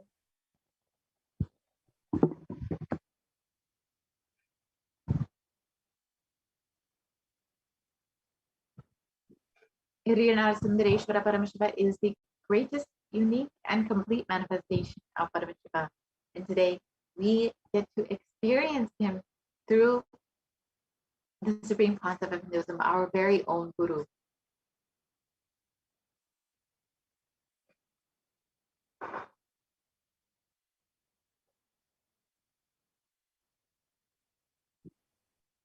And Sundareshwara is the embodiment of the super consciousness expressed in the human body, playing with all his glory.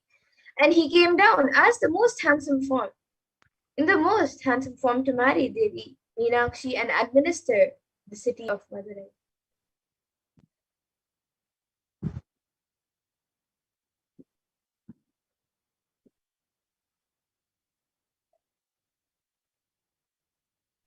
And the kingdom of Madurai is known as the Kailasonatha Shyamala Pita Sarvagya Pitam, which is the oldest Hindu papal state and enlightenment ecosystem that was established by Paramashiva himself. And this kingdom of Madurai was later revived by Lord Sundareshwara and Devi Meenakshi, who as the deities and incarnates of Paramashiva himself ruled over Madurai. And they revived the foundation pillars of it as the highest living stream of spiritual life.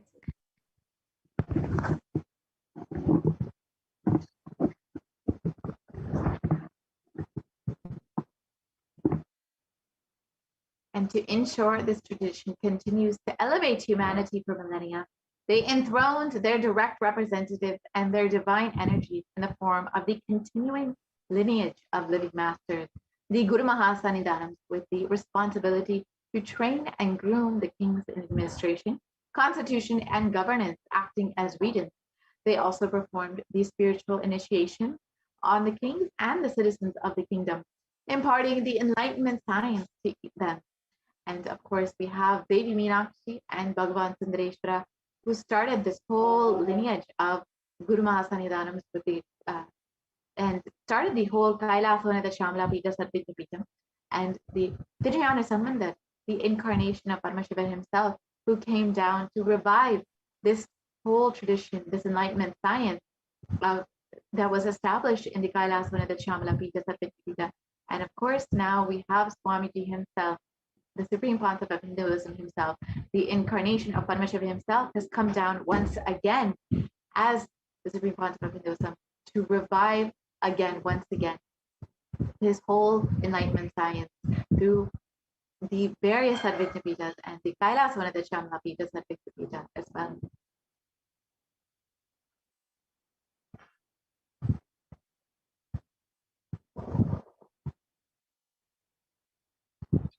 And the Shastra Purana for the lineage of living masters says that this supreme discipline of Adi Shaiva tradition has been coming down through the continuous lineage of Guru disciple, Adi Shaiva Guru Parampara, from time immemorial. This has been formulated for the attainment of complete liberation from the repeated phenomenon of birth and death. This is the supreme in its kind and concerned with the ultimate benefit of all the souls.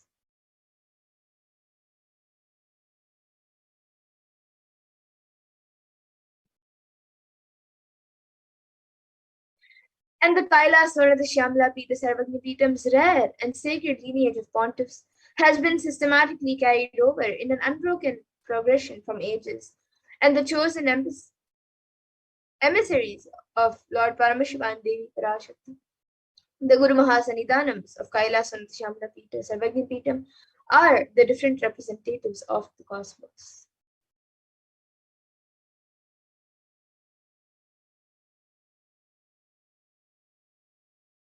And on the 27th of April in 2012, Srila Shri Nithyananda Sri Jnana Samandha Deshika Paramacharya Swamigal was formally appointed as the 293rd Guru Mahasannidhanam of Kailasona, the Shyamala Pita Savagyapitam, and is the lawful successor, descendant, and inheritor, invested with all the powers, duties, obligations to perform the rituals, spiritual, religious, and customary rites vested in the Kailasona Shyamala Pita Savagyapitam, and has been reviving its spiritual, religious, and linguistic epicenters to its original glory.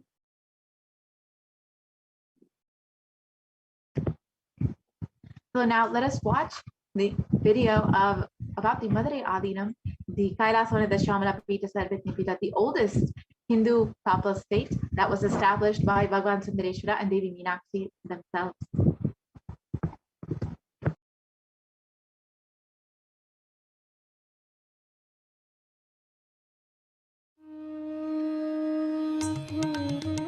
The ancient temple town of Madurai in southern India boasts of a 2,200-year-old history of spirituality.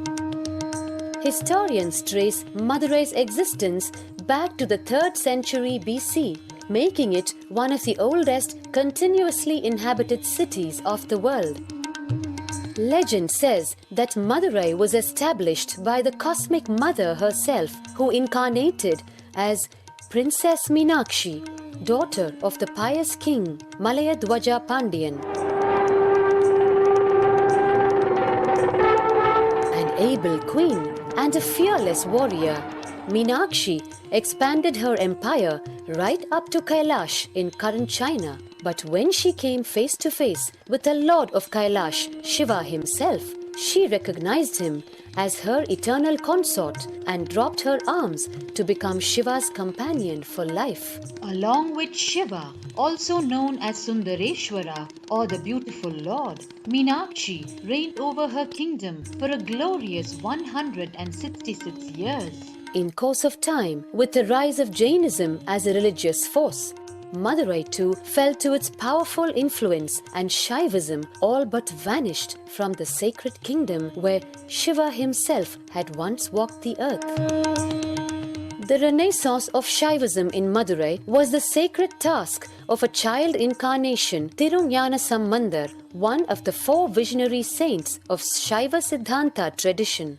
The story goes that as a baby, Tirunjana Sambandar was once milk of enlightenment from the cosmic mother herself.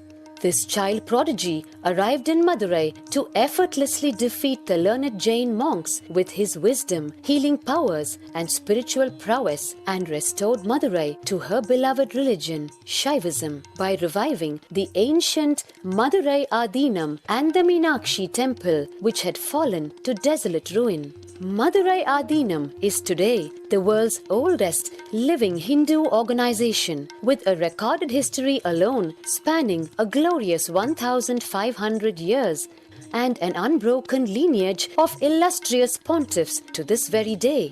Over the centuries, Madurai Adinam has been patronized by the likes of Tipu Sultan, Robert Nobili, and the poet saint Vallalar. The pontiff of the Madurai Adinam is known by the title Guru Mahasannidhanam and inherits the responsibility of carrying forward the traditions of Tirunjana Sambandar's sacred work.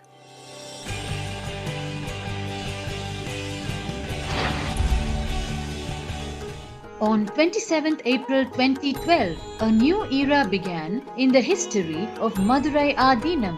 The 292nd Pontiff, Srila Sri Arunagirinatha Jnana Sambandha Desika Paramacharya Swamigal, guided by intuition and inducement by Lord Shiva, coronated a charismatic young saint as the 293rd Pontiff of the Madurai Adinam. An accomplished yogi, a pragmatic social visionary, and an adept in mystical sciences. His Holiness Paramahamsa Nithyananda is revered as a divine incarnation by millions worldwide. Within weeks of his ascent to the sacred throne, he brought about sweeping changes to the Adinam, including the renovation of the ancient monastery, Annadan, free food for thousands every day, free medical camps, yoga classes, scriptural study, spiritual healing, and meditation programs. The traditional Adinam now has a website, and thousands participate in the morning worship and spiritual talks via live streaming and two-way video conferencing. Vast properties belonging to the Adinam are being reclaimed from illegal encroachment. Its numerous temples are being restored to sanctity, and the neighboring villages are being adopted, with basic amenities, education and medical care being provided for all. His Holiness dreams of an authentic Vedic Renaissance, for which India has already waited too long. Here, I take the commitment of making Madurai Adinam as an international religious organization. We will fulfill all the responsibilities of Madurai Adinam, make Hindu tradition, Saiva tradition alive, revived, lived, celebrated all over the world. With a brand new pontiff at its helm, Madurai Adinam promises to be more than just another traditional monastery. As a whole generation turns to spirituality for answers, the changes at Madurai Adinam mirror the changing role of spiritual organizations as power centers and guiding forces, forging the enlightened government of the new world.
And this is the beautiful kingdom established by Akashic and Bhagavan Sundareshwara that the Supreme Pontiff that Swamiji himself has been reviving.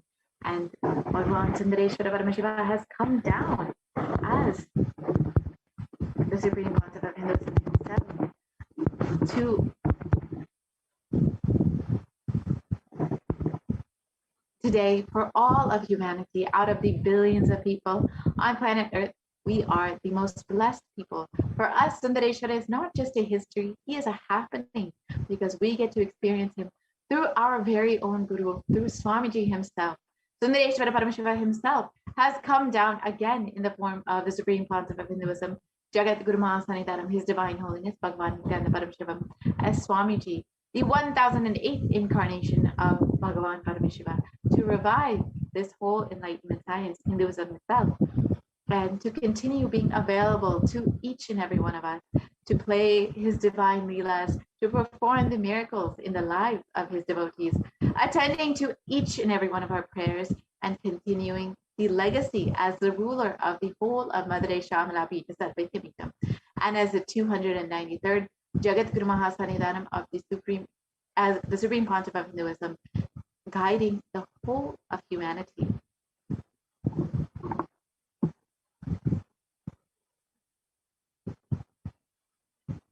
And Paramashiva assumed the physical body 11 times in Madurai just to perform his divine leelas. Each action, each is a divine energy that performs these leelas and becomes an independent entity. If you connect with that energy, he gives you the same blessing. Understand, Sundareshwara is the energy of leela, of playfulness.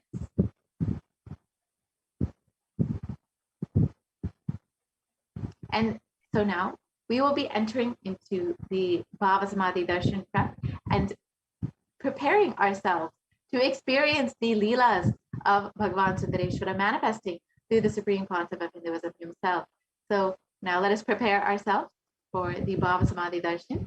And as we get ready, you all can take some time now to go ahead and become members of the Kailasa's HDH Nithyananda YouTube channel, and make sure that you join as a member, become an e-Kailashian, so you can ask your questions to Bhagavan Sundareshwara directly and ensure that you are experiencing all of the Leelas of Bhagavan Sundareshwara. So you can take a few moments now to go ahead and join as a member of the Kailasa's HDH Nithyananda YouTube channel, and make sure that you ask your questions live during the Bhagavan Sundareshwara Paramashiva Sayuja Samadhi Darshan coming up very shortly. So let us now enter into the preparation for the Bhava Samadhi Darshan of Bhagavan Sundareshwara.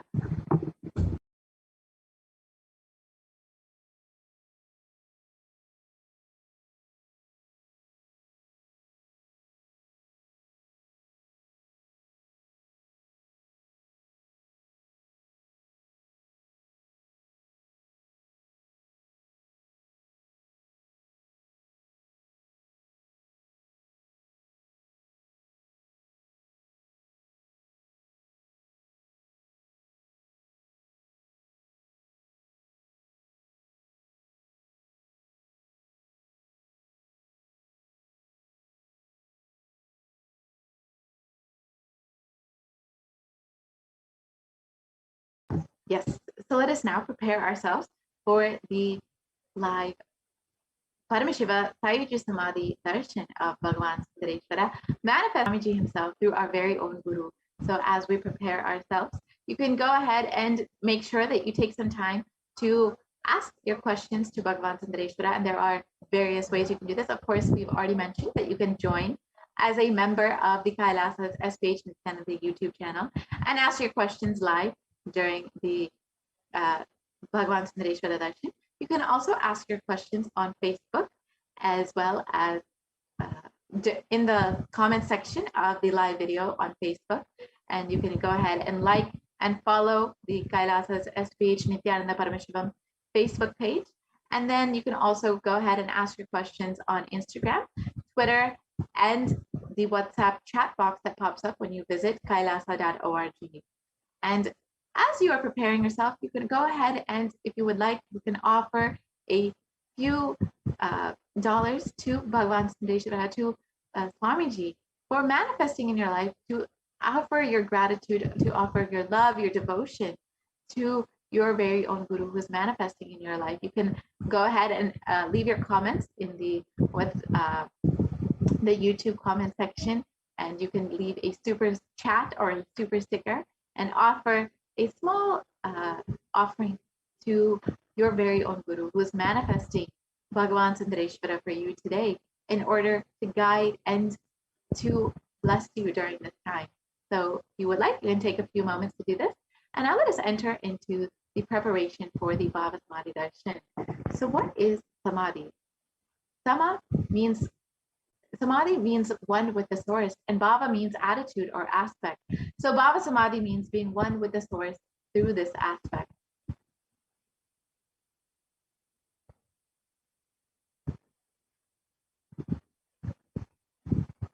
And the aspect, the Bhava that you choose, through that Bhava, being one is Bhava Samadhi. Knowing this Bhava is the ultimate Adi, and being in oneness, Sama, with that is Bhava Samadhi.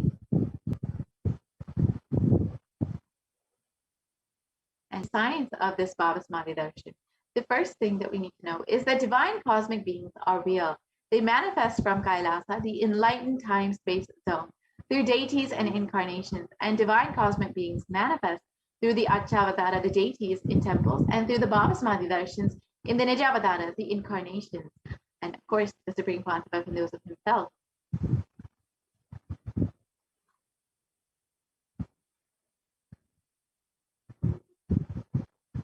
And during the Bhava Samadhi Darshan, our Kundalini is also awakened. And the Kundalini Shakti is the latent potential energy in every one of us, every human being.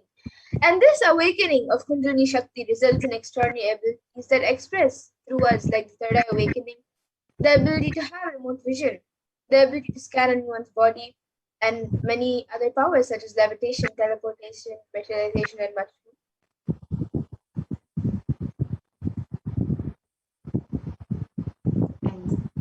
during the Bhava Samadhi darshan, your whole Kundalini Shakti becomes awakened and your whole brain becomes alive. This influx of superconscious energy visibly slows down the aging process and improves immunity to disease. With increasing levels of coherence, the whole brain becomes alive, turning into a superconductor of conscious energies that heals, empowers, and transforms our lives.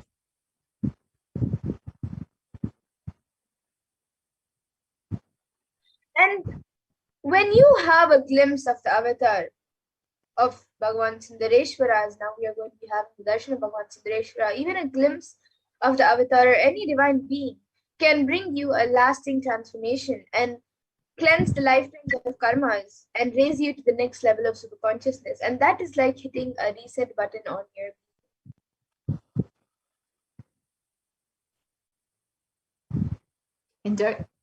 During the Bhava Samadhi darshan, our neurons mirror that of the avatar.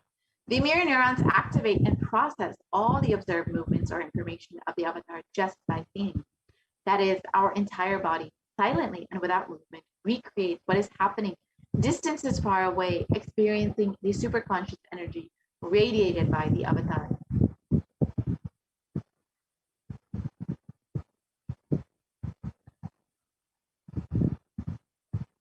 And the Akashic readings are not a prediction, it is readings from the cosmic archives. And there is no past, no future, and there's no past, no present, and no future beyond space where creation and destruction happen simultaneously. The past, present, and future start in the dimension of time. But because the Akashic scores are stored in the space dimension, there's no past, no future, no present, and no future. That is why what you called as happening, and yet to happen is clearly already recorded.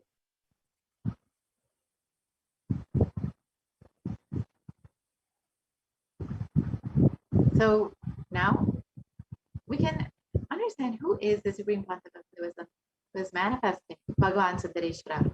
So yes, now that we've understood what is this Bhava Samadhi darshan and how the Bhagavan Sundareshwara is manifesting through the Supreme Concept of Hinduism, let us now enter into the preparation for Bhava Samadhi darshan and prepare ourselves with the Paramashiva Dhyana mantra. So the Paramashiva Dhyana mantra has been directly blessed by the Supreme Concept of Hinduism as his very manifestation in the form of the mantra. So let us now prepare ourselves for this and set the right context within ourselves. Let us sit in a deep meditative state in order to receive Bhagavan Sundareshwara and prepare with the Paramashiva Dhyana mantra.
So now let us understand the science of the Bhava Samadhi Darshan.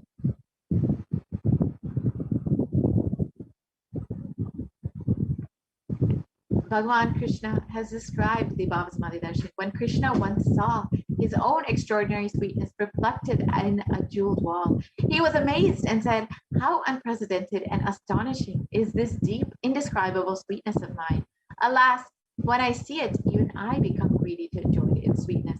Just like Radhika, when I see my own sweetness in the mirror, I become eager to taste it.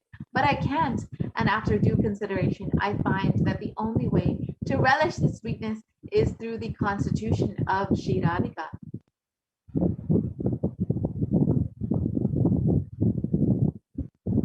And during the Bhava Samadhi Darshan, that is the time when the science where the Nijavatara manifests Paramashiva's consciousness and expresses the being of Paramashiva through the Divya Sharira, the light body, and manifests as the Nijavatara, the physical form or embodied form, for us to experience Paramashiva.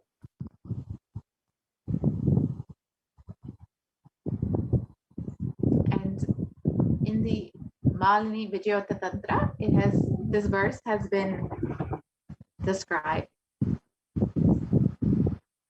So this is verse 60 of the Malini Vijayota Tantra, and it says, Katana Chakti Padatva Yadva Padavalokanat Prasadat Swaguro Samyak Prapyate Paramam Padam. And the translation for this verse says, by the enlightening teachings of the Guru, Katana, by the Shakti Pada, the graceful transmission of the spiritual powers from the Guru, by looking at the sacred feet of the Guru, or by the complete loving faith, the ultimate goal in space, Paramam Padam, is attained.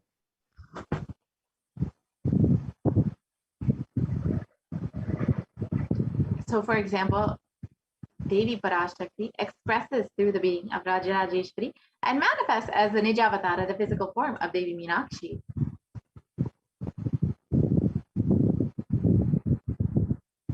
And here we have another example of how Bhagavan Paramashiva expresses through the being of Subramanya and manifests as the Nijavatara, the physical form to Bhagavan. And Bhagavan Paramashiva expresses through the being of Arunagiri Yogeshwara and manifests as the Nijavatara, the physical form of the Supreme Pontiff of Hinduism, His Divine Holiness, Bhagavan Nithyananda Paramashivam. And Bhagavan Parandama expresses through the being of Mahavishnu and manifests as the Nijavatara, the physical form to Bhagavan Venkateshwara.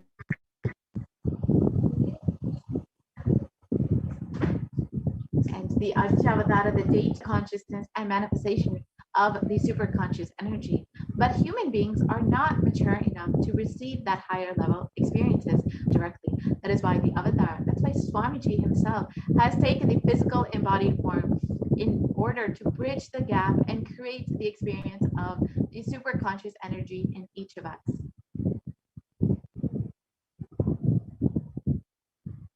And when we have the Bhava Samadhi Darshan of the Nijavatara manifesting the being of various dimensions of Paramashiva, the auspicious components and that powerfulness of those dimensions of Paramashiva is awakened in us.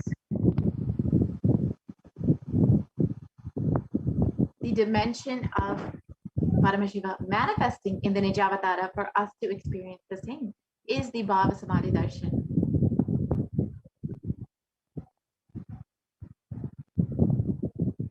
So the Bhava Samadhi Darshan is the direct experience of causeless bliss. And during the Bhava Samadhi Darshan, our being comes alive and celebrates with the energy waves of existence itself.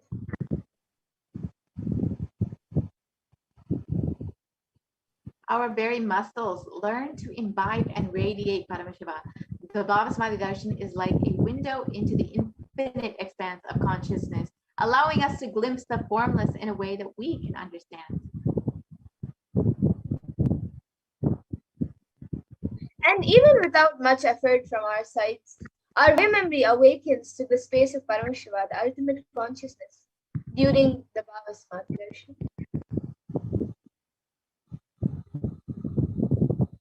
To have a glimpse of. Having darshan of an avatar cleanses the karmas of lifetimes and creates a deep, lasting transformation in each of us.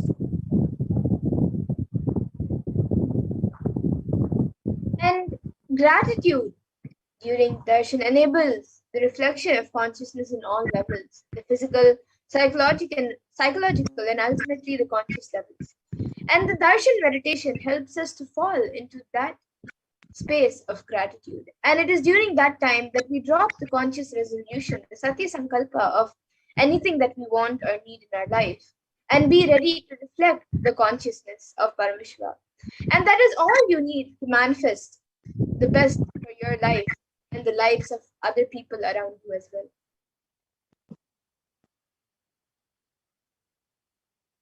And let us now create the right context to receive this darshan of Bhagavan Sundareshwara.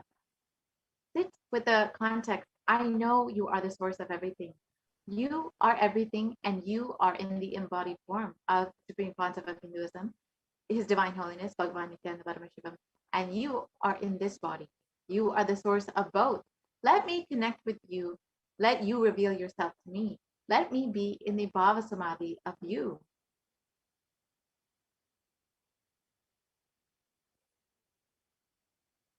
So now all of you can take a few minutes and set up for the Panchopachara Puja, which you will be offering to Bhagavan Sundareshwara as you receive Bhagavan Sundareshwara before the darshan. To offer your gratitude, you can do the Panchopachara Puja. So you can take a few minutes to set up the items for the puja. So you can get the sandalwood paste or powders, then some fresh flowers, then the incense sticks, and then a lamp and any food offering that you would like to offer to Bhagavan Sundareshwara.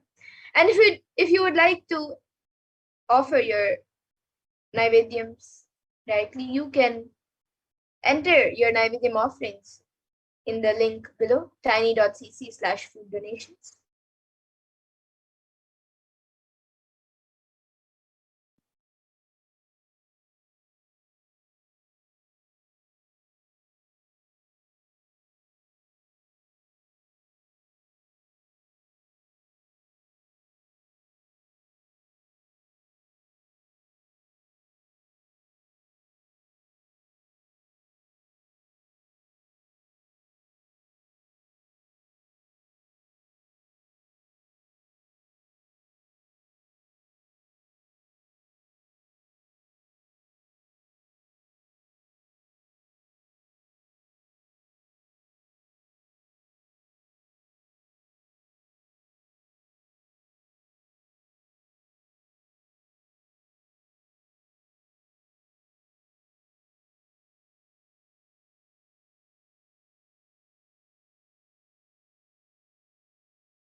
Nithyananda. Now let us all get ready, get prepared to receive Irayanar Sundareshwara Paramashiva. And let us all now prepare to receive Bhagavan Irayanar Sundareshwara Paramashiva Paramburu through the Paramashiva Dhyana Mantra. The Supreme Pontiff of Hinduism has blessed the Paramashiva Dhyana Mantra as an initiation, Diksha, that transmits energy, experience, powers, just in the form of sacred mantras. Just like how an avatar births himself in the just like how an avatar transmits his Shakti's energy and power through the form or Sparsha Diksha by a touch, himself in the form of mantras, which encompasses all his Shaktis and energies and transmits those Shaktis to his devotees. Anyone to whom they chanted from the space of oneness and deep restful awareness, that person is bestowed with wealth and health, wealth and well-being, abundance, prosperity, and fulfilling relationships, experiencing growth in career and financial breakthrough, success in business, job and finances, a complete and a fulfilled life manifest without any types of doshas, sins, evil eyes, or obstacles, leading to a long, healthy, and a blissful life. With the grace and blessings of the Supreme Pontiff of Hinduism, Kailasa's Department of Human Services and Kailasa's Department of Religion and Worship is offering the Paramashiva Dhyana Mantra.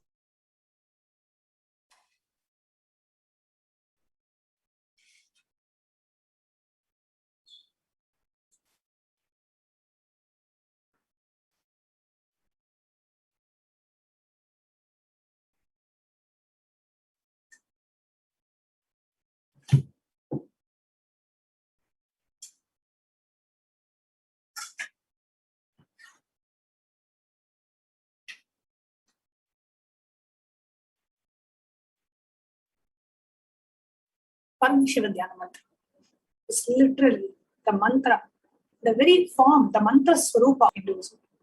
And anyone to whom the mantra is chanted from the space of deep devotion, gratitude, and surrender receives the full benefits of the mantra.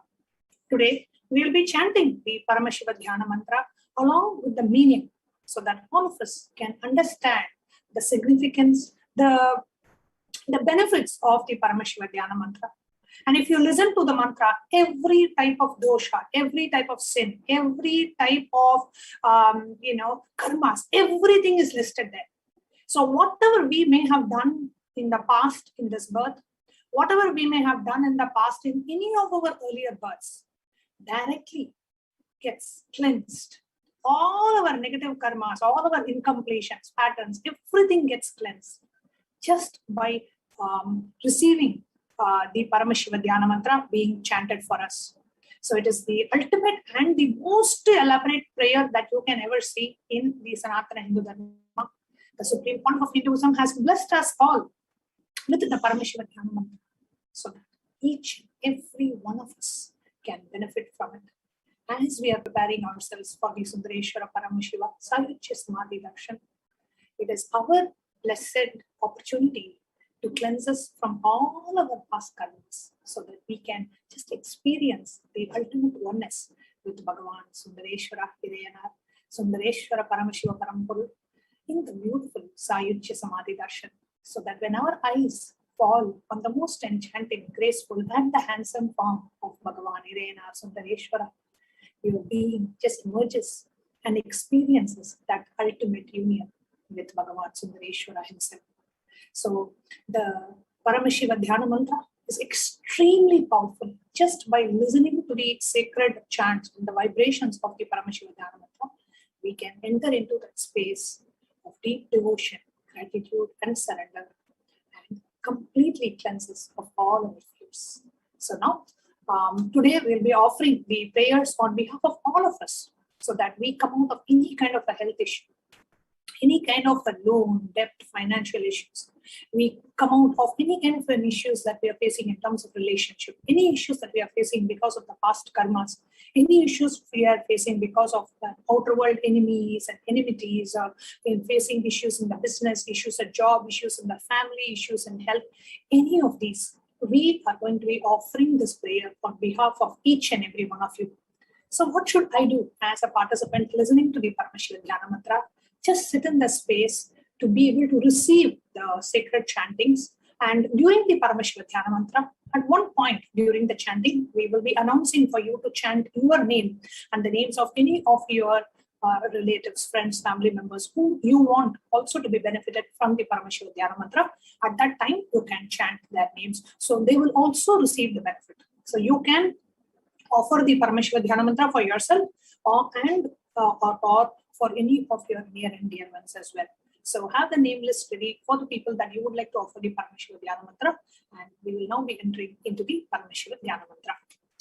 Please sit straight in a space of deep devotion, gratitude, and surrender as we enter into the Paramashiva Dhyana Mantra.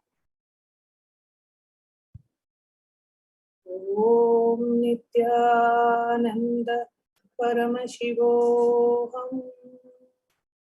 Om Nithyananda Paramashivoham. Om Nithyananda Paramashivoham. Om Vim Nithyanandaya Namaha. Om Ham Shivaya Namaha. Nithyanandam Paramasukadam Kevalam Jnanamurtim Manvaditam Gagana Sadrisham Tattvamasyaadilaksham Ekam Nityam Vimalamachalam Sarvadi Sakshibhutam Bhavatitam Trigunarahitam Sadgurum Tam Namami. I bow down to that Sadguru who is the eternal bliss, the bestower of supreme happiness, the one who is the embodiment of wisdom, who is beyond duality, who is omnipresent, to whom the supreme goal is giving the enlightenment experience, who is eternal, pure and unshakable, and who is the silent spectator of all thought processes, who is beyond emotions, and who is without the three qualities of the Sattva, Rajas and Tamas. We will now be entering into the conscious resolution. When you make a conscious resolution in the presence of the avatar, that will manifest your reality and deliver the experience. Om Mamopata Samasta Duridakshaya Dwara Bhagavat Shri Nithyananda Paramashiva Prityartham. I am taking this conscious resolution today for destroying all my karmas and sins, and in order to please Bhagavan Shri Nithyananda Paramashivam. Asya Devadevasya Mahadevasya Akhilanda Koti Brahmandanayakasya. Who is the God of all gods? Who is the greatest of gods? The Lord of the universes and multiverses, and who is the Lord of the cosmos? Sakala Jagat Shrishti Sthiti Samhara Tiro Bhava Anugraha Panchakritya Paraginasya. The one who does the five cosmic actions of creation, destruction, sustenance, rejuvenation, pulling out of delusion and liberation. Adimadhyantarahitasya Aprameya Parakramasya Tattvartha Gocharasya. The one who is without the beginning, middle, and end, the one who is immeasurable. Akara, Ukara, Makaratmaka, Pranavatmakasya, Rishabharurasya, Mahadevasya. The one who is the embodiment of the three syllables, Akara, Ukara, Makara, and the Omkara. The one who has the Rishabha, the bull, as a vehicle. The one who is Mahadeva himself.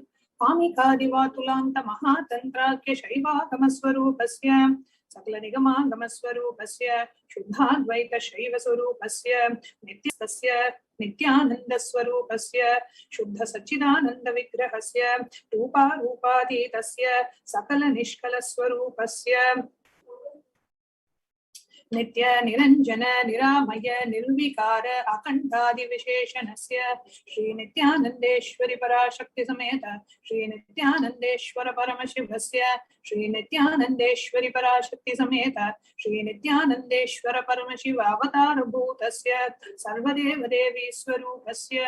Bhagavataha Shri Nithyananda Paramashivasya Prityartham Shubhe Shobhane Muhurte Adhyabhumanaha Dviyavarate Shri Shvetavaraha Kalpe Vaivasvatamanvantare Ashtavimshati Tame Nitya Yuge Pratame Pade Jambudvipe Bharata Varshe Bharata Kande Meroho Dakshine Parshve Shatabde Asminne Vartamane Vivaharike Prabhavadinam Sashtyaha Samvatsaranam Madhye Shubhanama Samvatsare Shubhayane Shubharatau Shubhamase Shubhapakshe Shubhatitau Shubhavasana Yuktayam Shubhanakshatra Shubhayoga Evam Gunavisheshana Vishishtayam Asyam Shubhatitau.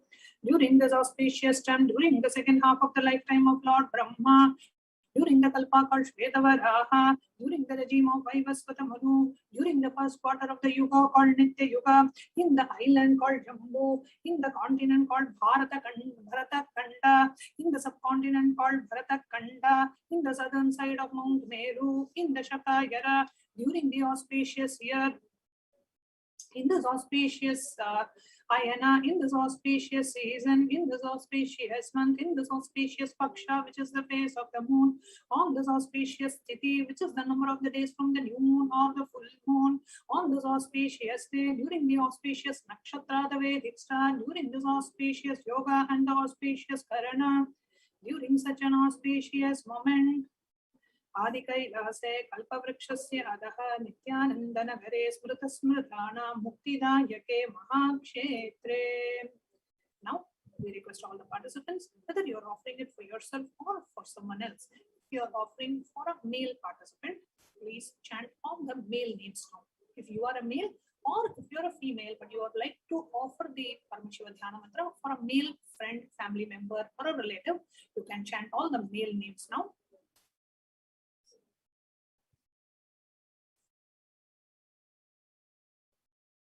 Namadheyasya.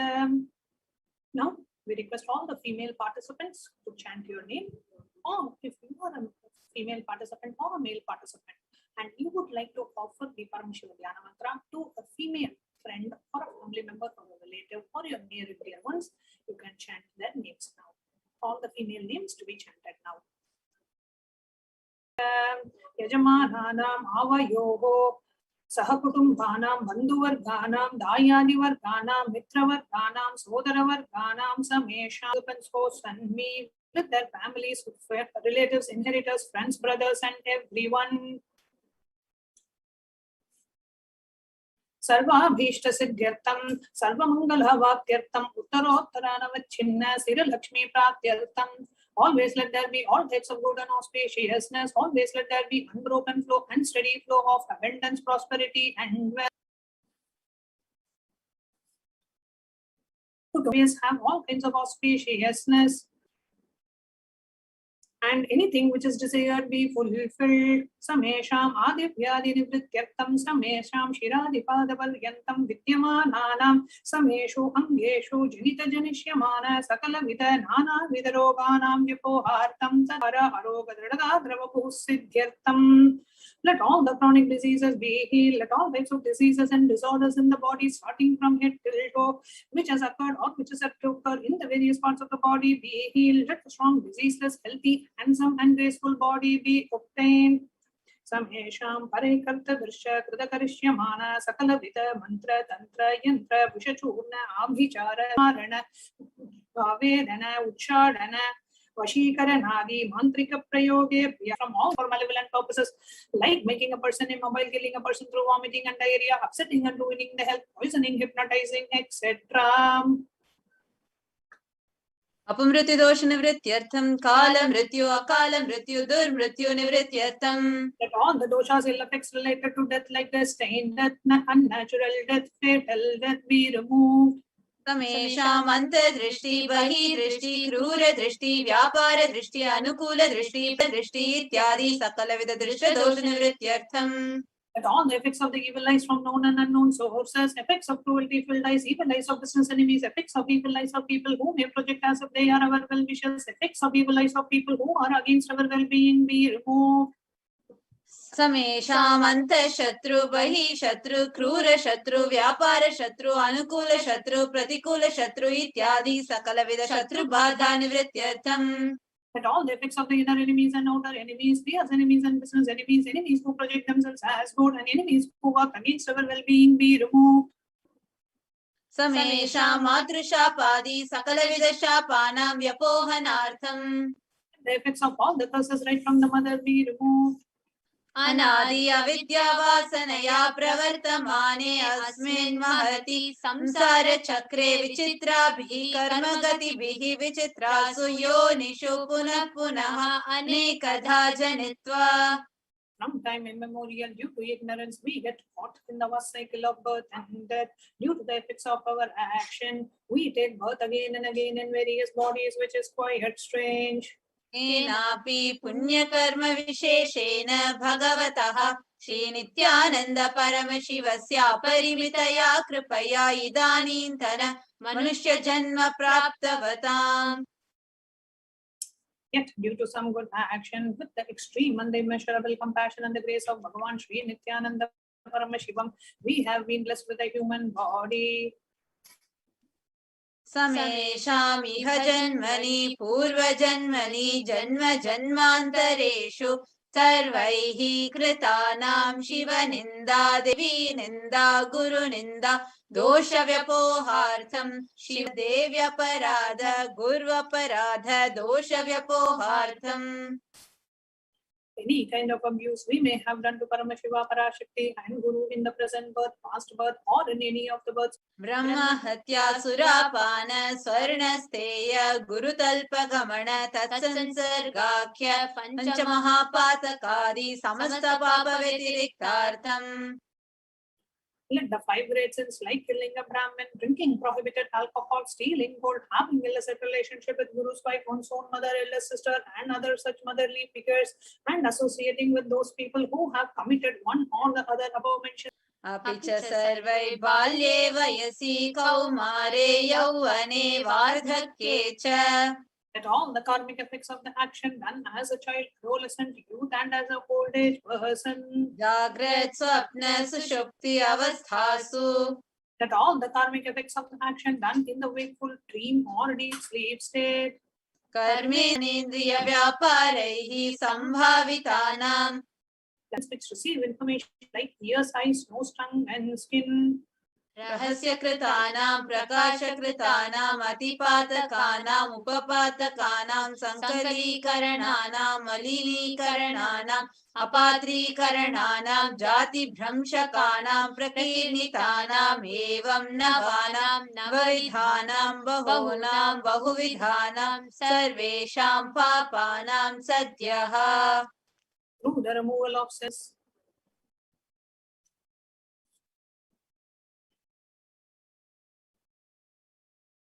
Let the sins which were done openly or secretly, the greatest of the great sins, the minor of the minor sins, multiple sins, sin like raping a woman, unjustifiable sin, sin of destroying the caste system, narrow-minded sin, and such 9 sins and 9 types of sins, more sins and more types of sins be removed instantly and immediately. अपनोदन द्वारा समस्त मंगल प्राप्त्यर्थम शिव भक्ति देवी भक्ति गुरु भक्ति सिद्ध्यर्थम परम शिवत्व परम शिव स्थिति परम Shiv Shakti सिद्ध्यर्थम. Through the removal of sins, let us be showered with all the auspiciousness, and let Paramashiva Bhakti, Devi Bhakti, and Guru Bhakti be obtained. Let the state of Paramashiva, space of Paramashiva, and powers of Paramashiva be obtained.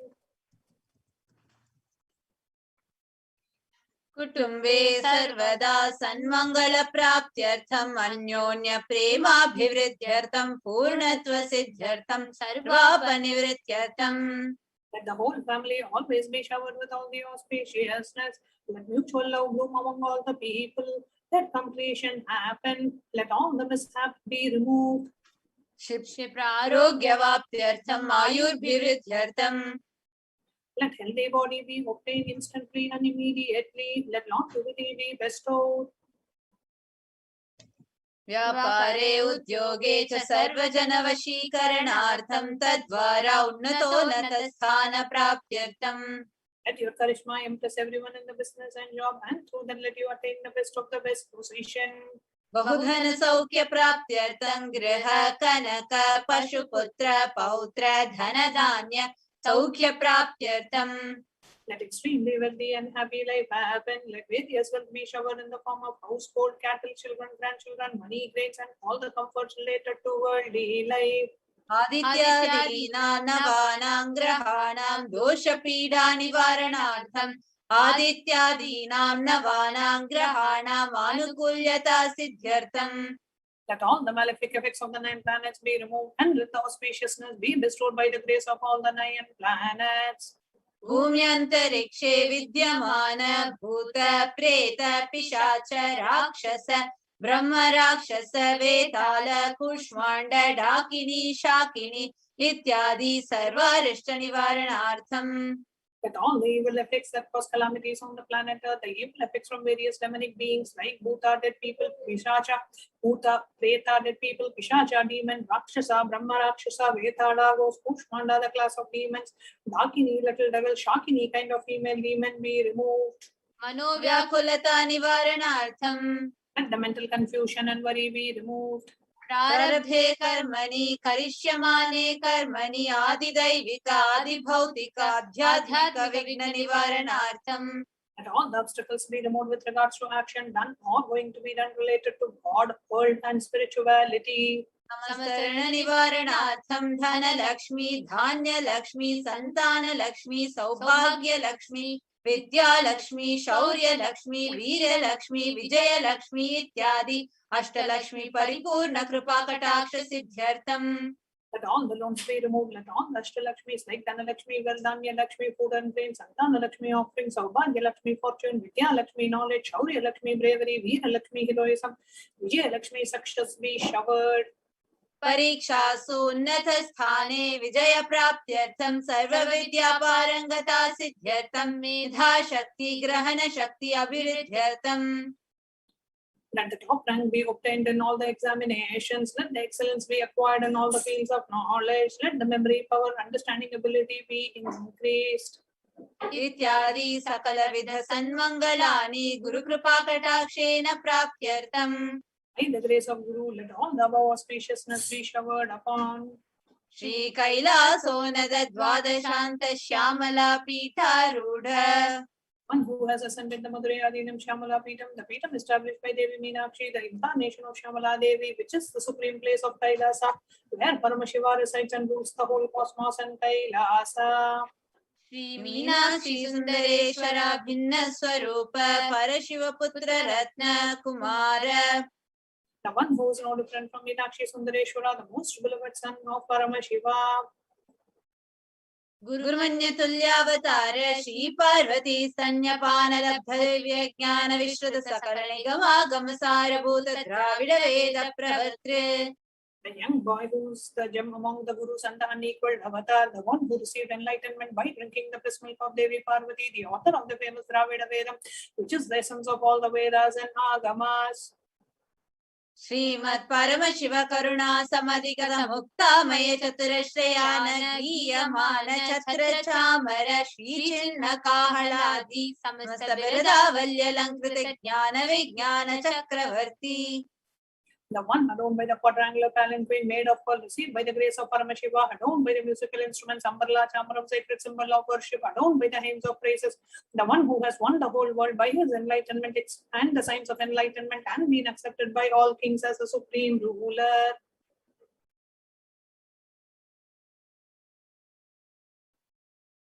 सर्व जन संग सद्यो निर्वाण दीक्षा व्यापवर्ग वर्ष विश्राण Jimuta परमत कलभ Kesari. The showerer of Videha Mukti and the immutable state of enlightenment immediately by Nirvana Diksha to all people, the one who creates bliss protecting leader, the roaring lion and the trumpeting young elephant for other religions.